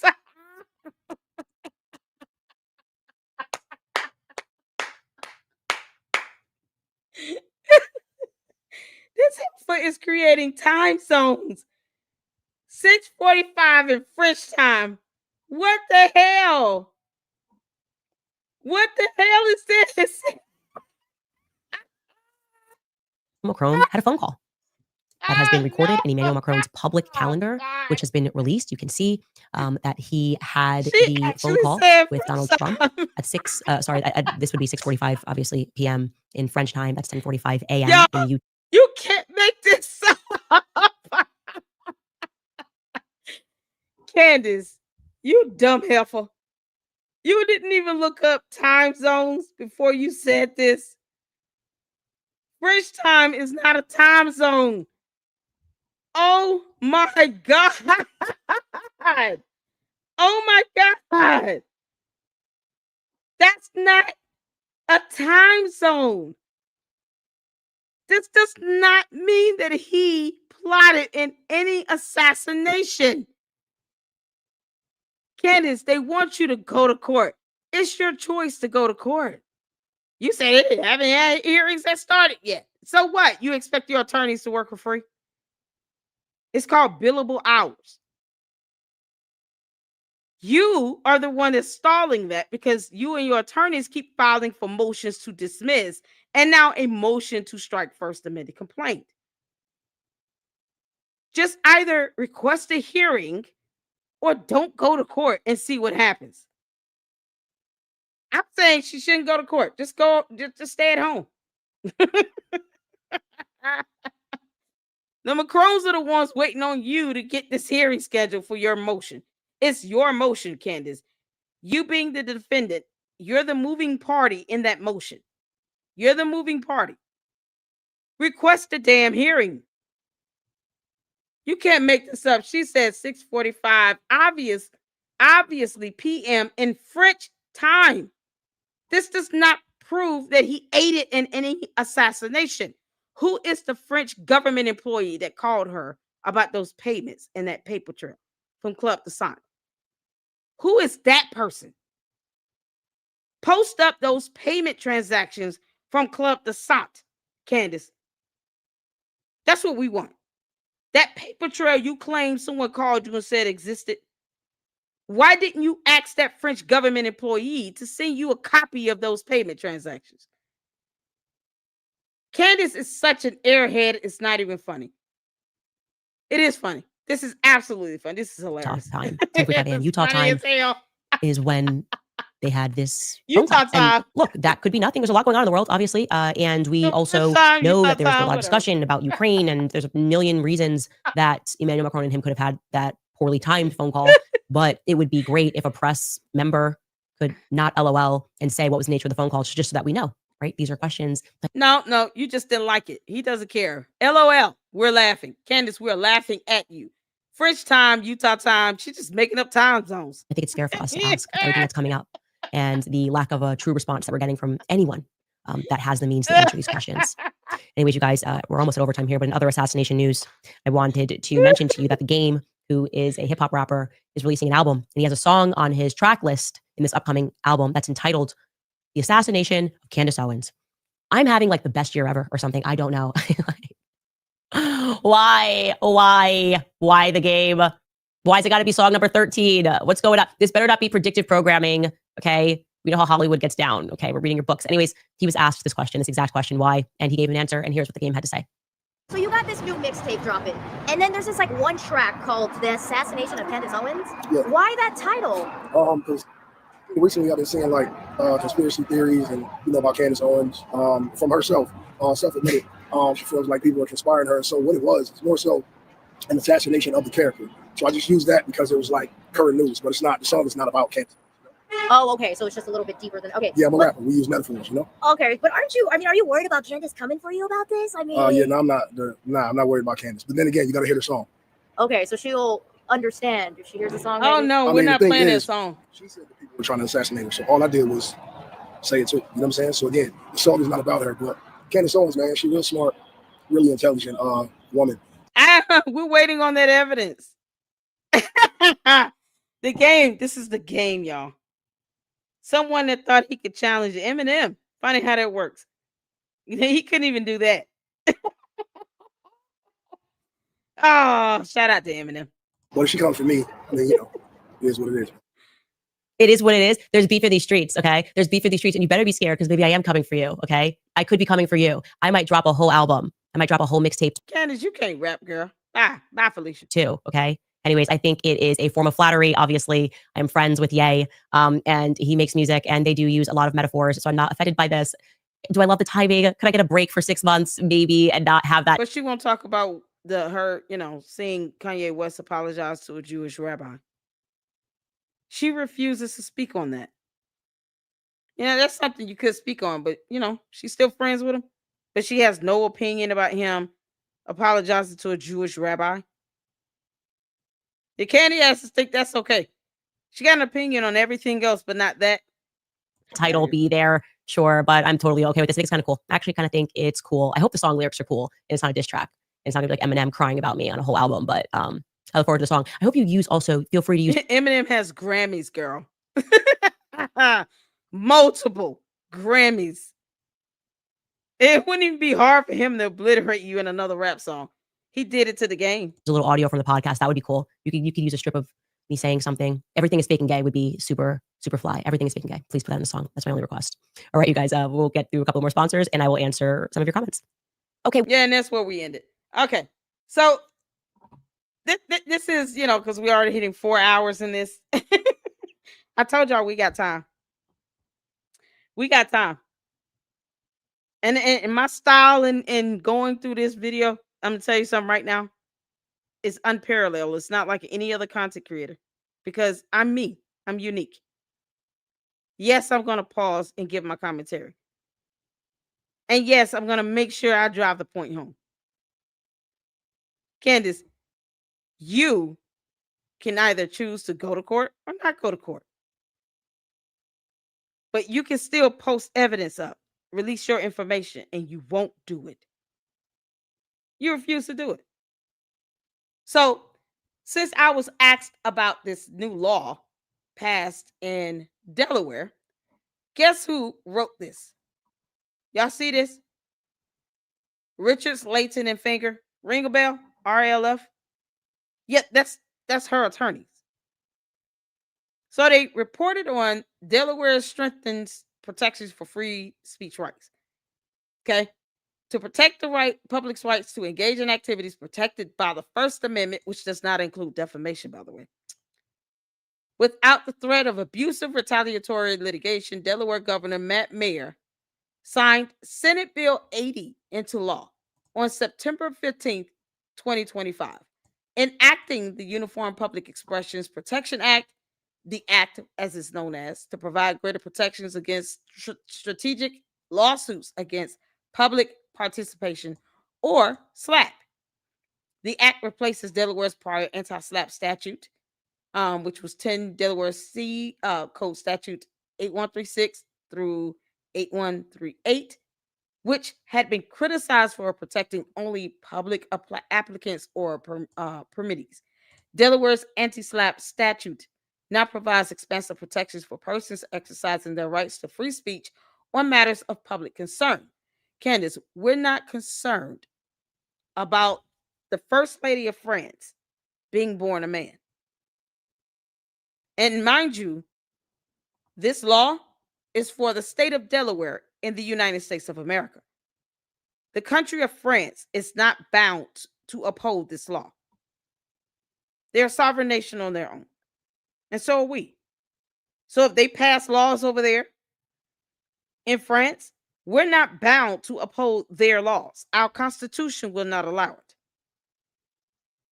They're also not bound to uphold our laws. And our Constitution gives states the power to create state laws on the state level. This law was enacted on September 15th, 2025. When did the Macrons file their lawsuit? I'm going to let you all answer that. When did the Macrons pass this lawsuit? File their lawsuit. Because I want to make sure I drive this point home.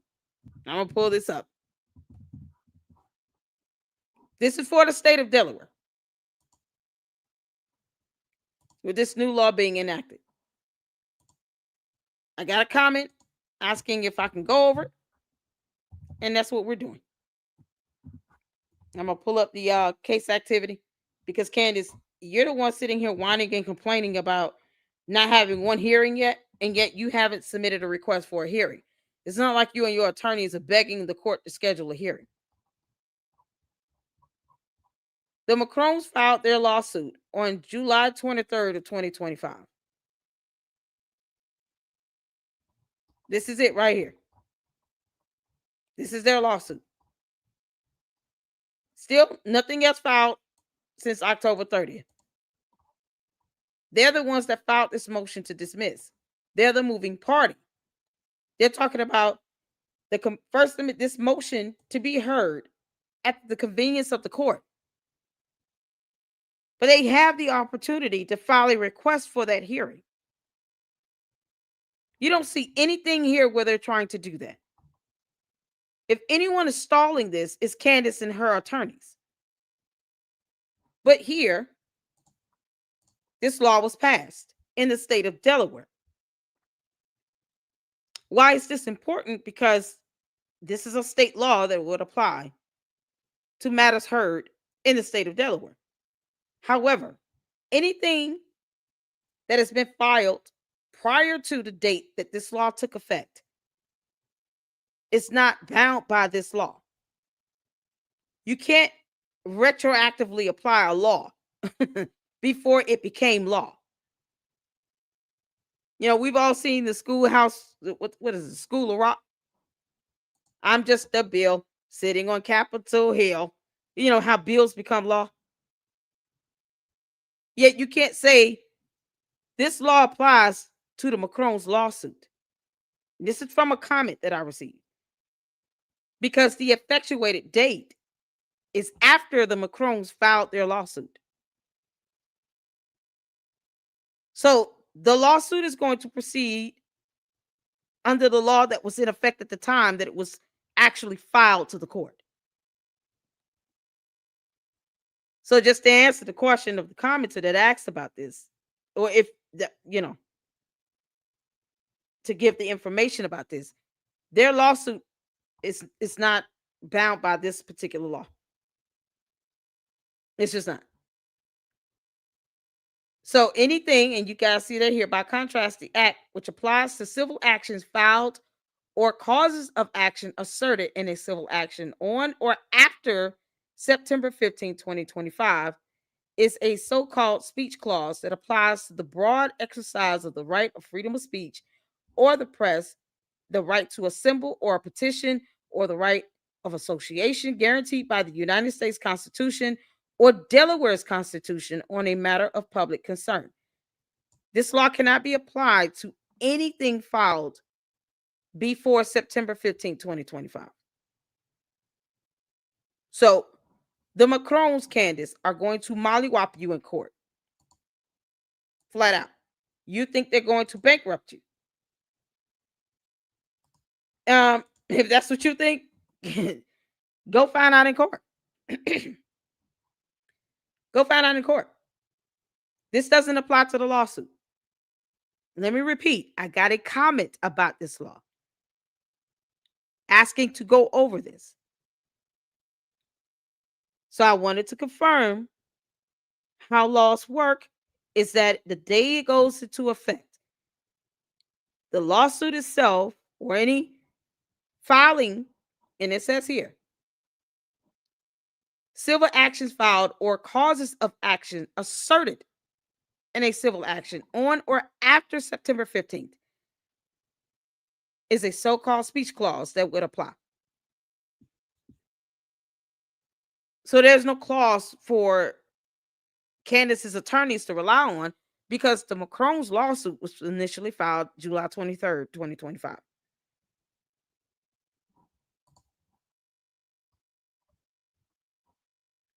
So if she wants to, avoid this, just don't go to court, Candace. No one's forcing you to go. No one's forcing you to go to to court, Candace. Perhaps the candy ass just tell her to say, you know what, just stay home. There it is. Yes. Yep. The original filing date stands even though they amended the suit, right? That's why it's an amendment, because it's changing the original. They're adding on the new evidence, basically her doubling down. They added on to it. But the original filing was July 23rd. So, I mean, this is they can't even go under the defense of the court lacking jurisdiction because Candace herself admitted that she has LLCs registered in the state of Delaware. And the law allows them to file the civil action in the state based on essentially where they're generating all this revenue, where they're conducting or performing business. And since she does that under Candace Owens LLC, that's registered in Delaware, along with Georgetown Inc., that gives them legal standing to file the suit in Delaware.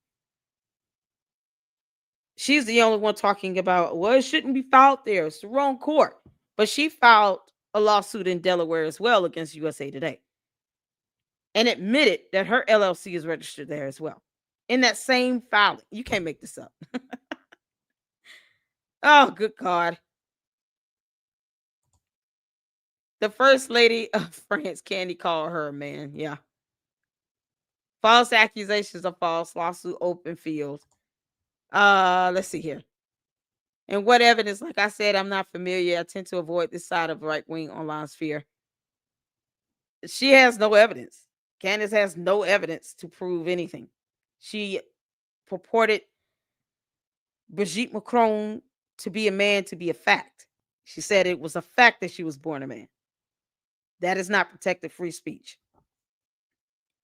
It's defamatory, and they've made several attempts to try to correct the record with her, just so that they can prove that they met their requirement for that malice intent, because she considers herself to be something of the media, some sort of, she's not an investigative journalist, but whatever. She's online exercising this free speech and free press thing she has. She's also a public figure herself. So for her to even file a defamation lawsuit, she would have to meet that malice burden. She would have to prove that there was malice intent. It's the same thing for the Macrons. So that malice intent is basically saying, we've tried to tell you the truth, show you evidence to correct your false statements, and you're still making these false statements with a reckless disregard of the truth. All the documents, evidence, exhibits they sent, photos, a birth announcement, all these things. Even with her saying they could just answer some questions, just yes or no. She just didn't think it was good enough. She didn't accept it. It's like, no matter what you do, which is something Turning Point USA needs to learn from. No matter what you say or do, Candace just is not going to be satisfied with it. She sees this as a PR stunt. This is all about public relations for her. She doesn't care about facts. She cares about how she feels. She said that. And she's about to get checked out. Oh, they're going to mollywop her. I do feel bad for all the folks Candy is deceiving. I mean, they may not deserve it, but some of them choose to be deceived like this. They're not trying to read for themselves or get information so that they can understand what's really going on. And the moment you have, independent journalists like myself and other people who say, no, this is the facts right here. Here's a whole law right here. They ignore that because unless it's coming from Candace herself, they idolize and worship everything she says and does. Unless it's coming from her, they don't believe it. It's not for us to worry about whether or not we're convincing them of anything. They have to be willing to go out and do some research and read for themselves. They have to be willing to sit down and say, in this reality here on earth, this law is a real thing. Just like her not providing evidence is a sign that she's not supporting her allegations. So the average reasonable person will say she's taking or purporting these statements to be a fact with no evidence. And she's doing it willfully and intentionally. So she's willfully and intentionally giving false statements to the public, misleading them on basic concepts that she can research herself, like what is an endowment, claiming that Turning Point USA was engaging in fraudulent activity, all because she did not understand the IRS tax deadlines for a 501c3 to be able to file, or what an endowment is, but think somehow it was fraudulent for them to transfer money over to one of their subsidiaries, which they have the absolute right to do. It's not illegal. It's legal and it's ethical. Endowments were created for specific purposes of ensuring long-term revenue. And the only way to really ensure that is have some level of investments where you're generating a return on your investment, some ROI, profit or revenue. The principal money sits in that account while you can spend the ROI, and which is what they're doing. So if it's $80 million sitting in Turning Point endowment, then whatever ROI, whatever that percentage of the ROI they're generating and earning, that's what they spend to pay out expenses back to Turning Point USA, the parent company. She couldn't even prove that what they were doing was illegal because it's not illegal. There's no law that supports that being illegal. But she accused them of committing fraud. She didn't say anything that left room to the imagination for the average reasonable person listening to her to think that she's just giving her opinion, and at least it's based off of something factually based or some information or evidence or anything. No. Nope. She just pulled up a video from Wolves and Finance, another clown who didn't look up endowment, and said, yep, they're committing fraud. That's not how that works. That would be defamatory. That is a provable false statement because she has no evidence to support that they committed fraud. So the lack of evidence will help further in the Macron's case because Candace doesn't have any evidence to prove her allegations against them. And she's purporting that to be facts. Her leaving it an opinion is just too hard for her, I guess. I don't know. Candace, this is how you do research, girl. Candace says, oh, Lord have mercy. I appreciate you all tuning in. Best at making stuff up. Yeah. Don't there have to be monetary damages to be defamation? Yes. And honestly, even just punitive damages, or you're talking about emotional distress inflicted, that's damages. So, she's harming their reputation. He's the president of France and the first lady. Who knows what opportunity they could have had to legitimately earn money. And that was hindered or altered because of her lies about Brigitte Macron being born a man with no scientific evidence. With Turning Point USA, same thing. Tortious interference is when you're saying, basically, I'm going to interfere with your ability to make money or generate revenue. With her saying that people should be getting refunds back because of their lies, but she can't prove what they lied about, that's tortious interference. That makes her liable for damages. Because now you're saying people should be getting back the donations or the revenue or however they generate this revenue. They should be getting refunds back, which with gifts and contributions, you're not legally required to issue a refund on that. It's a gift. It's a contribution. Even if it's a contribution in kind. There's no law that says they're required to refund a gift or a contribution. But if you're talking about, let's say they bought a t-shirt. Even if they wanted a refund back from that sale, that's a better chance of someone getting a refund back as opposed to them saying, y'all should be getting refunds from your donations. They're not going to be able to really get, it's not that easy. It's not that straightforward. So the damages that they're requesting, it can include the harm done to their reputation, the emotional and mental distress that was inflicted on them, And that's what they're asking for in their lawsuit. What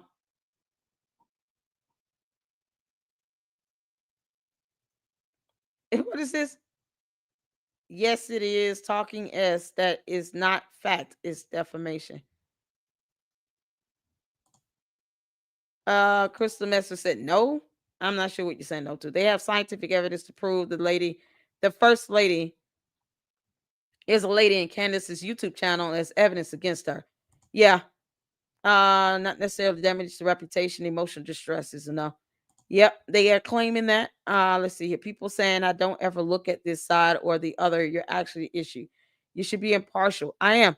This is impartiality when you're reading the law. I have no interest in her lawsuit one way or the other. I don't lose or gain anything from it. So presenting facts just because I'm going to give my commentary. Now I can give my opinion on her. You don't have to like it. But when you're presenting facts like the law or evidence of documentation, I'm highlighting what it says here, word for word. So how am I being biased in reading this? I said that the lawsuit would not apply. This clause would not apply to the lawsuit simply because it says here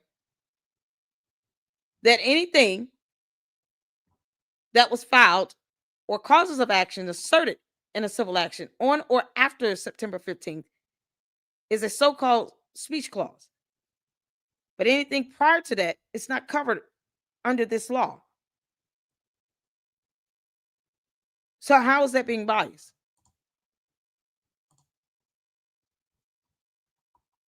I don't think people understand impartiality if that's the case. I don't have anything to gain by just reading this law. Not at all. Yeah, she said Brigitte was born a man and will die a man.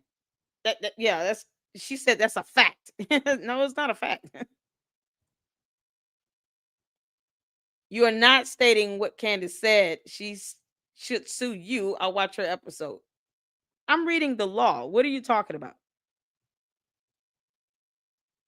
Oh, and I have snippets of what she said. I suggest you go back and watch it. And Candace isn't that smart, honey, with me. You can't make this stuff up. I'm reading the law. What does this have to do with what she said? She said, you were born a man, you will die a man.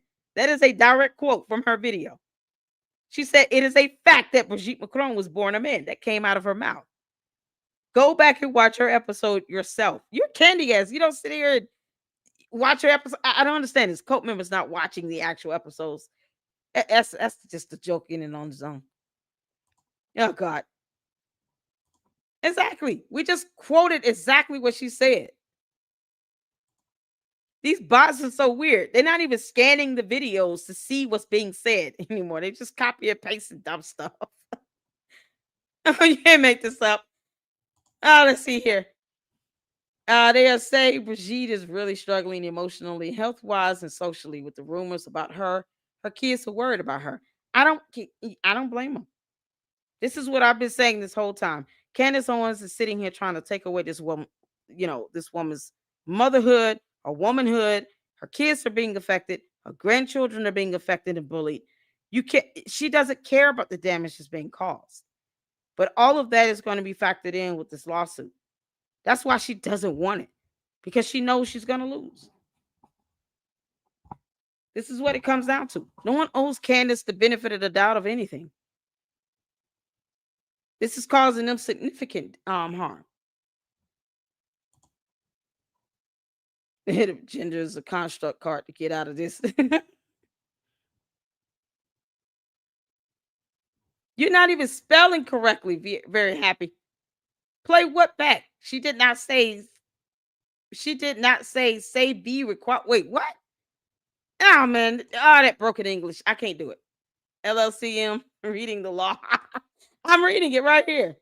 Carol News, what's going on? Candace fans watch all of her shows, but they're not paying attention because they're dumb. Exactly. Listen, this is the epitome of a bot. Because you're not spelling correctly. Like, this is stuff we look for when we're looking at phishing emails. with your scam emails. You know, no different than some prince in Nigeria saying they're going to inherit $50 million and they need you to send them 5,000. This is what this comment sounds like to me. You can't make this up. All right, y'all. Oh man, bots aren't human. Exactly. And I have no quarrels with calling them dumb. I just don't. At least scan her videos before you post up a statement that's incoherent. My God. Tag her. I tag her in videos. That don't scare me. Then I tell you clowns that you have no power over here. Tag her. Tell her to post up that text message she sent to that FBI agent. You're not even watching her episodes. What are you defending? TP should be required? That's not a word. What do you mean? Candace did not say TP should be required. Be required for what? That's not even what I said. TP should be required? You're not even finishing the statement. This is the epitome of it. That's why I feel nothing when I clown out these cult members and these dumb bots. Can you finish the statement out? I don't know what videos they're watching. Yeah, they claim that I wasn't watching Candace Owens when we were watching Candace Owens from her channel. Like, you can't make this up. Oh my God. Why would Candace target her of all people, though? That's what I'm not understanding. Who knows? We've been asking that for months. Why is Candace going after the First Lady of France so hard? I guess she thought she could just do it and get away with it because, you know, they're in a different country. Who knows? There's case law that shows that other people in other countries can sue people in America. And it was cited in the lawsuit. Something else that the candy asses and the bots refuse to read. They won't read. They won't even watch her videos. And they won't even send a complete thought in a comment. Can't make this stop. I see you're deleting only certain comments. I'm not deleting anything.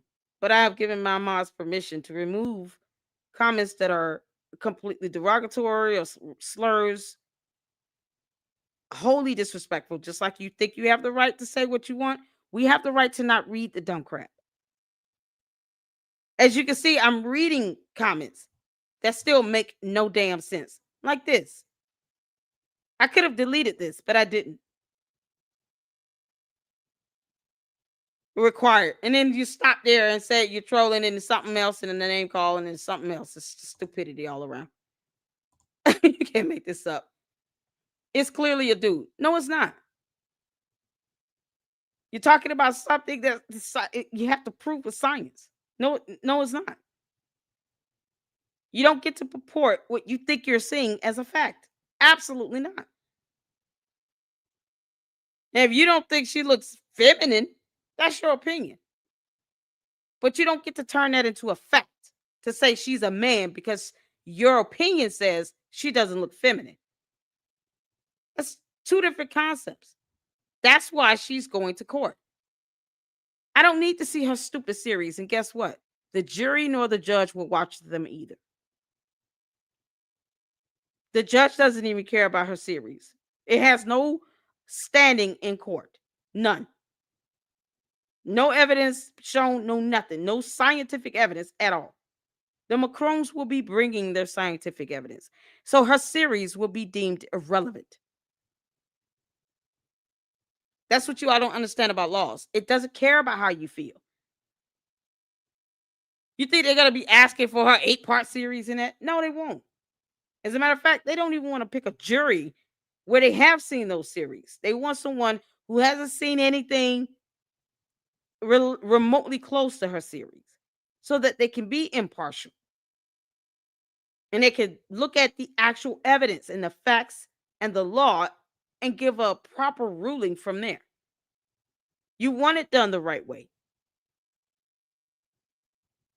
Bottom line, I don't need to watch her stupid series. And no, I'm not going to watch that. That'll be another headache. I'm not asking for that. Bot NPC, same difference. They're both dream machine, electric sheep. Yeah, the bots are just working overtime. It's hilarious.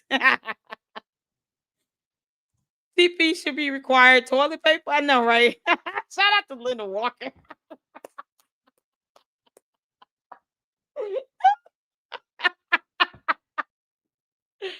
Oh my good Lord. I have a story that connects with that, but oh man. TP is toilet paper. Yep.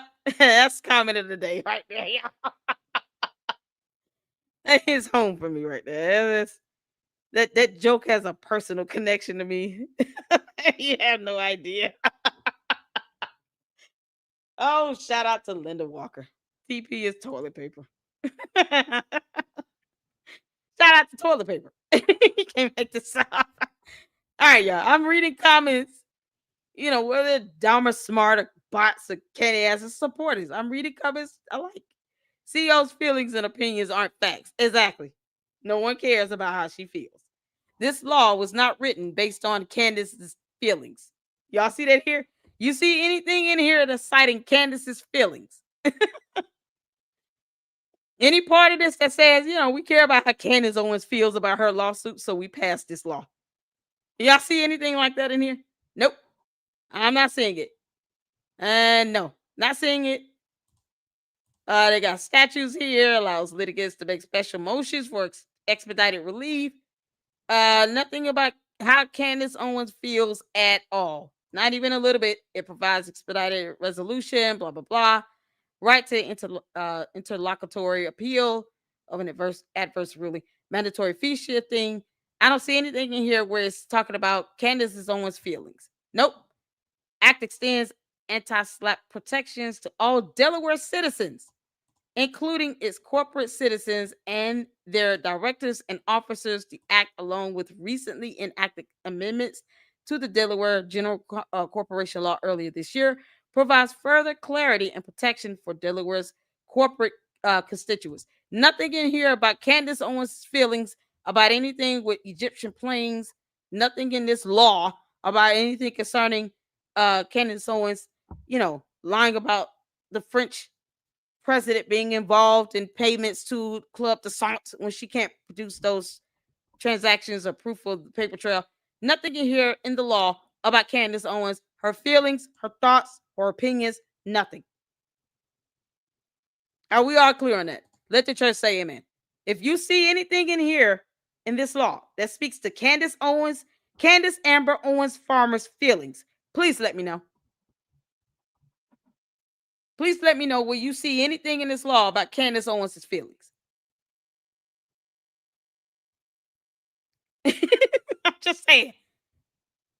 Maybe I'm missing the part about Candace Owens' feelings in this law. Nothing in here. Oh man, Sally says, don't let Candace divide everyone. She needs to stop with all the accusations and let Charlie's family heal. I absolutely agree. Yep, they were sued too. The Macron sued, they lost and are appealing. I think the appeal is based on what is happening here as well. Yeah. Yep. Now I've watched most of the Brigitte series. It's nonsense. Oh yeah, I don't have to watch it. I'm not gonna watch it. No Reply says, shout out to you, No Reply. Exactly, the S-Files. She thought she could package it to an English market. All Candace is talking about is PR. PR, public relations. That's it. She's not talking about facts, evidence, laws, documentation. It's all about a PR stunt for her. It's all about some image. PR this and PR that. She doesn't really give an AF about Charlie, his legacy, or Turtle Port USA. That's pretty clear. Exactly. What's going on, Billy? I don't think the French are bothered about Brigitte that much for these reasons. They don't even care for the Macrons much at all. That's why I don't understand why Candace is obsessed with this. 8-part series, Candace. Girl, you about as crazy as it gets. They're talking about the French time zone. Utah time, French time. She's creating time zones. You can't make this up. Oh my God. I'm not speaking on her series. I don't care about her series. That's what you're not getting.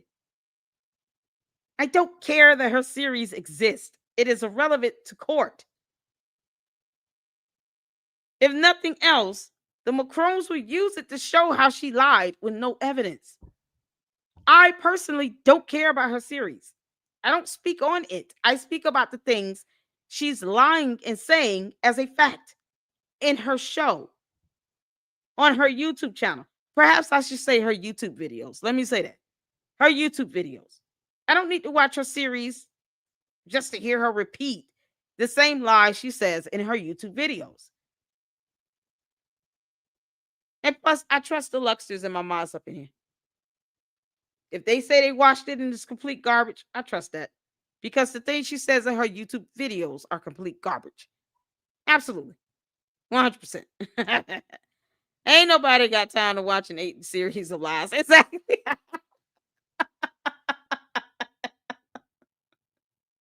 You can't make this up. Oh, I'm not doing a series on her. But Colonel Kurtz will be, and I will be watching that. But I am going to debunk her in every chance I get. Absolutely. Yeah, when she starts predicting the rapture again, or the rapture, yeah, that's how you know she's a cult. When she starts saying, "Y'all, we're getting close. We'll get close to that rapture date." I think it's time for us to come to an end together. You guys, I'm selling these kits with these cookies in this punch powder. Add water and stir. And then on this date, we're all going to eat these cookies and drink this red punch. Don't ask me what's in it. Can't make this up.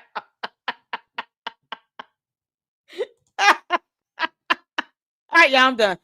Thank y'all so much for tuning in. Hit 4 hours. I appreciate you all. We're going to go over the episode she did yesterday, technically, on tomorrow, and then go into the new one she does tomorrow. And I got to get in episode 2 of Hood Horror series on Brother Polite, an actual cult leader who's a polygamist and now in jail because he committed a lot of heinous crimes. And of course, we got to talk about Umar. So we will get to that tomorrow. This weekend is going to be fantastic. The great lineup that we have here, because we do talk about other things. But I'm not going to stop talking about Candace because her cult members don't like it, because I don't give a damn. Hey, not even a little bit. All right. Thank y'all so much for tuning in. Hit the like button. I appreciate you all. Make sure you leave your comments and thoughts below. Yes, I do have it set to where you have to be a subscriber for an hour to leave comments. That's my prerogative. The end. Thank y'all so much. Shout out to my mods, members, supporters. You guys tune in tomorrow. We'll be back at it. Hopefully at an earlier time. I'm pushing forward. But until next one, no. Wait. I got supers. Wait a minute. I got a super. March on says, "Oh, the $20 super. Thank you so much. So happy to have found you, LLC. You know, it seems like she really enjoys torturing the TPUSA folks. She has such a snidey look on her face." Exactly. Candace, it's the smirking for me. It's the narcissism for me, and the hypocrisy. And it's the flat out lying. Go post that text message you sent to that FBI agent. Shout out to March on again for the $5 super. Seems like she really knows how to spin ergo lie. It's hard to believe that she has a degree in English. Exactly. Or that, she doesn't have bots, because they speak broken English all the time too. Candace, at least you could show your degrees if you truly obtain 2 degrees. I mean, for real.